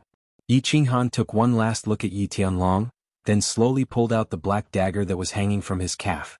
Everyone felt extremely complicated, but they did not stop him, nor did they have any way to stop him. If a person's heart was dead, who could save him? Chapter 44. "I don't need your explanation." Yi Tianlong shook his head and moved. A yellow light immediately shone from his body, but it did not spread in all directions. Instead, it headed straight for Yi Qinghan and stopped Yi Qinghan from committing suicide. Then, with a wave of his hand, Yi Qinghan's hand that was holding the dagger slowly fell. Then, his head tilted to the side and he fainted. What a joke. He was the second descendant of the Yi family to summon a sacred beast. He was the future hope of the Yi family. If he committed suicide in front of him, he would not have the face to face his ancestors after he died. So, he decisively released his sacred realm and knocked out Yi Qinghan. Qingyo, bring him and that girl to the back of the mountain. Carefully check that girl's soul. I feel that she's not dead yet. Only her soul has been severely injured. See if there's any way to save these two siblings. Yi Tianlong transmitted his voice to Yi Qingyo. Then, he turned his head and looked at the dozen or so elders in front of him with a dark expression. He said angrily, White Tiger, go and collect Yi Rong's body. Seal the Yi family castle and prevent any news from spreading. The rest of you follow me to the torture chamber. Yes, father. Yes, clan leader. Looking at the gloomy expression on Yi Tianlong's face, everyone felt a chill in their hearts. The torture chamber. It seemed that the clan leader was going to enforce the clan's laws. Yi family's torture chamber. Yi Tianlong sat silently on the main seat. His expression was somewhat complicated, as if he was deep in thought. Yi Jian and Yi Chang stood on his left and right respectively. The other elders stood on either side of him. Since Yi Tianlong did not speak, no one dared to speak. Their gazes shifted as they pondered. After a long while, Yi Tianlong suddenly said, Yi Jian. An indescribable emotion appeared in Yi Jian's eyes. He took a step forward and cupped his hands, saying in a low voice, Father, do you admit to your crimes? Yi Tianlong continued, saying something that confused the other elders. Guilty? A hint of surprise flashed in Yi Jian's eyes. He then said with a serious expression, I have been working hard for the Yi family's prosperity all these years. May I know what crime I have committed? That's right, Patriarch. City Lord Yi Jian has been working hard for the family all these years. Everyone has seen it with their own eyes. What crime has he committed? Yes, we can all testify. Yi Tianlong's words caused countless elders to be bewildered. They hurriedly bowed and explained to Yi Jian. However, Yi Tianlong waved his hand tiredly, indicating for the elders to be quiet. After a moment of silence, he said seriously, Do you know why our Yi family, or even the 5 great families of the House of Aries, can stand tall for 1,000 years? Why did they bring glory to this era? Maybe you want to say that it's because the Yi family has beasts? Other families have their own secret techniques? Wrong. The reason why our 5 great clans have been able to monopolize the 5 great cities for several thousand years isn't because of these secret arts but because of our unity. You heard me right. It's unity. If a family wants to survive for thousands of years, they definitely don't rely on experts. Are the previous house masters strong? Let's not talk about the previous generations. Let's talk about our current house master, Dragon Man. Is he strong? At the peak of the Saint Realm, he can fight me and 2 grand elders alone. But where will he be after 100 years? Will his son continue to be the house master? A strong family doesn't need a single expert, but countless experts who are united. Our Yi family was fortunate enough to rise in the World Extermination War thousands of years ago and survive until today. We relied on the struggles of countless seniors and their unparalleled battle power of unity. The easiest way to break a fortress is to break it from the inside. But today, you have disappointed me. For the sake of your own interests, you have forgotten the rules of the family and the teachings of your ancestors. You have actually started to fight among yourselves and even started to ally with outsiders to deal with the younger generation of the family. I think that if this continues in less than 100 years, the Yi family will vanish into thin air. It will completely disappear from the long river of history of the Fire Dragon continent. After Yi Tianlong finished speaking, he seemed to have aged more than 10 years. He looked a little tired and sad as he leaned against the big bronze chair. We are guilty. Yi Jian and Yi Chang hurriedly knelt down and said in a deep voice. Their faces were all gloomy. They didn't say a word as they carefully pondered over the deep meaning of Yi Tianlong's words. Father, I know I was wrong. It was because I didn't discipline my son properly that led to such a huge mistake. I am willing to resign from the Tsang City Lord position and go behind closed doors to reflect. Yi Jian knew that Yi Tianlong was really angry today. His eyes flickered and he no longer defended Yi Qinghuang. He took the initiative to admit his mistake. Bang. When Yi Tianlong heard Yi Jian's words, he didn't feel relieved at all. Instead, he was completely enraged. He waved his hand and an invisible force crashed into Yi Jian's chest, sending him flying and bouncing back after crashing into the wall. Still quibbling? 10 years ago, Yi Dao was ambushed and killed by 4 demon thearchs at the Luotian mountain. Do you think I don't know that you were the one who leaked the secret? Today, I still don't understand the matter with Yi Qinghan. But why did you order people to seal off the back mountain? Yi Qinghan wanted to see me? Why did you stop him? If it wasn't for your selfishness, would Yi Rong have died? If it wasn't for you, would that girl with the jade spirit physique choose to sacrifice her soul out of anger? If it wasn't for you, would Yi Qinghan be so cold to the family? If it wasn't for you, would the current situation be so tense? Because of a fool like you, the family lost an Emperor Realm martial artist, a jade spirit physique, and almost lost the hope of the family's prosperity? Father coughed. I was wrong. Please give me another chance. Seeing Yi Tianlong's cold eyes filled with disappointment and regret, Yi Jian felt a chill in his heart when he heard the secrets hidden in the depths of his heart. He struggled to get up and knelt down heavily on the ground. His body slightly trembled. He knew that his father would definitely kill him if he was not careful today. Yi Chang stood beside Yi Tianlong and felt his father's faint killing intent. He hurriedly knelt down and said, Father, give big brother another chance. You also said that the family's interests are the most important. All the elders looked at each other and knelt down at the same time. Clan head, please give Yi Jian another chance. We know we were wrong. Yi Tianlong fell into deep silence again. After a long time, he waved his hand helplessly. 10 years ago I gave you a chance. Although my words were vague, I don't think you are that stupid. Now that so many people are pleading for you, I will give you another chance. Go to the blame cliff at the back of the mountain and don't come out until you reach the Sage Realm. If you can't break through in your lifetime, then stay there for the rest of your life. Let me give you a warning. The Emperor Realm cultivates the state of mind and comprehends the heavenly Tao. If you are still obsessed with hatred and selfishness, you are destined to die of old age in the mountain. Thank you, Father. Yi Jian understands. Yi Jian lowered his head and bowed. He turned around and left. His expression was a little dazed and he staggered as he walked. He seemed to be thinking about something and regretting something. Looking at Yi Jian's staggered footsteps, everyone was silent.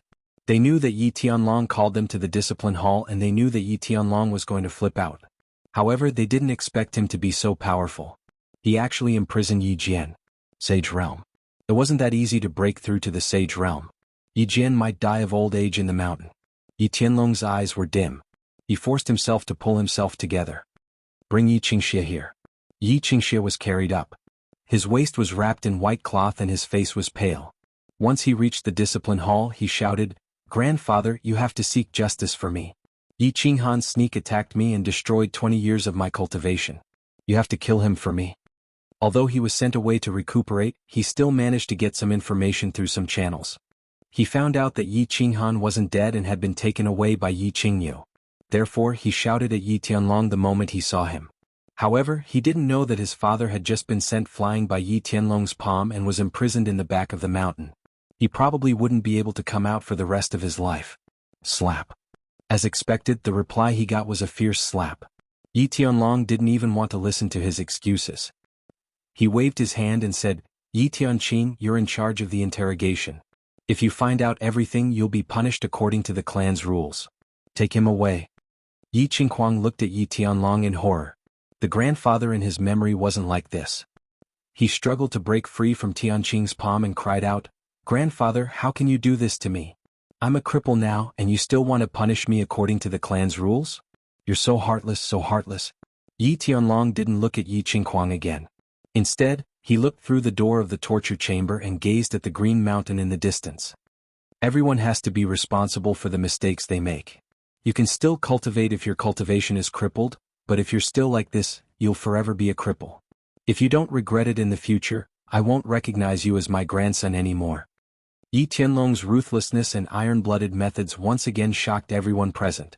Although the dragon had been in a deep slumber for many years, once he woke up, everyone was faced with his towering fury and supreme dragon might.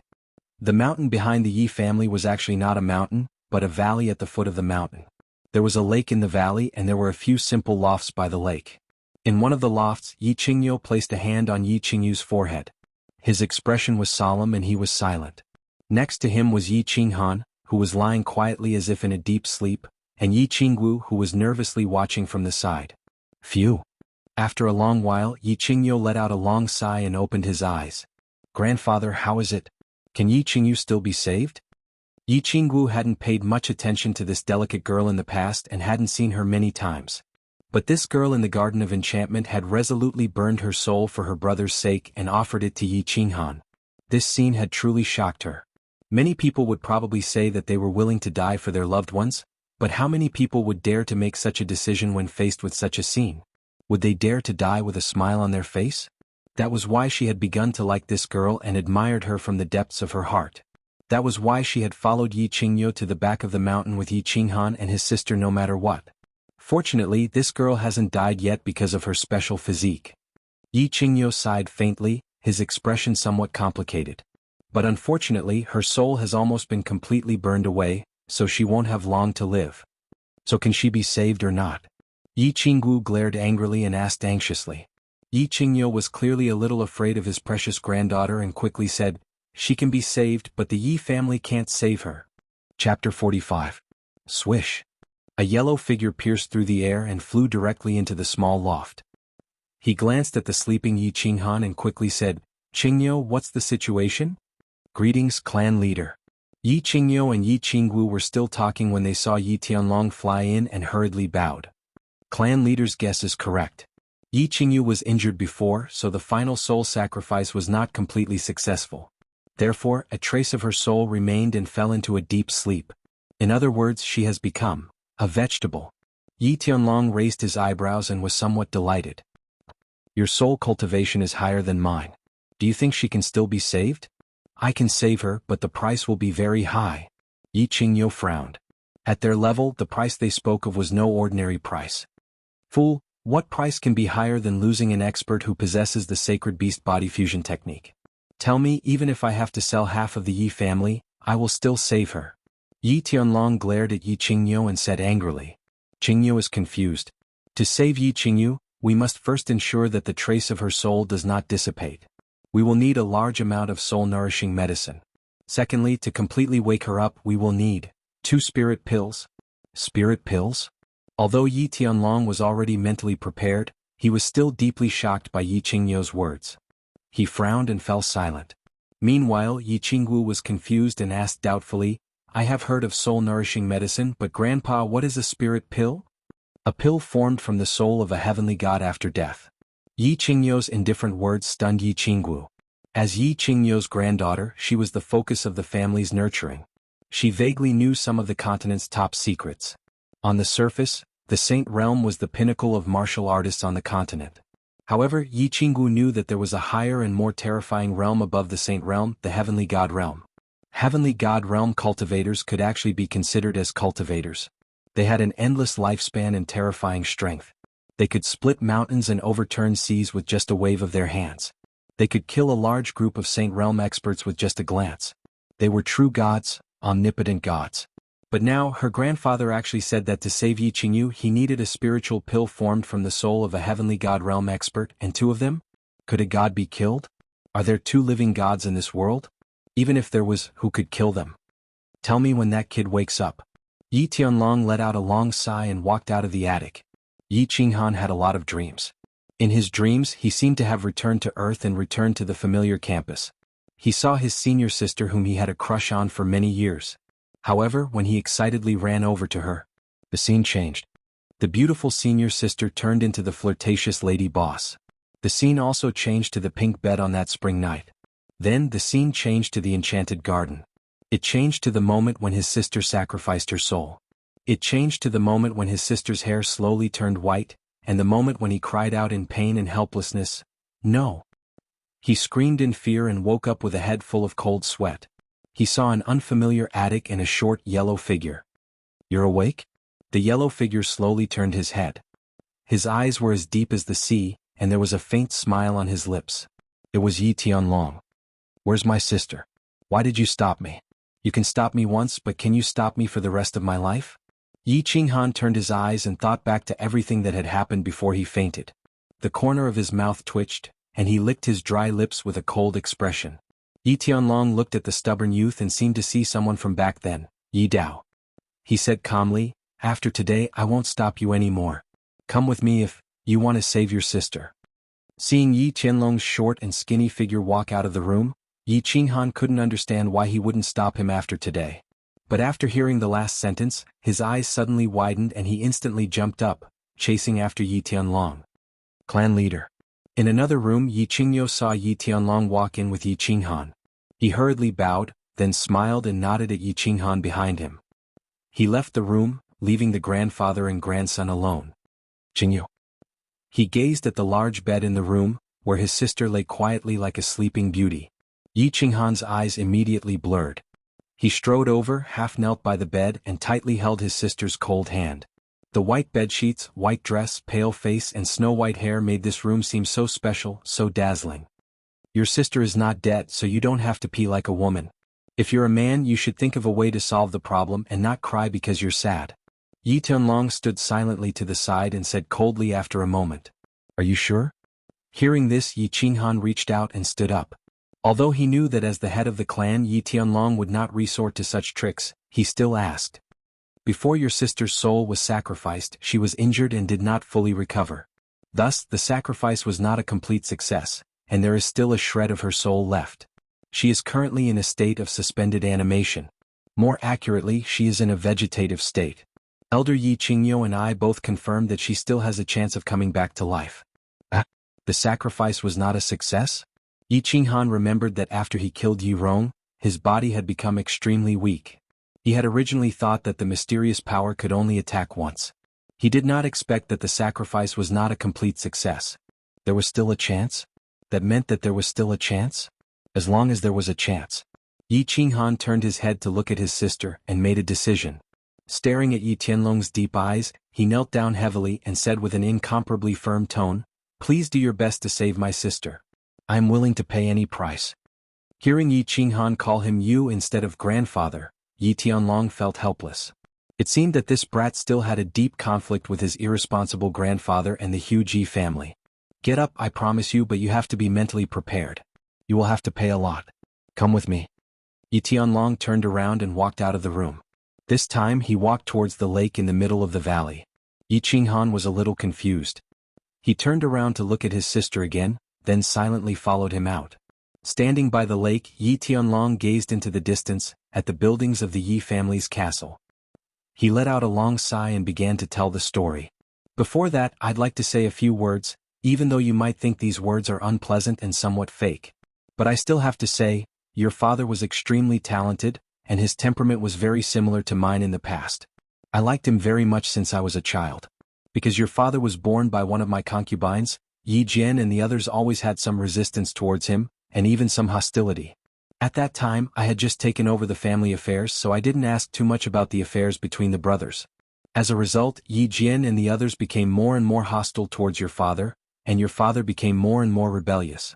Later, under everyone's opposition, I appointed your father as the successor of the clan head. As a result, it completely angered the first branch.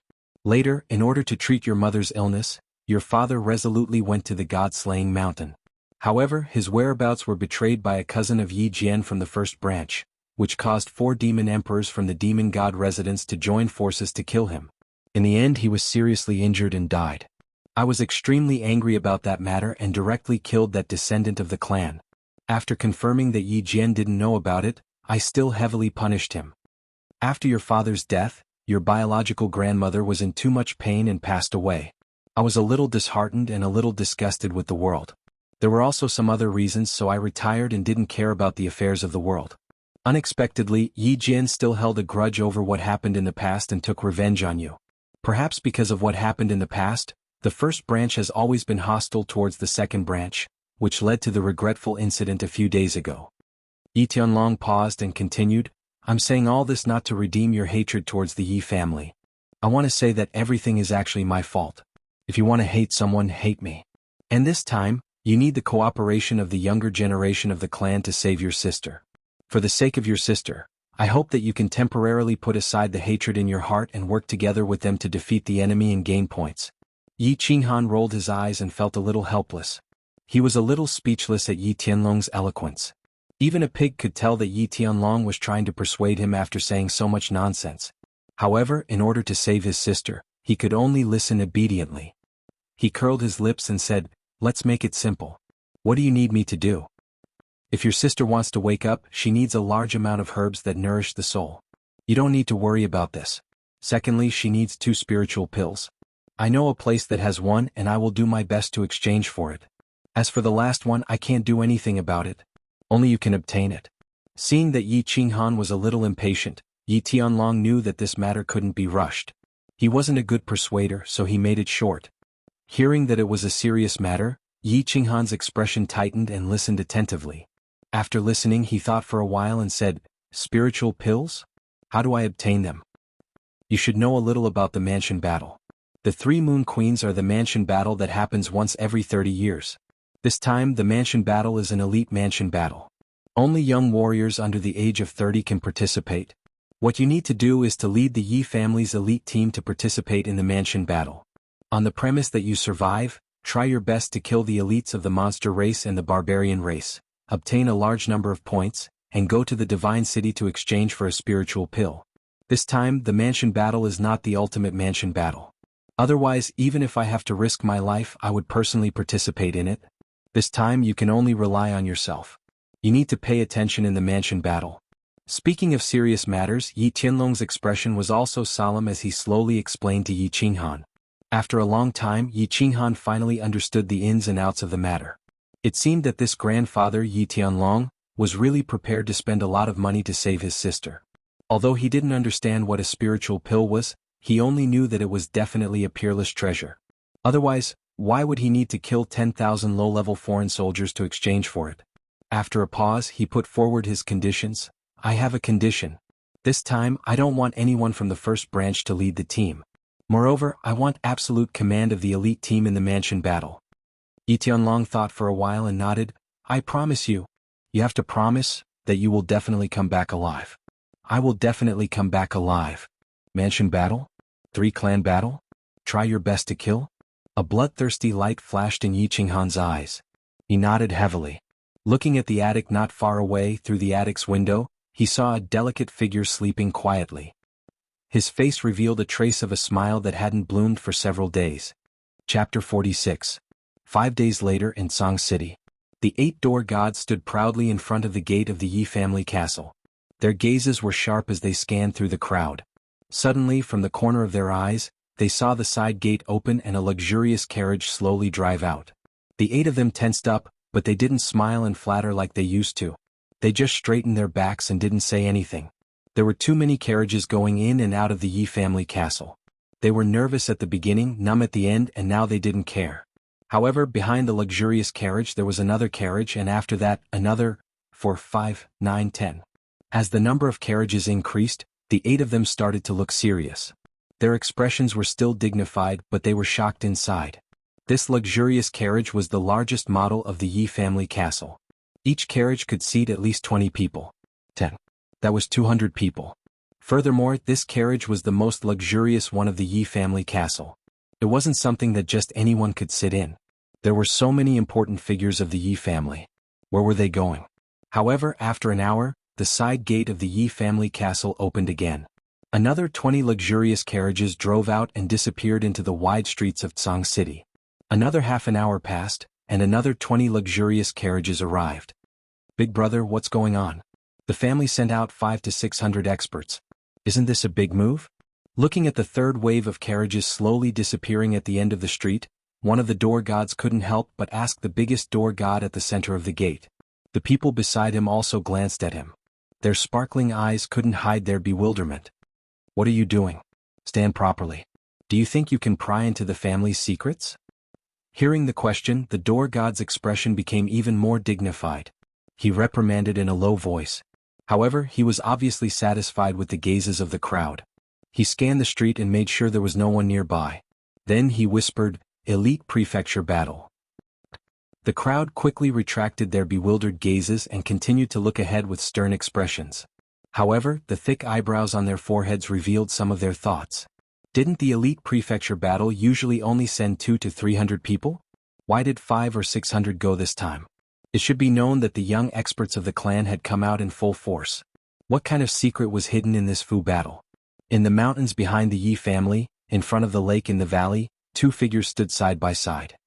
"Patriarch, why did we send almost all of our young experts to the elite prefectural tournament? Also, that kid is going to the mansion battle at such a young age. Can you be at ease?" Yi Baihu, who was dressed in white, looked at the yellow-robed man in confusion. The yellow-robed man turned around with a slight smile on his face. "White Tiger, I thought you wouldn't ask. I didn't expect you to ask. I'm sure this is a question many people in the clan want to ask, but don't dare to. MHM. Yi Baihu nodded slightly. 5 days ago Yi Tianlong walked down from the back of the mountain.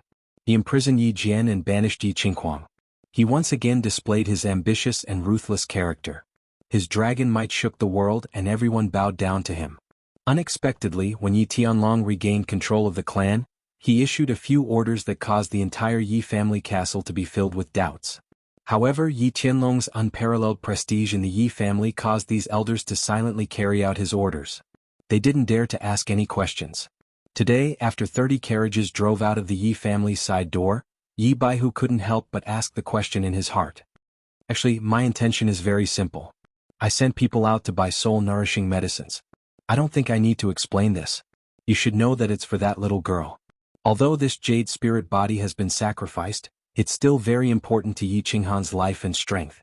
I also admire that little girl. There are 2 reasons why I sent all of the young experts of the clan to the Fu battle. First, only a real bloody battle can train true elites. As for the second reason, I want to give that brat Yi Qinghan a chance. A chance to win over the young elites of the clan. Of course, it's also equivalent to creating an opportunity for the clan to win back Yi Qinghan. After fighting with so many young disciples of the clan, going through life and death situations together, shouldn't there be some feelings? The third reason about sending that brat Yi Qinghan to the elite Fu battle is actually something that I can't do. That idiot Yi Jian's foolish actions caused Yi Qinghan to have a deep resistance towards the Yi family and me. If we want to win back his heart, we'll have to spend a long time and do many things to slowly influence him. Otherwise, even if that brat breaks through the sage realm and becomes a god, he won't have any feelings for the Yi family. He might not even be a member of the Yi family. So what if the Yi family does? I sent him to the elite Fu battle for 2 reasons. Firstly, I want to see if he can break through quickly under the pressure of saving his sister. Secondly, he has just been hurt by the Yi family. Letting him go out for a walk will make him feel better. Yi Tianlong spoke with fervor and assurance. His expression was calm, but his words revealed a faint self-confidence and strategizing. It made his originally small body seem tall and big. Yi Baihu nodded and pondered for a while. He then asked, "But clan leader, aren't you worried that something will happen to that brat?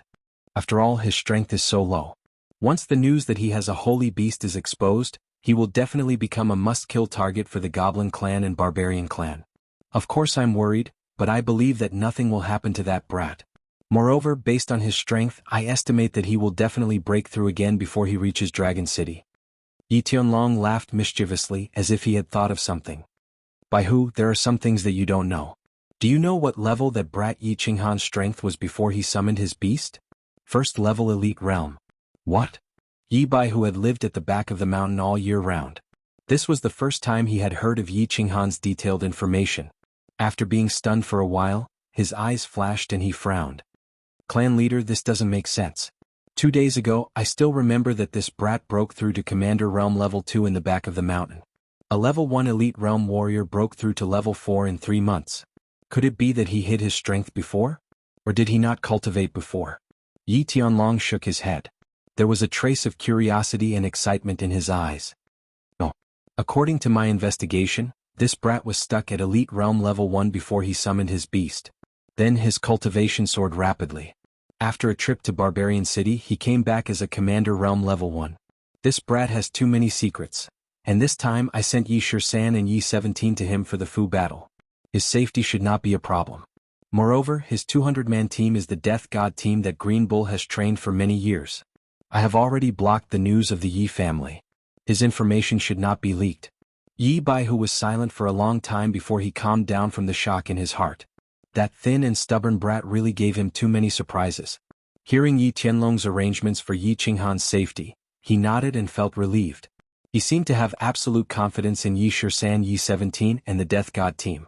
He said lightly, "Well, Yi Shisan and Yi 17's strength is not a problem. However, can Yi Qinghan control these 2 people?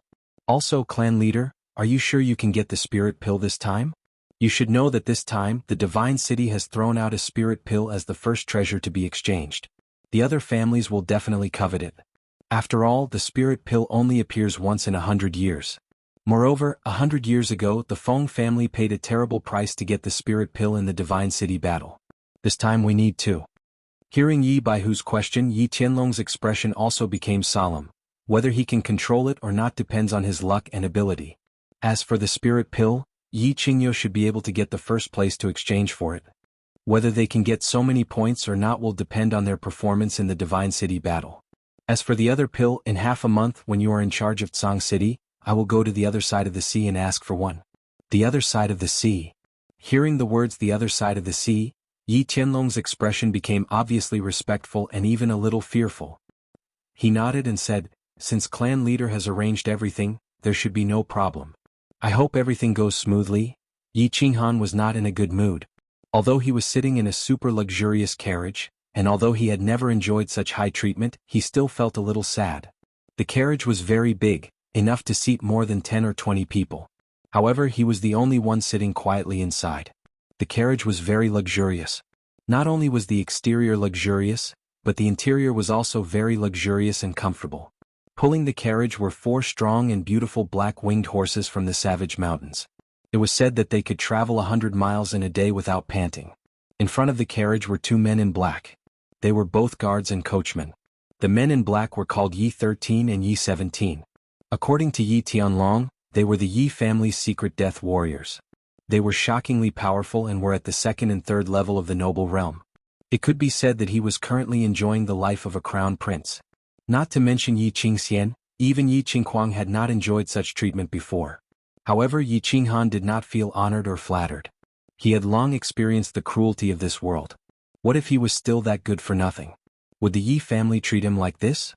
Would Yi Tianlong, his grandfather, treat him like this? Or could it be said that he indulged him? Therefore, he did not feel any excitement or gratitude towards such treatment.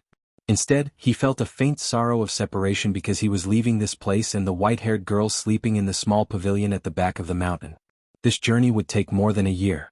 He would have to leave that soft and weak sister of his for more than a year. Although Yi Tianlong had promised that he would take good care of Yi Qingyu and do his best to protect her life, he was still very sad and unhappy. Since he was unhappy, he obviously needed to find something to do. He picked up the wine on the small table in the carriage and began to drink. The wine was good. A bottle of monkey wine cost dozens of purple crystal coins. However, the more he drank, the more unhappy he became. Looking at Tsang City, which was getting further and further away from the carriage, the sweet monkey wine in his mouth seemed to become more and more bitter. Chapter 47. Yi 17 was also in a bad mood. Although he had been taught by his family since he was young and shouldn't be in the mood for such things, he was still unhappy. As an orphan, he wandered the streets and alleys, searching for food in the smelly gutters and garbage dumps behind taverns. He slept in a dilapidated abandoned house and a dirty pigsty. Of course, he was extremely loyal and fanatical to the Yi family that had rescued and nurtured him.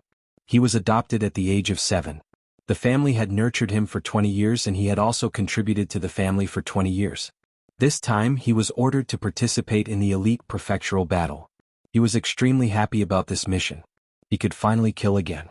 It had been a long time since he had tasted fresh blood.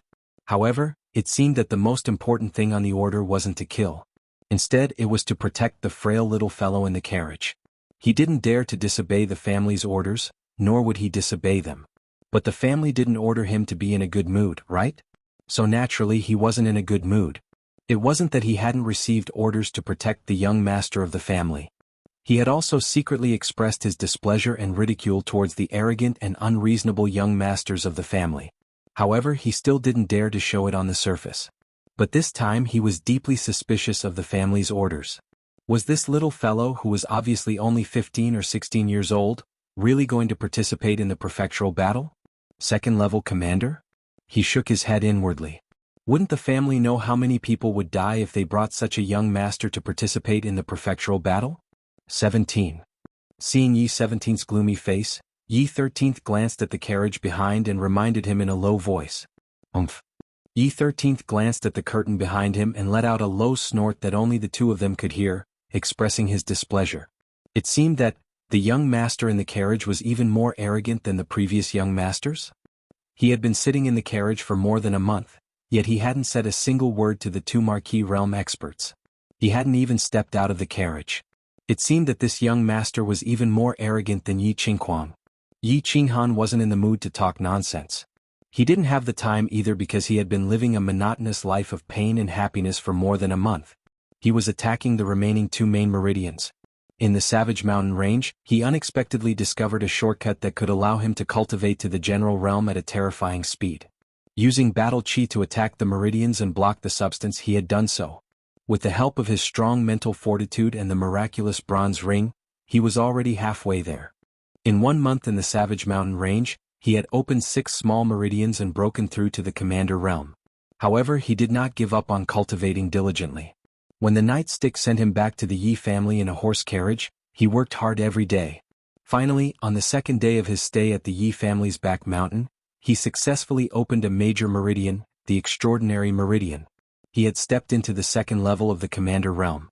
Now that more than a month had passed, the melancholy of parting with his sister had completely transformed into motivation for his cultivation. Along the way, the boring journey had given him ample time. Thus he began to train day and night. Other than sleeping, eating, and playing with his beast Xiaohei for a while every day, he was basically training. With the experience of breaking through 6 small meridians and 1 main meridian, as well as the experience of being injured many times in the Savage Mountain Range, Xiaochen was able to recover quickly. Now, it seemed that his cultivation had become very simple. Breaking through the meridians and shattering them did not seem to be able to make him faint. Although it was still very painful every time, so painful that his facial features were distorted and cold sweat poured down like rain, he had not cried out for more than a month. It seemed that the repeated pain and injuries had made him resistant to these kinds of pain, and he was already numb to it. After finishing his last training session for the day, his whole body finally began to relax, and a happy smile appeared on his face, which had not smiled for many days. He lifted the curtain and walked out, saying to the gloomy Yi Shisan and Yi 17 for the first time in a month, "Greetings, big brothers. I am Yi Qinghan, may I know your name?" Yi 17 was still sulking when he suddenly saw the curtain open and the delicate and thin young master walk out with a smile. He even spoke gently. For a moment he felt a little baffled and was stunned. Young Master Han is too polite. This subordinate is Yi Shisan, and this is Yi 17. Yi Shisan, who was sitting in the driver's seat, was the first to react. He put away the whip in his hand, stood up, and cupped his fists respectfully. Then, he stretched out his arm and lightly touched Yi 17 beside him. 17 greets young Master Han. Yi 17 quickly reacted and cupped his fists in greeting. Yi Qinghan waved his hand, a little unused to it. He smiled and said, "Don't be so polite and don't call me young Master Han. I'm not used to it, just call me Qinghan. I thank you for taking care of me for more than a month. I'm afraid I've neglected you 2 big brothers because I've been busy with cultivation. This subordinate doesn't dare. It's my duty to take care of young Master Han." Yi Shisan sighed at the obvious difference in young Master Han, and replied respectfully. Then he asked, "Young Master has never come out of the carriage before. Today you came out for a walk. Did you have a breakthrough?" Yi Qinghan stretched his arms. They were a little rusty after not moving for a long time. He looked at the distant sun shining down on the wilderness, and then looked at the green mountains and clear waters receding as the carriage moved forward. His mood was a little better. I broke through to the first heaven of the Commander tier." Yi Shisan's expression froze. He felt a little suspicious. Breaking through 2 main meridians in more than a month? Although the governing meridian and conception meridian were connected, and could actually be considered as 1 meridian, wasn't this speed a little too fast? Or had this young master already broken through halfway before he boarded the carriage? Although he had a lot of questions in his heart, Yi Shisan still smiled and said, "Congratulations, young Master Han." "Congratulations, young Master Han." Yi 17 also opened his mouth, but the suspicion on his face was very obvious. Yi Qinghan waved his hand, not looking at the suspicion on Yi 17's face. That's right, breaking through 2 main meridians in more than a month. This was a little too unbelievable and anyone would be suspicious. But he didn't care. He didn't want to explain and he wouldn't explain. The 3rd level of the Commander tier. He had finally reached the 3rd level of the Commander tier. In the future he would no longer have to endure the pain of his meridians bursting. He was very happy and happy. The sadness of leaving his sister also disappeared in the whistling mountain wind. Strength. Only by continuously becoming stronger could he survive in the Elite Academy tournament. Only then could he kill more people, or more accurately, beastmen and barbarians. Only then could he obtain enough points to exchange for spirit pills. Only then could he wake up that white-haired, white-robed woman. In the evening the convoy began to set up camp at the foot of a mountain. 10 large carriages formed a circle, and countless people began to emerge from the carriages and began to distribute tasks in an orderly manner. Those who made arrangements for the camp began to make arrangements for the camp, those who hunted began to hunt, those who cooked began to cook, and those who patrolled began to patrol. Countless people hurried in and out, and began to do their own things in an orderly manner, busying themselves with what they should be busy with. Meanwhile, Yi Qinghan sat quietly in the carriage. Beside him, Yi 17 stood coldly beside him, while Yi Shisan went to make arrangements for everyone. Yi Qinghan watched with interest as everyone bustled in and out. It had been more than a month since he sat in the carriage, and he hadn't taken a single step out of the carriage. He had always given orders to Yi Shisan, and this was the first time he had seen something so lively. "What's that? We don't need to go help." Yi Qinghan was a little embarrassed as he rubbed his hands. "If we go help, it will only make things worse. They wouldn't dare to let you, the commander of the team and the young master of the family, do these chores." Yi 17 said coldly, but he snorted in his heart. "Now you want to help? What did you do before?" That's true," Yi Qinghan said, a little embarrassed. Although Yi 17's tone seemed to be a little dissatisfied with him, he didn't care much. This was because he had never been a true young master since he was young. He also felt that it was a bit unfair for the two dukes to be sent to serve and protect him. As such, he should accommodate them, not the other way around. He looked at the busy people in front of him and the young master who had suddenly appeared today, and from time to time, looked at him with curiosity and awe. He knew that Yi 17 was right. He was afraid that if he went to help, he would become busier and busier, so he continued to rub his hands and continued to sit there and watch. After half an hour, Yi Shisan slowly walked over and said to Yi Qinghan, "Young Master Han, will you continue to eat in the carriage today or?" "No need, let's eat together." Yi Qinghan smiled and nodded, then got off the carriage. Seeing Yi 13th and Yi 17 arrive, everyone sitting around the fire hurriedly stood up respectfully. When they saw Yi Qinghan behind Yi 13th, everyone's expression stiffened, then they simultaneously knelt on one knee and said respectfully, "Greetings, young master." What did it sound like when 200 people, 200 men, shouted at the same time? Yi Qinghan didn't know before. Now he had a deep understanding. He rubbed his ears, turned his head and said to Yi 13th, "13th, I seem to remember that I'm the commander of this team." Yi 13th was also a little shocked by this sudden roar. Although he didn't understand why Yi Qinghan said this, he still answered honestly, "That's right, young Master Han. Including the two of us, there are a total of 202 people, all of us must listen to your orders." "That's good." Yi Qinghan nodded, turned around and said seriously to the 200 people kneeling on the ground, "Everyone listen carefully. In the future when you see me you must not kneel or bow. As long as it's not a battle you must not be too serious." "I don't like it. This is an order." Chapter 48.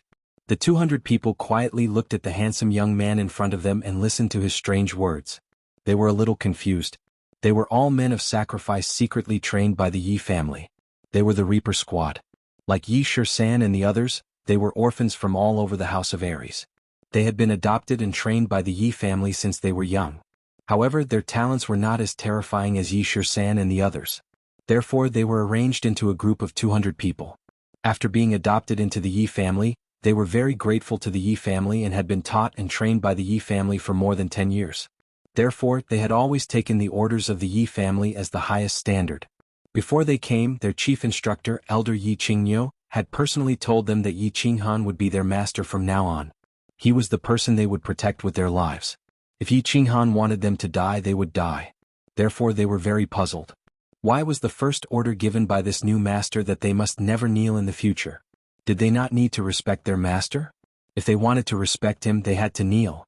However, when they glanced at their leader, Yi Shisan, they suddenly realized something when they saw the coldness in Yi Shisan's eyes. They quickly stood up and said respectfully in unison, "Yes." Yi Shisan's cold eyes made them instantly understand one thing. The chief instructor had once said that no matter how ridiculous the master's orders were, an order was an order and must be carried out. However, they had actually hesitated just now, so as the leader, Yi Shisan's eyes turned cold. "Okay, it's okay. You go about your business.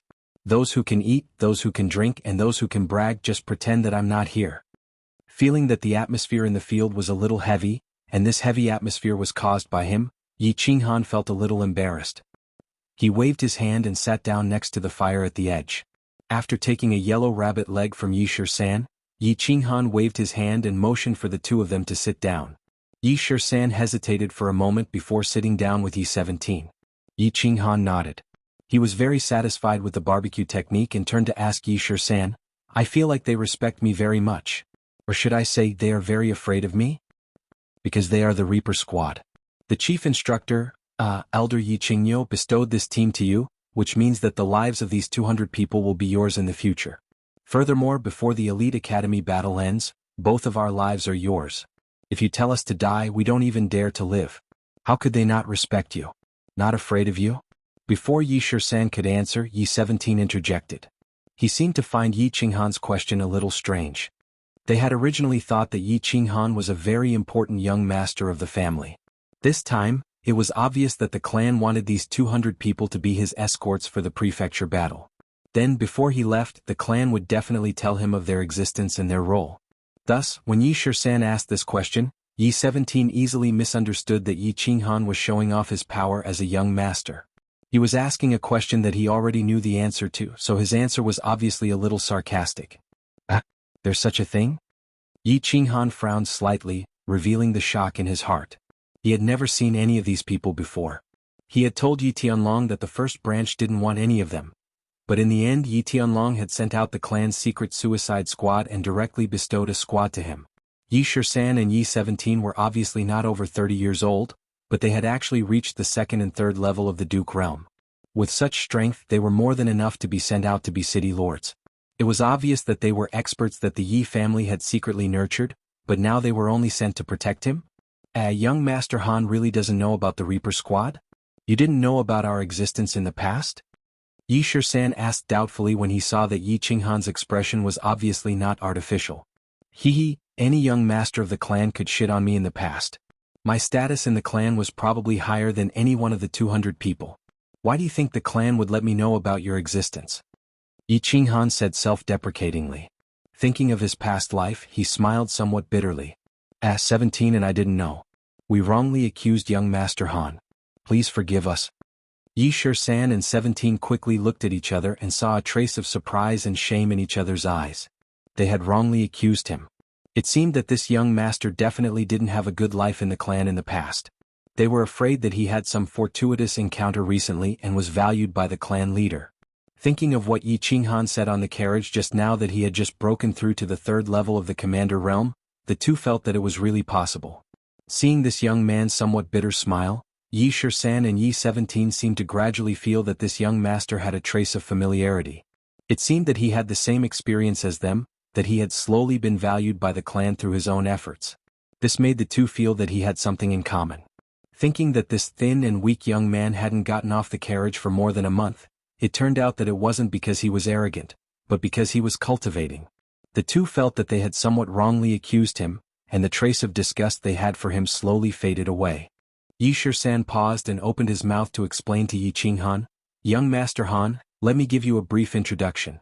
These 200 people and us are all orphans adopted by the clan. We have been secretly trained by the clan since young. Under normal circumstances we are all in the dark. We have never appeared together in the open like this time. We have a total of 1,000 people, but some are dead and some are crippled. In the end there are only about 700 people left. This time, 605 people were sent out for the Elite Academy battle. I don't know how many of us will be able to return alive in the end. How can there be more than 600 people? Aren't there only 200 people? Yi Qinghan asked as he chewed on the delicate rabbit meat. The more he listened, the more puzzled he became. Other than our small team there are 2 other small teams. It is likely that the clan has some secret mission. Otherwise, they would not have exposed almost all of us, Yi Shisan said indifferently. There was a trace of confusion and doubt in his eyebrows. It seems that the old men have also arranged 2 hidden chess pieces. They are quite thoughtful. Yi Qinghan naturally knew what the 2 small teams were secretly carrying out. He felt a trace of guilt in his heart. Looking at the 2 people in front of him and the 200 people in front of him, he said solemnly, I cannot guarantee that these 200 people will not die in the Elite Academy battle. However, I can promise you that if it is possible, I will not let a single one of them die. I thank young Master Han on their behalf. When Yi Shisan and Yi Shisan heard this promise that was not really a guarantee, they finally felt a little happy. They stood up at the same time and said seriously. In fact, the 2 of them had always been a little unhappy. It was because the clan's action this time seemed very stupid, but it was an action that they could not resist. They were all orphans. After many years of training and living together, they had already developed a deep bond. If this young master, who was merely at the commander realm, died for no good reason, they would be very unhappy and very pained. Yi Qinghan nodded. After eating a big rabbit leg, he wiped his mouth and drank some water. Then he seemed to think of something and suddenly turned around to ask, "Where are we going now? How much longer do we need?" "You family's Enchantment City. We will meet up with the disciples of the other 4 clans who are participating in the Elite Academy battle. Then we will go to Dragon City together and enter the Academy Battle Island together. About half of the Moon Queen will arrive." Yi Shisan replied respectfully, but in his heart, he rolled his eyes. "You are really a competent young master. You actually traveled for more than a month and we don't know where you are going?" "I'm going back to rest." Yi Qinghan nodded and walked into the carriage. There was still half a month left. He decided to cultivate hard, condense his dantian as soon as possible, and break through to the general level. However, he didn't know if he could reach the terrifying martial level after he merged with his battle beast after breaking through to the general level. If he could reach the martial level, then his journey to the academy battle should be easier. Chapter 49. The 10 carriages moved quickly and smoothly on the main road. Yi Shisan and Yi 17 sat calmly in front of the 3rd carriage. Their expressions were very natural and relaxed. But their eyes that kept turning and ears that kept twitching betrayed their constant vigilance. The carriages had traveled more than half the distance and had long passed the Yi family's sphere of influence. They had arrived at the Yu family's territory. In order to better protect the young man in the carriage, they needed to be constantly vigilant of their surroundings and be ready to deal with sudden special situations. Thinking of the young man in the carriage, the 2 no longer had the usual feelings of disgust or even disgust. Instead, there was a kind of respect and intimacy that came from the bottom of their hearts. Ever since Yi Qinghan stepped out of the carriage that day, they increasingly found that this young master was obviously different from the young masters they had served in the past. Perhaps it was because this young master was not favored in the family when he was young or because of his nature.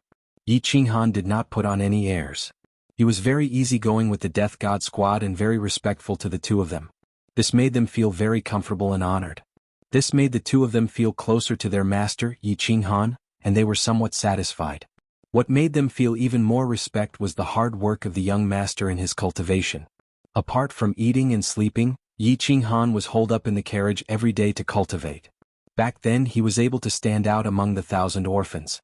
Of course, he knew that if a martial artist wanted to become a strong martial artist, talent was absolutely indispensable. However, apart from talent, hard work was the most important thing.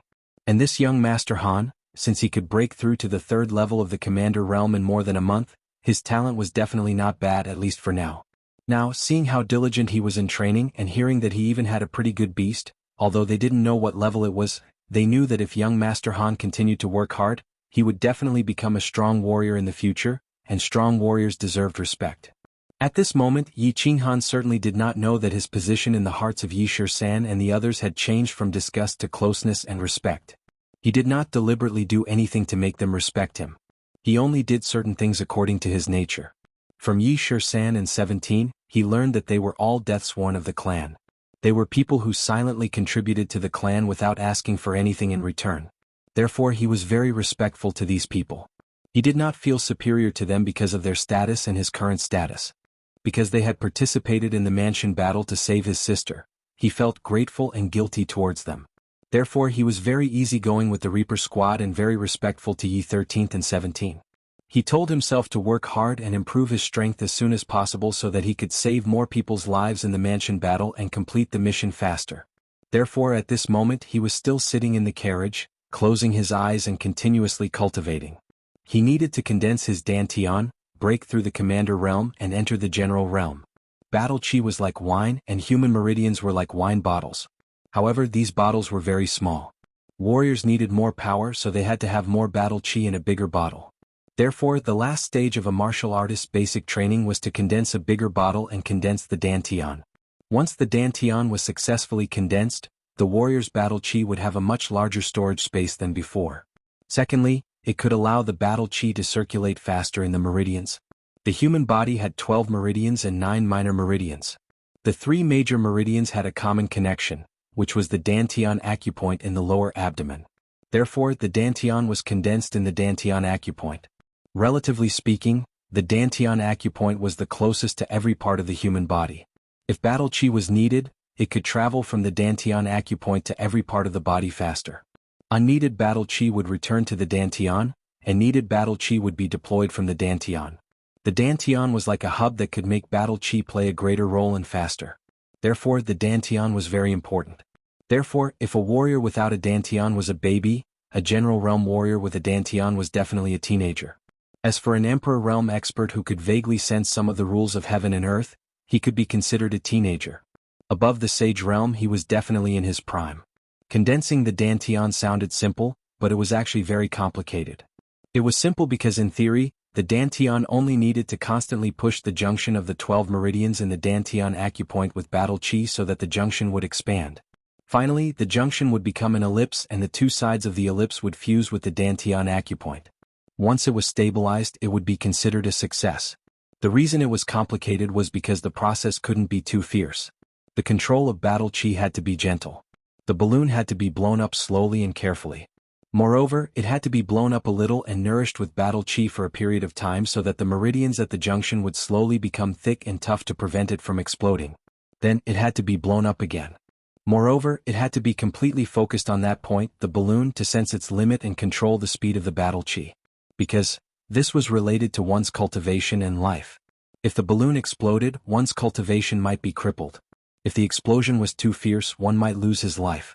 However, this dantian condensation was extremely simple for Yi Qinghan. After watching the secret skill of condensing the dantian which Yi Tianlong prepared for him for a whole day, he burst into laughter. Blowing the balloon? Be careful. One careless move and it might explode? Was he afraid of exploding? Yi Qinghan looked at the bronze ring in his hand with a smile. He sighed with emotions inside. With this sacred object and bronze ring, even a pig could reach the general realm if it knew how to cultivate. Therefore he started to blow the balloon. However, on the first afternoon of cultivation the balloon exploded, causing his mind to shake. His limbs became numb and his mouth corner started to bleed. However, it seemed that he had been used to exploding this thing. He didn't even make a sound. After resting on the carriage for a whole afternoon and drinking a jar of liquor, he had recovered in the evening. In the evening he continued to open the junction of the dantian acupoint with battle chi and continued to explode it. Then, after sitting with crossed legs for a while, he fell asleep. On the second day, the third day, the 9th day he still exploded it. There was no other possibility besides exploding it. This was because he had intended to use battle chi to explode that meridian. He had done it on purpose. Of course, Yi Qinghan didn't have the habit of being abused, and it wasn't that there was something wrong with his nerves of pain. Rather, he had discovered a long time ago that after exploding meridians were repaired by a mysterious flow of chi, they would become even more resilient and thick. Thus, after careful consideration he decided to create a peerless dantian. He wanted to create a dantian that would be even thicker and more resilient than other general realm cultivators, or even duke realm cultivators. Battle chi was something that cultivators could quickly obtain through cultivation. Thus, a cultivator's strength was determined by how much battle chi he could store in his body and how he used it. The most important part of storing battle chi was the dantian. After a cultivator condensed the dantian, they needed to constantly expand and nurture it so that they could accumulate even more battle chi. For example, a newly condensed dantian was like a pigeon's egg. After a cultivator continuously cultivated it, it would slowly grow larger. When a cultivator reached the martial realm, it would become the size of a chicken's egg. After cultivating to the duke realm, it would become the size of an ostrich's egg. Yi Qinghan's current goal wasn't to make his dantian the size of an ostrich's egg, but it should at least be the size of a chicken's egg, right? Thus, he slept in the carriage every day and continuously exploded the balloon. The bronze ring would then repair it, and the membrane on the surface of the balloon would become even more rigid. On the 15th day, Yi Qinghan was expressionless as he sat cross-legged in the carriage. Outside the carriage, he could hear the whistling of the wind and the slight noise. The whistling of the wind and the faint clamor outside the carriage didn't affect his state of mind. He could feel that the meridian in his dantian was no longer as strong as before. It had probably already reached its limit. He decided to completely condense his dantian today. He couldn't wait to find out just how powerful his dantian would be after it was condensed. He circulated his battle chi and it wasn't as brutal and vicious as before. Instead, it flowed gently and slowly towards the intersection of the meridian. Then he continued to gently and slowly expand the bulging meridian. His movements were gentle and careful, like a groom slowly undoing a bride's dress on the first night of marriage. The balloon slowly grew bigger and bulged. An hour later the balloon stopped growing. The balloon wasn't like the description in Yi Tianlong's secret technique. It wasn't a long oval sphere with only 2 points on both sides that connected to the Dantian acupoint. Instead it was a rectangular oval. Instead of 2 points connecting to the Dantian acupoint, the 2 sides were firmly attached to the acupoint. Damn. That's a little scary. Feeling that his Dantian was much larger than the description in the secret technique, Yi Qinghan was overjoyed and increased his speed. After confirming the limits of his Dantian's expansion, he quickly circulated his battle qi, allowing it to flow through the cells of his Dantian to the walls of the acupoint. Then, using the secret technique's method, he firmly connected the Dantian and the acupoint together and stabilized them. Another hour passed. Yi Qinghan slowly opened his eyes. He stretched out his hands and rubbed his face fiercely. Then he began to laugh loudly. Ha! Yi 13th and Yi 17th were a little confused. Looking at the nearby Ecstasy City, Yi 17th frowned and whispered, "Although I'm a little excited to come to the Holy Land of Men, Ecstasy City, there's no need for young master to laugh so obviously, right? So, slutty, right?"